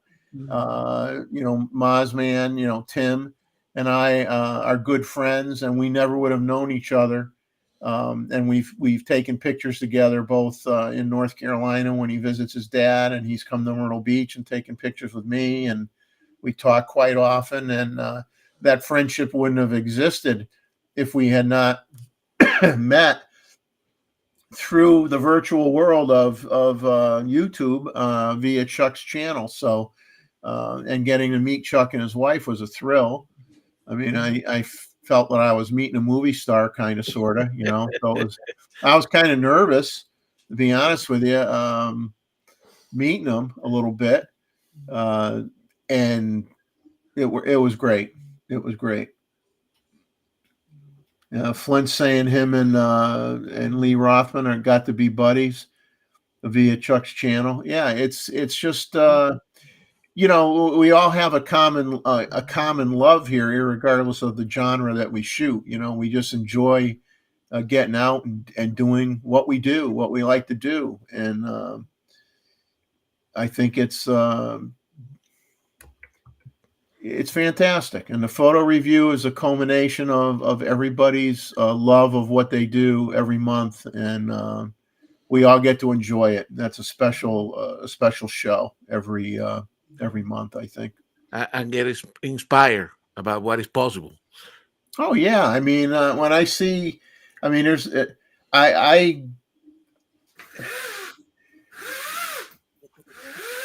some people would say, well, a wildlife shooter has to be very patient. It's not the type of thing where, I could take this, I could do a few shots of this and in a half an hour and I'm done. You don't know what your subject's going to be, who's going to show up, when they're going to show up, what the weather's going to be like, whether clouds are going to roll in or not. You're dealing with all sorts of variables, and sometimes you just have a crummy day and nothing works out at all, but you got out anyway, you got fresh air, you enjoyed it. But then you have other photographers that are very precise in setting up an image of something that they created.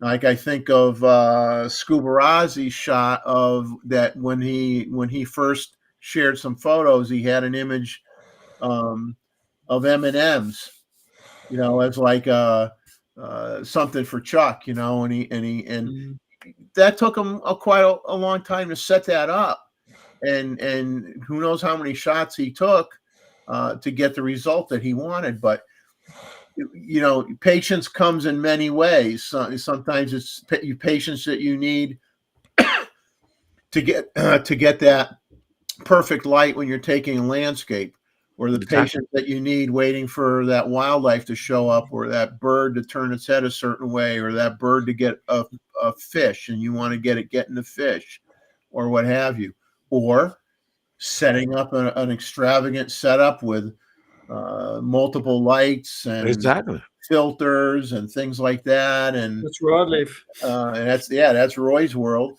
So all this stuff, we all have to be patient in different ways for different subject matters, but that's what makes it fun. You get to see how much hard work somebody put into what they're sharing. You know that none of these shots are like, 20-second shots, I'm done. I mean, it's pretty rare. You had to spend a lot of time doing it. Absolutely. So changing the subject slightly, specifically for Roy, since he's our Beatles aficionado, did you like the Now and Then? It's okay. It's nothing special.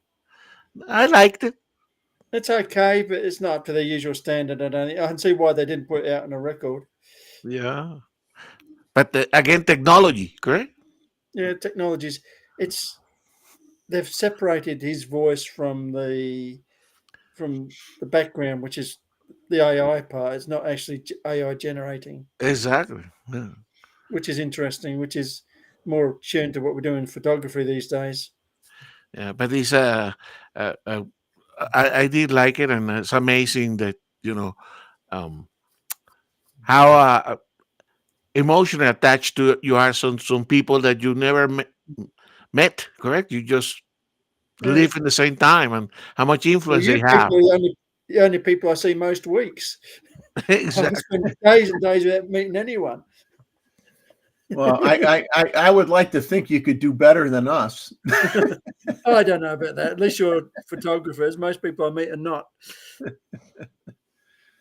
But and the other thing, Jeff, that is coming. Subject matter drying up, Gustavo, where you are, your subject matter kind of drying up right now. You got a little period of time here where transition and things are slowed down. Exactly.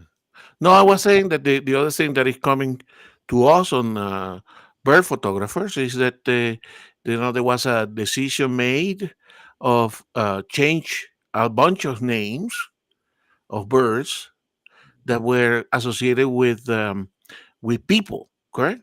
And so they are going to be going for descriptive names, correct, rather than trying to honor some people. So some of that started out of being politically correct, because some of the people, 200 years ago, they have different values, and so but all the, not the scientific name, but the popular names of warblers, and that has a specific scientist or memorialized somebody in the past, like those photos that I show a couple in the last review of these casines. Those are going to receive eventually a different name. So I'm confused already. That's terrible. Well, I can't learn the names as they are. Exactly. So it's a big change for certainly. They're going to start with the North American birds, right? Good. Better than here then. But Leave me alone. You can imagine. But also, it created a lot of obsolescence on books and field guides, and it's a big endeavor that they have. They make the publishers happy anyway. Oh, I'm sure they got. But so I don't know, Jeff, if you have seen and followed some of that. They have been a lot into the.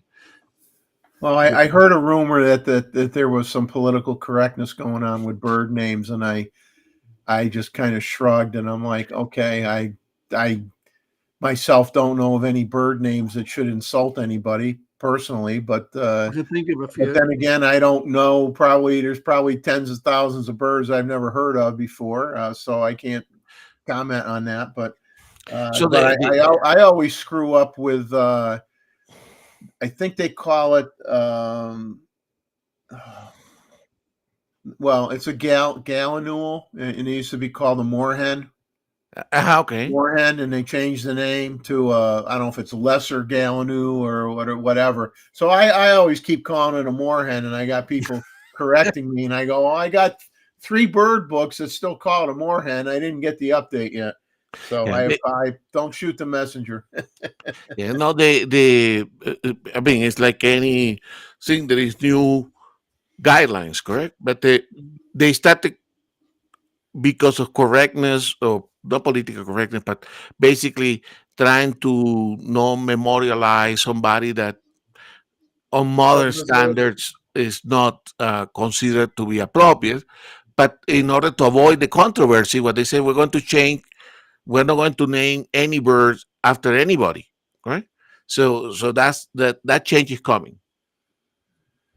Yeah, and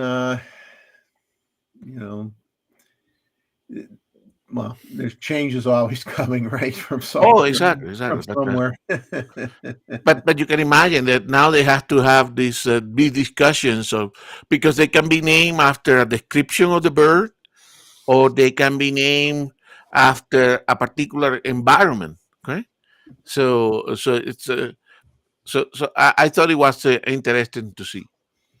Yeah, name it after the area that they live in or something, Exactly, that is allowed, or the environment, but in the new guidelines for naming the bird, so it will be mostly affecting first the North American birds. Yeah, they can stick to that. We've got a bird called the green chicken. Hey, Roy, it's coming to you. That's what I can say. I'm going to build a wall around the borders. If Trump can do it, so can I. Now, how many? I mean, I don't expect you to get it down to the exact number, but is Australia? I mean, when it comes to bird species, are there a lot of different bird species in Australia? Oh, there is. Yeah. So just to finish that, and I made a comment about that.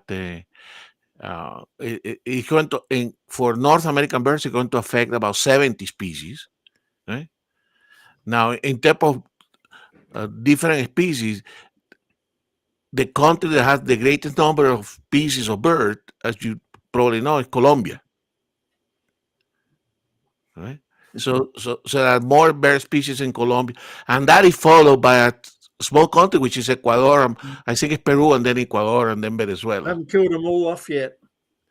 So in terms of biodiversity, it's the greatest biodiversity is in South America. Okay. Well, it's more woody and more foresty. More birds. Exactly. It's because of it actually had to do, Roy, with it's called speciation, correct? The number of species that is the subject of changes in the climate, correct? So in the case of the Amazon basin has contracted and expanded multiple times, and being together and separated from the Andes, and all that changes when there were glacier events in the northern hemisphere and the southern hemisphere. It was changing the size of the Amazon, and that was creating a lot of bird species. In addition to that, like Australia, correct, South America was not connected to the old world for a lot of time. So we also we lost a lot of the marsupials. Like we were an island continent in South America. We lost a lot of the marsupials. But at one point, the Latin America, or basically South America, was very much like Australia, completely separated from the the rest of the old continents. The reason Australia's got so many weird animals is because we're so separate from everything. Exactly. I'm trying to think. Boy, when my wife and I went to Hawaii when we were married, 5 years ago. Okay. Add a 0 to that, Mr. Jeff. Almost. Mental blank about the marriage, have you? Yeah, I'm my what marriage? Wait a minute, let me think about it. Well, I thought there was something they said on the tour in Hawaii about the birds didn't. I think the birds didn't have any natural enemies because they didn't have any snakes. Exactly. Is that still true, or have snakes made it there since then? Because I'm going back quite a few decades here. Unfortunately, yes. I think the only places that have managed, I think the same with the island of Guam. They have a lot of problems. Rats are an even bigger problem. Rats eat the eggs. Rats is another big problem, correct? Yeah. But I don't know if in the case of Hawaii, whether they already have rats before. They probably would have. Rats are very durable infestation type animals, aren't they? It came with the boats. It came with the boats, correct? Yeah. People go, rats go. Exactly. Rats are like the mammal version of cockroaches. Or people. You can't get rid of cockroaches, boy. They just. And actually, the rats that we have here in the States actually are. There is some native rats, of course, in the Americas, but the one that we have in the sewers and all that is the European version of the rats. I think it's called the Norwegian brown rat. I think is the proper name. Well, they have a. I think I was talking to Wayne Maddox or something, or maybe on another channel or something, and there was a. What was it? Yeah, we have what they call alligator adventure down here, which is it's I don't want to say a theme park. You throw the tourists to the alligators, do you? They feed the tourists to the alligators, but no, they actually have where they dangle the food over. They're way up high on a platform, and they dangle the food down, and they make the gators jump up to get the food, and so once again, this was decades ago, and I'm trying to figure out what in the heck they were feeding the alligators. And then I asked somebody that worked there, and they said, "Oh, we get giant rats from Australia. They got the food source was from Australia. Wow, shipped here to feed get big rats to feed the gators because the rats are so big. So it's cheaper, I guess, to import rats from Australia than it is to feed them chicken or whatever. I don't know." Particularly considering that Australia didn't have rats to begin with. Maybe we got native rats. We got native rats and imported. The native rats never come in the house, so they're not a problem. But they're big. The biggest rat that I have seen, and these are not it's a wild rat. It's in Africa. The rats in Africa, actually, and those are, that breed of rat is extremely intelligent. They use it. They have been trained, those rats, for demining. Bomb disposal. Yeah. Exactly. I saw that. Yeah. I agree with you, Kubarasti. They were feeding kangaroos. No, they're the rabbits. The kangaroos are giant rabbits. We got kangaroos the way you've got rabbits. That's funny. Oh, the kangaroos! You get people that get killed by kangaroos every year, don't you? Oh yeah, all the time. My son-in-law nearly got killed. Car hit it, rode off his car. The thing is with kangaroos that they come through the windscreen when you hit them. You have bull bars in America. We have rhubards here in front of our cars. Exactly. Wrote off his car. I prefer not. So, Roy, another question for you, and Jeff, you probably heard too. So, I'm sure we all sad to see Becky not being in the live stream. Yeah. That's going to ruin it, isn't it? Yeah. Well, I didn't hear about that. You guys got to fill me in. What's going on? Last episode, they said Becky's leaving to go to America to be with her parents, and she's not going to be on their chat show anymore. Except very occasionally. She's going to do collaboration on videos, but particularly the Friday light show, she's not going to be able to be in the shop anymore. Oh wow! So when's that start?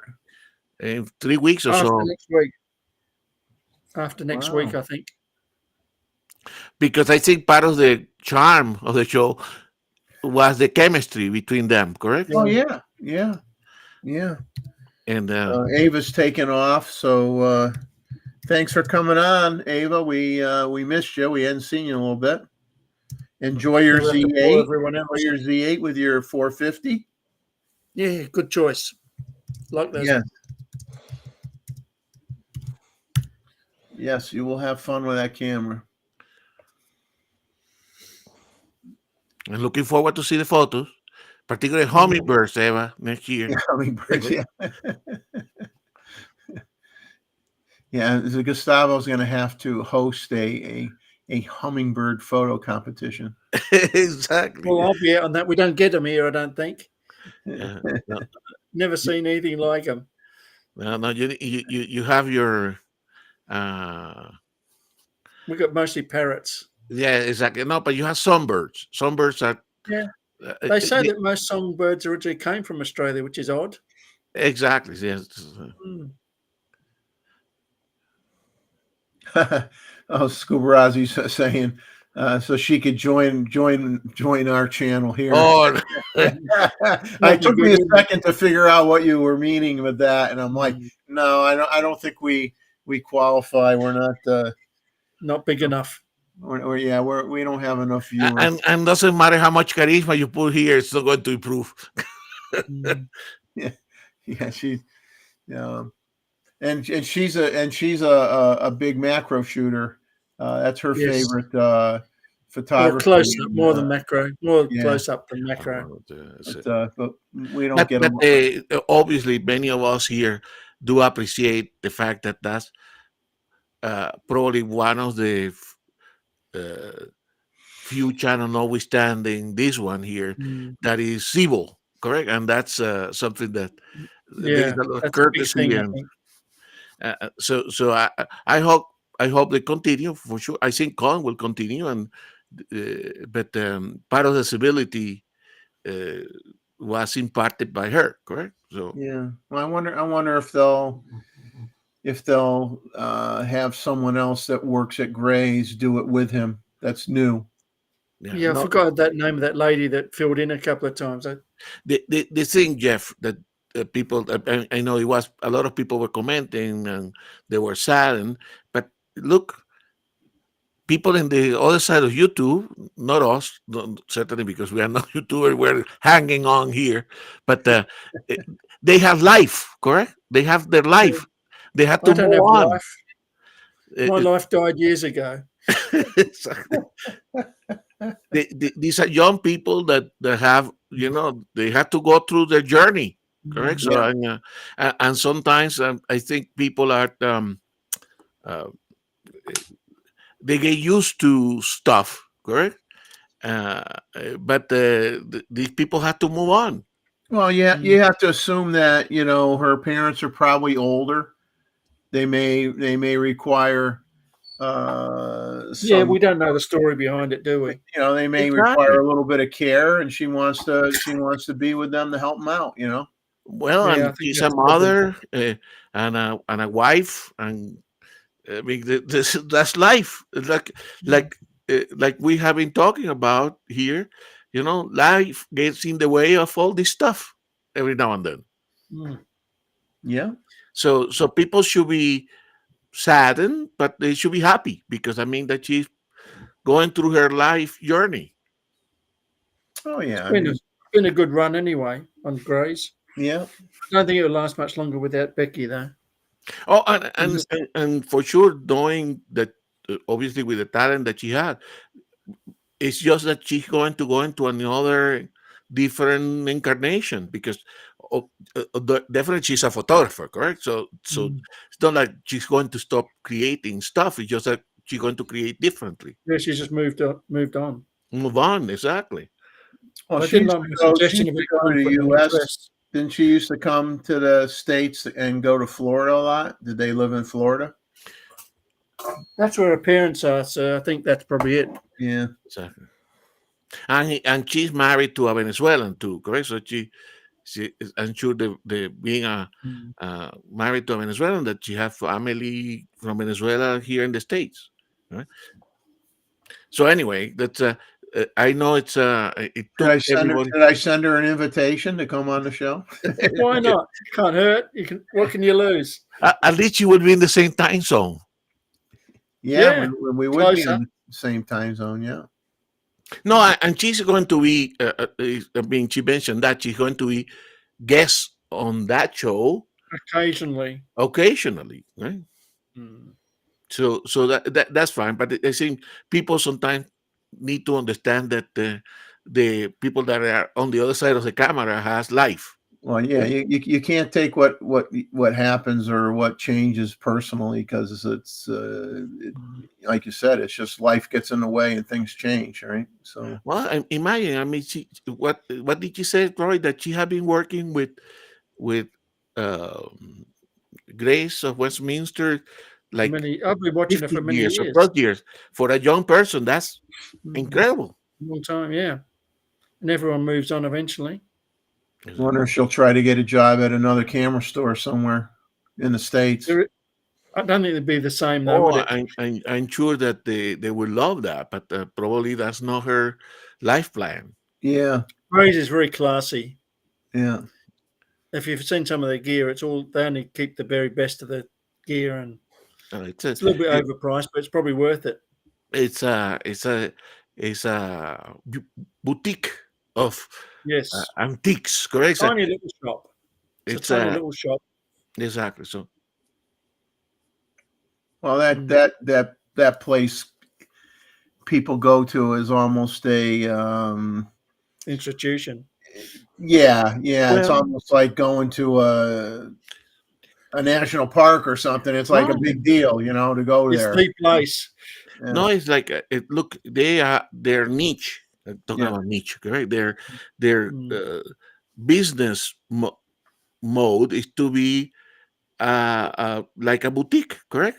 They have a lot of very refined clientele that go for these collectibles that cost thousands of dollars. I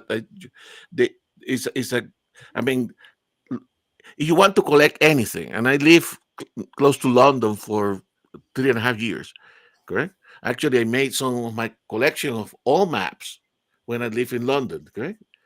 So this map here is a map of Venezuela from the beginning of I think this is from 15 or 16 something, one of the first map of South America, okay, and it's Venezuela. So you want to collect stuff, London is the place, and that's what they do. If you don't mind the cold and the rain. Exactly. They have been collecting for a longer time. Okay? Yeah, I just sold my 58mm old Noct. Exactly. So I need the money. But that's good. That's good. I think with a lens. I think, Roy, the people that frequent the channel, we need to. I sometimes visit the channel, but don't make myself visible. But we need to congratulate her on her decisions and support her. Yeah, she probably needs it because everyone's probably whinging about it. Oh, I'm sure. Yeah. So Greg Wilson's with us. I don't know if he was here earlier or not. I guess he was. We haven't taken care of Greg for a while. Right, he's been here for a while. So work's getting in the way of his photography journey. Yeah, his work has a horrible way of interfering with anything fun, doesn't it? Exactly. Work interfered with my photographic journey. All the years I worked, pretty much, it was pretty hard to. It was once in a while you'd get to go out and you were like, oh, what a treat. I remember what my camera looked like. Oh, that's great. Funny, when you work in photography, though, it becomes less exciting. Exactly. I'm glad I'm retiring because now I photograph what I want to photograph, not what I have to. Exactly. When you have to spend a whole day photographing something you're not interested in, it's not as much fun. Exactly. No. What's the old saying though? If it gets to seem too much like work, then you won't like it anymore. Right? If it starts to feel too much like work, you won't like it anymore. It's kind of like I had uncles that were in the trades. I had uncles that were carpenters, and it's like, they'd build houses and additions for everybody, and their house was the last one to have anything done to it, because when they got home, they didn't want to pick up a hammer or a saw anymore. They were done for the day. So I had the worst boss ever, slave driver. Pity I worked for myself. Exactly.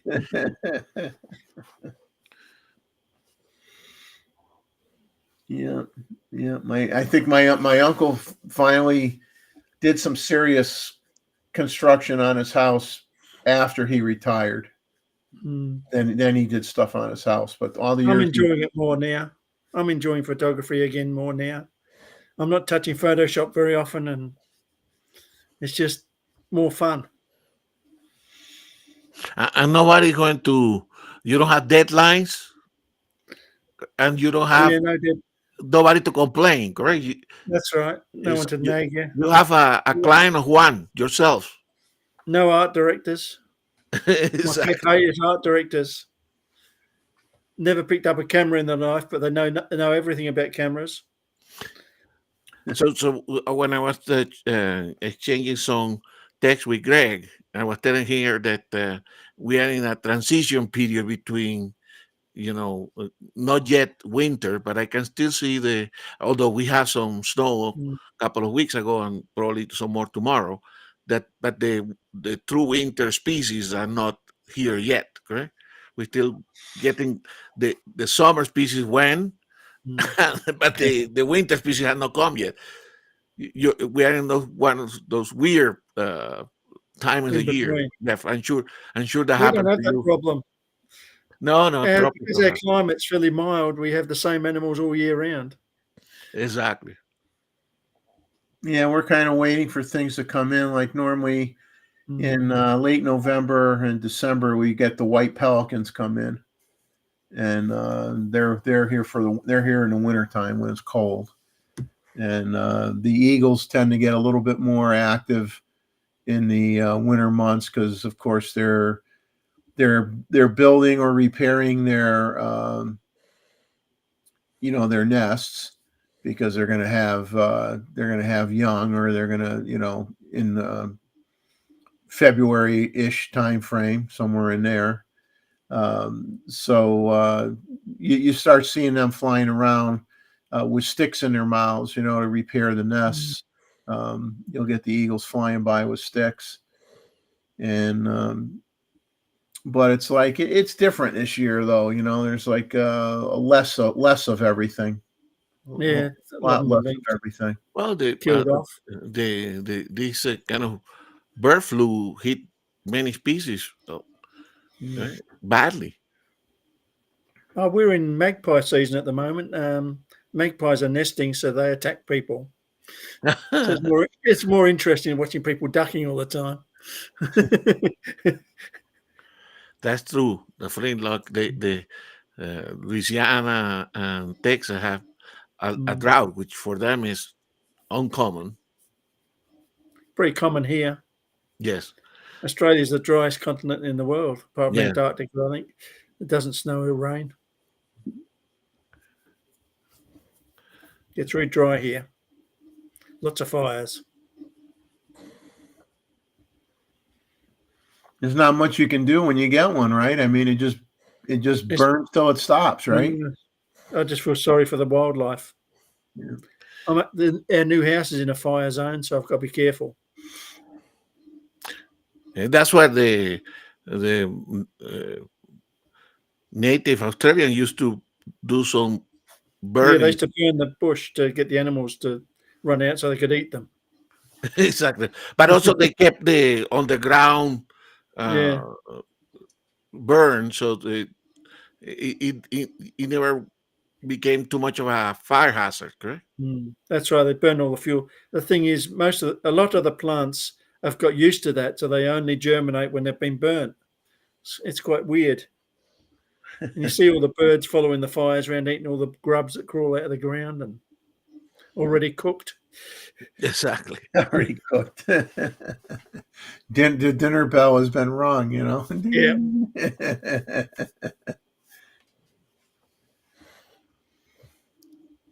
What else? I don't I'm think still I waiting for have. those deer to come back. I didn't know we had deer in the hills here, so that's not something I'd expect. I don't think Every I day I have look out. any more new information. I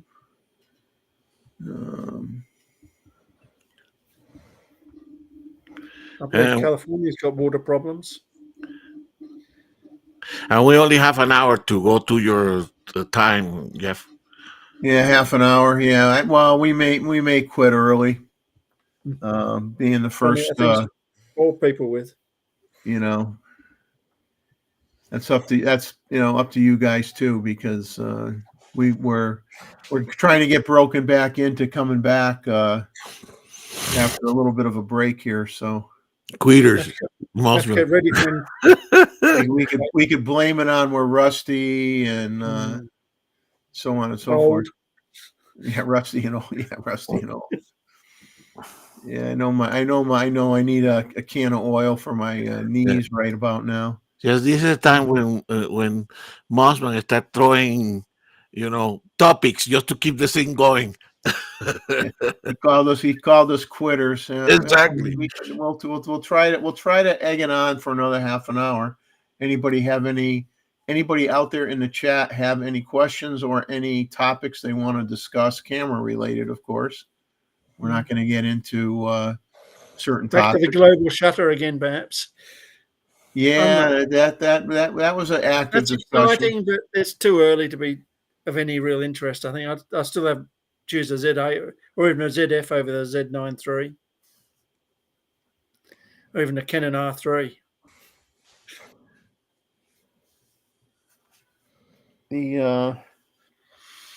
There was some of the. Well, I guess I'm not going to make these. I have thoughts in my head that I don't think I want to share because it'll. I'm not here to stir the pot based on other people's opinions that we're on another show. They're the best sort. No.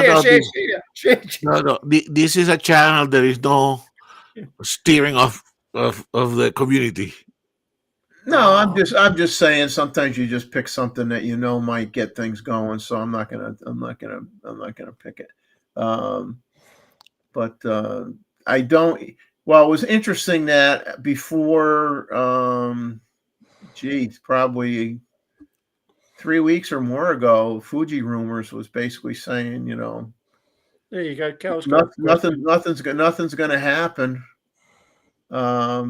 with Fuji. Cal's got a question for us. You're the birdie guy. Oh, for birds like eagles, what aperture you use? Well, believe it or not, many times I'm shooting wide open. I'm shooting wide open. Now, probably more importantly than the aperture, believe it or not, is your shutter speed, what effect you want to get, because lots of times birds in flight, I kind of go from the eyes have to be sharp. With a bird photo, the eyes have to be sharp. If you have the eyes and the head sharp, people can forgive anything else that's out of focus, but the eyes and the head have to be sharp. And the highlight in the eyes is nice too. Yeah, and but sometimes you want to freeze it completely and everything's tack sharp. Sometimes you want to have the tips of the wings to be a little out of focus to give you the sense of motion, that they're in motion. So it all depends on the style of photo you want to take. Now, sometimes if I'm paranoid, because if you have depending on the color of the bird too, if you have a low contrast subject, if you have a bird that's predominantly dark in color, your autofocus could have a little bit of a tough time because there's no contrast. So in those cases, I might stop it down 1 or 2 stops to give myself a little wiggle room, so that if it didn't quite focus on the eyeball, I got enough depth of field to make sure that that eyeball is sharp. But normally I could get away shooting, you know, if I'm shooting with the 800, I'm at f6.3 and I get perfectly acceptable shots shooting it wide open. But a lot of people will stop it down 1 or 2 stops just to give themselves a little bit of wiggle room. Well, There's no wrong answer to that. The thing is to try different things, see what effect that you like. Try different shutter speeds, see what effect that you like. You know, larger birds. You'd be amazed if you pan well how slow a shutter speed you could get away with and still get a sharp bird. And that's when VR doesn't help. Large bird, you know, a kingfisher. 1/4000th of a second or more on a kingfisher. Same thing with a sparrow. You're going to be that higher than 1/4000th of a second because they just move so fast. You get a spoonbill or an osprey or whatever. You know, you could get away with 12/50th of a second, 2000th of a second. So it all depends on the size and the flight pattern of the bird. If it's some birds just fly, you know, you can just follow them and say they're just going to keep going straight the whole time they're flying. They're just like go straight across the sky. But you get a tree sparrow or a kingfisher, they zigzag, they go all over the place. You got to have a fast shutter speed. For sure, that's the right answer. Yeah, but for sure, the bigger the bird, the easier. Yeah, the easier it is. I mean, I guess the only thing that the big bird would do for you is the harder shots are when they're coming. If you want to get a shot of them coming at you straight on, and they got a long beak, and you want the tip of the beak all the way to the head to be sharp, you're going to have to stop it down because otherwise you're going to have either the beak in focus and the eyes will be out of focus, or the eyes will be in focus and the beak will be out of focus. What about big bird's yellow feathers? You know, feather detail. That's the trick there. You want the feather detail. Yeah. Back on macro lenses, I like the 105. Most of my macro is done in manual, not in autofocus, by the way, because you just need the precision. The old G lens I didn't like as much because it suffered from lens droop. If you focus it down, it refocuses itself. The AIS ones and that before that and the AFD ones are actually better than the G one. But the 105 MC is a brilliant macro lens and it's outstanding. I agree. I have a macro rail and I use that too, but the motor's worn out on it. And I'm not replacing it because I don't need it anymore. I used to have an old bellows attachment, you know, rail system, you know. That was always fun. Lens on the end of the bellows, sit there and turn the wheel and the Jim also with the 105 MC, because the autofocus of the C lenses are so fast now, correct? The chances are that you know macro photography for flowers or insects, you have to basically have zero wind. Still early in the morning, that was the only way to do any kind of macro outside of the studio, correct? But now these focus so fast. There you go. Roy's got it. But you can. Took me a few seconds because everything's moved. Yeah, exactly. So for sure, if you're considering that Z 105 MC is as a macro goes. That's one of the best macro lenses I've ever used. I've got a $12,000 Hasselblad lens that is only very, very slightly better. That's 12 grand. Exactly. So the 105 is brilliant. One thing I do with my macro shots is I change my autofocus mode to pinpoint autofocus. So Yeah, I could sit there and put that little dot right at the stamen of the flower, or exactly where I want it on the flower, rather than the single point autofocus. You use the pinpoint; it's more accurate, and you can be a little bit more picky about exactly where you want to focus on that. And change it to for us in Nikon. I understand all the cameras have insect selection, but if you are photographing insect or flowers, take it off the bird or the animal and go back to the everything autofocus selection, because it works better.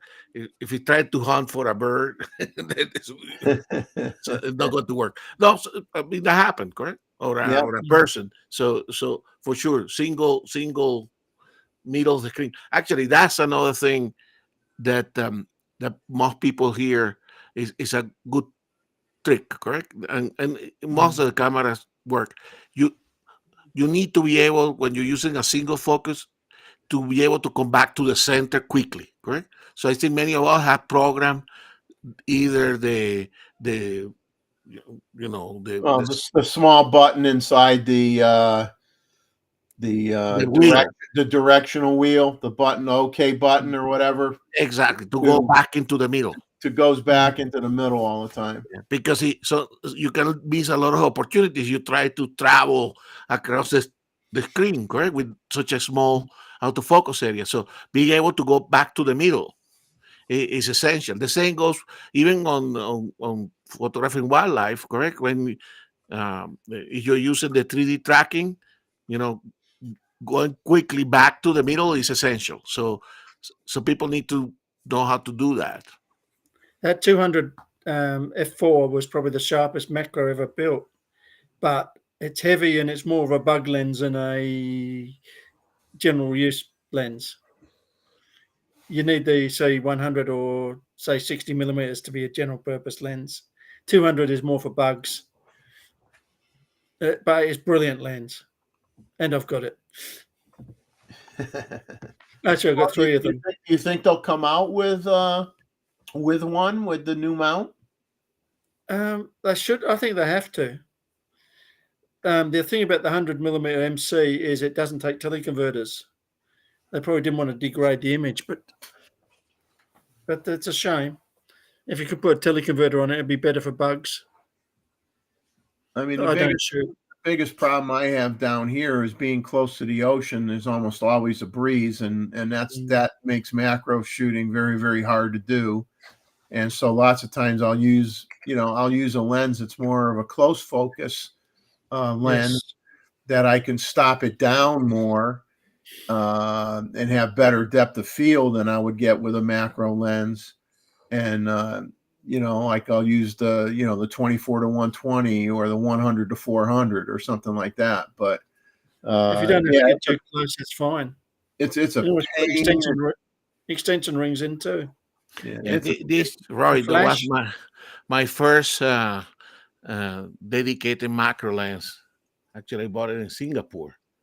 Is that the 60 or the 105? Oh yeah, I got that too. It's an excellent lens. That's as good as the 60. Exactly.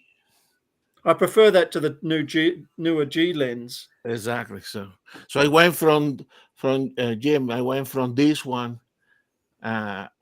until I changed to this 105 Z lens. It's hard to beat the 105 Z lens, though. This one still have the screw system on the. The thing is, when you're shooting macro, you're usually in manual mode because you want the control anyway. Exactly. So that's what I did. Change it. I've got 100 millimeter Zeiss lens, but it's in ZF2 mount, the old Nikon mount. I think Chuck's got that lens too. I think he mentioned it. That's a really good macro lens. Trying to see if I got an old one laying around or not. I forget what I have sometimes. Not as organized as Roy. Where are we?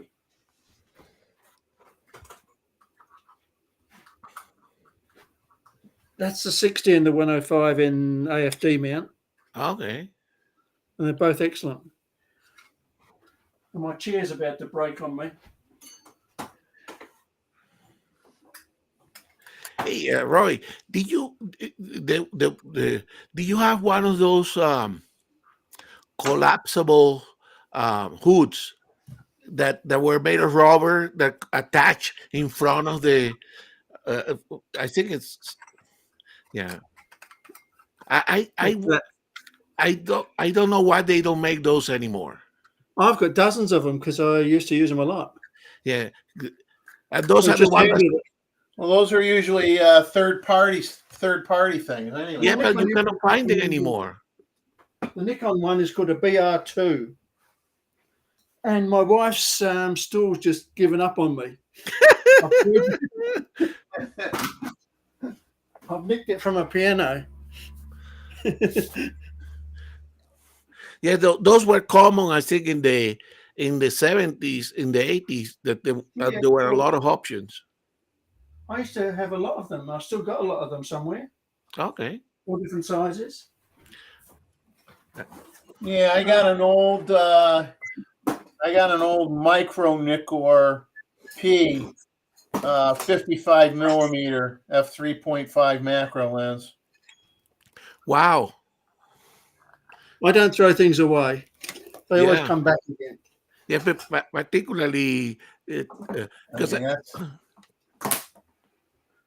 oops, because pretty old. Yeah, because Roy and Tim, who is listening, I certainly, you see, I don't like this type of snap. Garage sale at Roy House. You see, this is the 100 to 400, the Z. Correct? I don't like this type of hood. Do you know the hoods are these type of hoods that are kind of open at these. Oh, the pedal hoods. Pedal hoods. I think they call them, right? Pedal hoods. Exactly. So I would love to be able to replace these with a screw up collapsible rubber hood for this one. I can't remember the thread mount on the 1 to 400. I think this is a 77. You should be able to get rubber hoods for that. Mm. I probably got some myself somewhere. But the thing is, it's not going to do a full coverage. We all have our quirks, correct? This type of pedal hoods I don't like. No, I like it. Well, sometimes I don't like how they lock on. Sometimes they pop off depending on what era the hood was made. This is a 105 MC, and because it's got a flat end, you can just shove it down and it doesn't fall over, which I like. Exactly. Good when a lens doesn't fall over. Yeah, but Andre, that is why, because of the needs of the lens, or is just because certainly in this one, I think it had to do with the fact that the lens changes dimension, correct? Yes. So they have to go for the widest angle. Exactly. So you think if you put a rubber one on this one, it will create some vignetting, or? I don't think so. Okay. The thing about the rubber one, they don't normally extend as far. Therefore, you may not get as much flare control. Exactly. Anyway, I like lens hoods, so they protect the lens and increase contrast by reducing flare. Yeah, if I have a lens with a lens hood, I always use it. I always use it. That's same here. Yeah. But you have they all have the peculiarities. I want one that, as a matter of fact, that system that we have on this 800, correct, that you had to push and on move it in a certain direction, not my favorite. Flintlock is taken off, so have a good night. there's a website that produces lens hoods you can print out, paper ones. Wow. I've forgotten. I'm just trying to remember the name of it. I've got an old person's problem there, remembering it. But I was going to mention it. And obviously, the main problem is that you have to obviously get into the front end screw, correct? So yeah, some of them have got horrendous lens hoods. Yeah, Andre makes a good point that typically for zoom lenses, that's a pedal shaped, and if it's a telephoto, it's not. Yeah, that's to get the most out of it. Yeah. But you think that's a bad lens? Look at the size of this lens hood. yeah. That's what you call a lens hood. Exactly. Well, on the 600, Yeah, that's a 600. right, that had two pieces, correct? 600. That had F4. two pieces Yeah, that you two can pieces. attach. And it's horrible. Yes, I don't like it. And the actual lens cap's even worse because it's like a tea cozy that goes over the whole thing.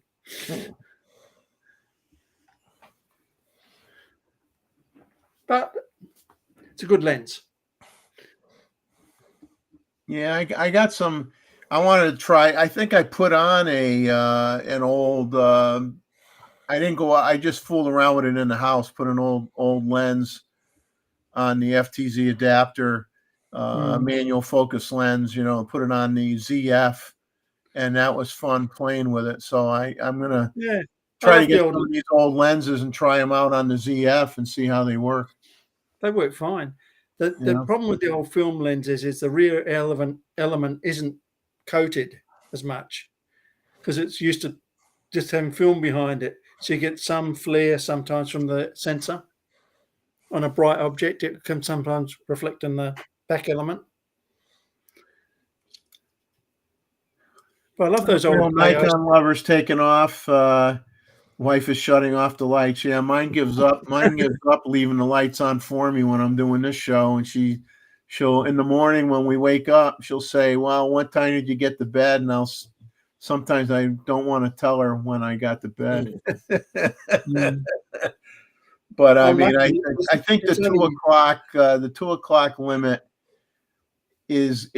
seems to be working out fairly well. I mean, that's well for me. It's not even 6 p.m. here.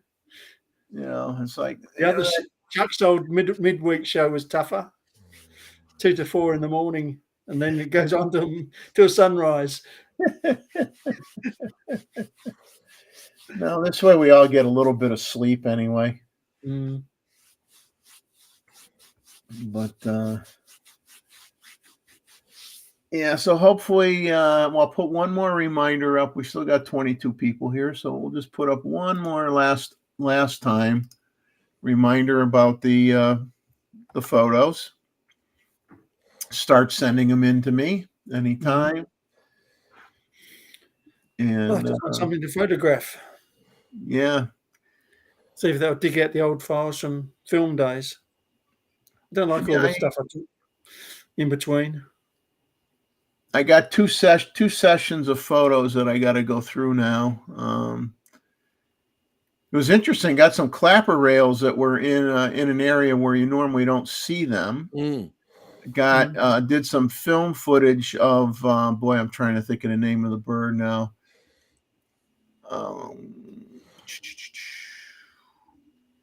They've got the short black bills. They look like sanderlings, but they're not sanderlings. They're dunlins. Oh, dunlins. Okay. Dunlins. So I got a group of dunlins that are right against the interface between the, where the reeds are right up against the land mass. And their heads are going like this. Their beaks are going like this, trying to get whatever they're trying to eat. So I'm going to leave it at full speed when I put the video, show the video, because it looks like a bunch of sewing machines just going up and down like crazy. It was really, really funny to watch. I'm pretty terrible at it, but I'm learning how to photograph birds. Just get at it, Roy. You have them there. The photo that I told you already, correct, in your video, but that kingfisher, that belted kingfisher, that stay there in that little stump with the moss around, that was something special for Jeff. That's a kind of, you're not going to get unless that's the perch for that kingfisher. Likely not a one to get easily. They never stay still. They never stay still. I do here. You know, you got the more colorful ones, I think, versus a bit bigger too. I think the kookaburras are kingfishers. We would get. It was interesting. Like, of course, I can't go there now because the whole walkway got destroyed by a tropical storm and has not even been started to get replaced. But when we used to walk out from the nature center, we'd walk way out to the almost like the middle of the marsh, and there'd be like a metal sign, probably restricting boaters to that area or what have you. But there was a sign, and a kingfisher used to sit on that sign, and he would dive down once in a while and he'd get a fish. He'd go up to that sign. He would beat the fish on the sign to basically break up the bones to make it easier for him to swallow the fish. So he'd beat the heck out of the fish on the sign and then he'd swallow it. That was always fun to watch. The perch, this perch where you took the photo is a lot nicer. Yeah. Oh yeah. Yeah. It's nicer than a sign. Yes. Exactly. Certainly nicer than a handrail. Yeah. Yeah. Yeah. Well, they like to stay. There's another walkway where there's a framed image of the park or something with some information on it, and sometimes the kingfisher likes to basically be right on that walkway, and it looks like it's reading the sign. But you can't get a picture of it without the sign in the picture. You can't tell what the sign says, but you're shooting it from the other direction. You're pretty far away, but it's like, can't you land somewhere else so you're not make it where that sign is not going to be in the picture? So getting it on that tree was a joy. I'm sure every time that you pass it, you're going to be looking. Oh yeah, I go there. I go when I'm in that area. I stop there and I walk there every time to see if it's there. Exactly. That's what I would do.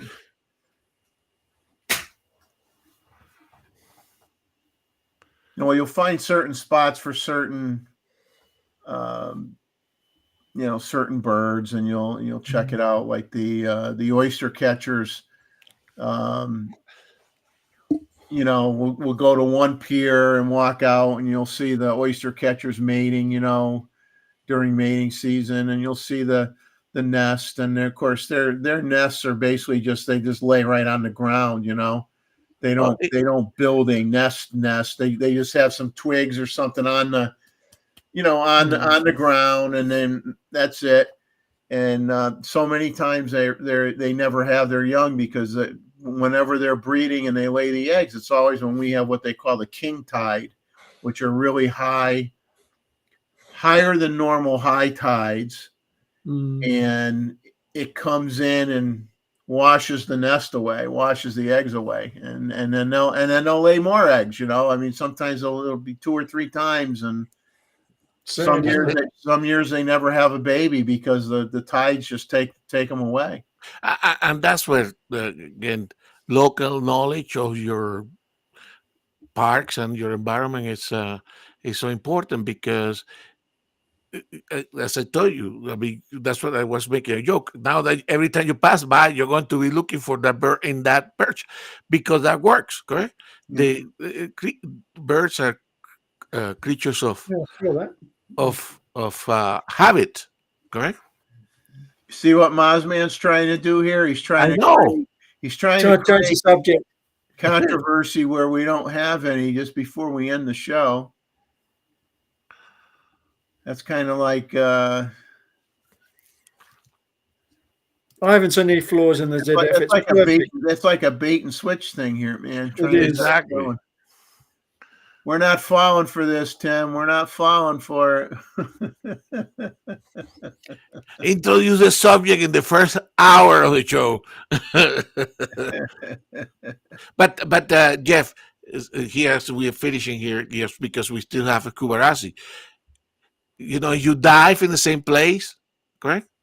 Yeah. You could take a person to a certain coral head and say, hey, you're going to find this angelfish here, the green moray on that place. I mean, yeah, that's the way that's the way of the nature is, okay? So they are, you cannot say you're going to find it 100% of the time, but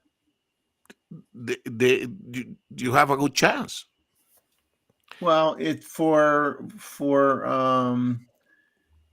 you know, some people say, well, I like to go to different places all the time. I don't like to go to the same place, but there is a benefit of going to a place over and over and over again, because you don't waste a lot of time. You kind of know what likes to hang out where, what you're typically going to see, you know, generally at what time of day, you know, certain time of day, certain things may happen. Certain Could be vary, but it's you good to know, know what's there. yeah, you like to go there when it's in the early morning. You like to go there when it's low tide. Okay, so you're there when the tide comes in and brings in fish, and starts to bring in the fish. Then the marsh birds are there to start feeding on the fish. So, you know, when you're there and it's high tide, you know that you're not going to stay long enough for the tide to change, more than likely. So you have to restructure your focus on what you're going to do. Well, and Jeff, you know that if you have an incoming tide and you're photographing shorebirds, that's a great opportunity, because you can sit and wait for the birds to come to you, because they are going to be, you know, looking for worms and everything at the edge of the water, right? So that's a great thing to do. But you were talking about a clapper rail. Those are potentially good photos, because they are so difficult to find and photograph. They do not typically, they don't often like to show themselves out in the open. They like to stay in the reeds a lot. So if you're fortunate enough, and I got some, you know, I got some pretty good shots of them, but I had to have the camera in my hand. I knew where it went in. I just sat there, waited. Finally, it came out. It would come out and eventually turn sideways, where I get a nice side shot of the bird with the eye nice and sharp and everything. And I'm like, okay, I'm happy I got that, you know. But yeah, you so much of it, like people say, and even if you're going on a safari, you know, is to try to understand the animal's behavior, because it makes your job so much easier. But of course, they have the safari guide people that they know everything, correct? Yeah. Well, I think a safari discussion that what's his name there, Steve Perry. Steve Perry talked about it one time, where tries to the guides that he uses, they know what his style is, and they try to get the vehicle away, where farther away, but where he's at the same viewing angle, in line with the subject. So you're not shooting up, you're not shooting down, you're in line with the subject. Well, because the majority of the people that go to safaris are the occasional wildlife photographers. They're going to want to be as close as possible, correct? But a seasoned wildlife photographer, he understands that, you know, background, angle of view is so important. Yeah. But here we are. It's after 2:00, so we are going to say goodnight to everyone, and thank you so much for visiting us tonight, and returning after a 2-week reprieve. hopefully I gave you an opportunity to go out and take some pictures since you weren't, going to be visiting the chat. And everybody have a fantastic Thanksgiving holiday. Enjoy the time with your family and friends. And, hey, worst case, you sit in front of the TV, chewing on a drumstick, watching the football games, right? If you say so. I never watch sports. Don't have time. But good night to everybody. Thank you guys on the panel, Roy and Gustavo and David and everybody we had on tonight. It's appreciated. So look at team. Man, 3 times as long since I missed 2 weeks. Yeah, okay. We'll talk about that. We'll talk about that sometime. He had to join in order for do that. I can hear my wife. I think she's noticed where I've gone. No, thank you guys. We're going to kill the stream, and thanks again.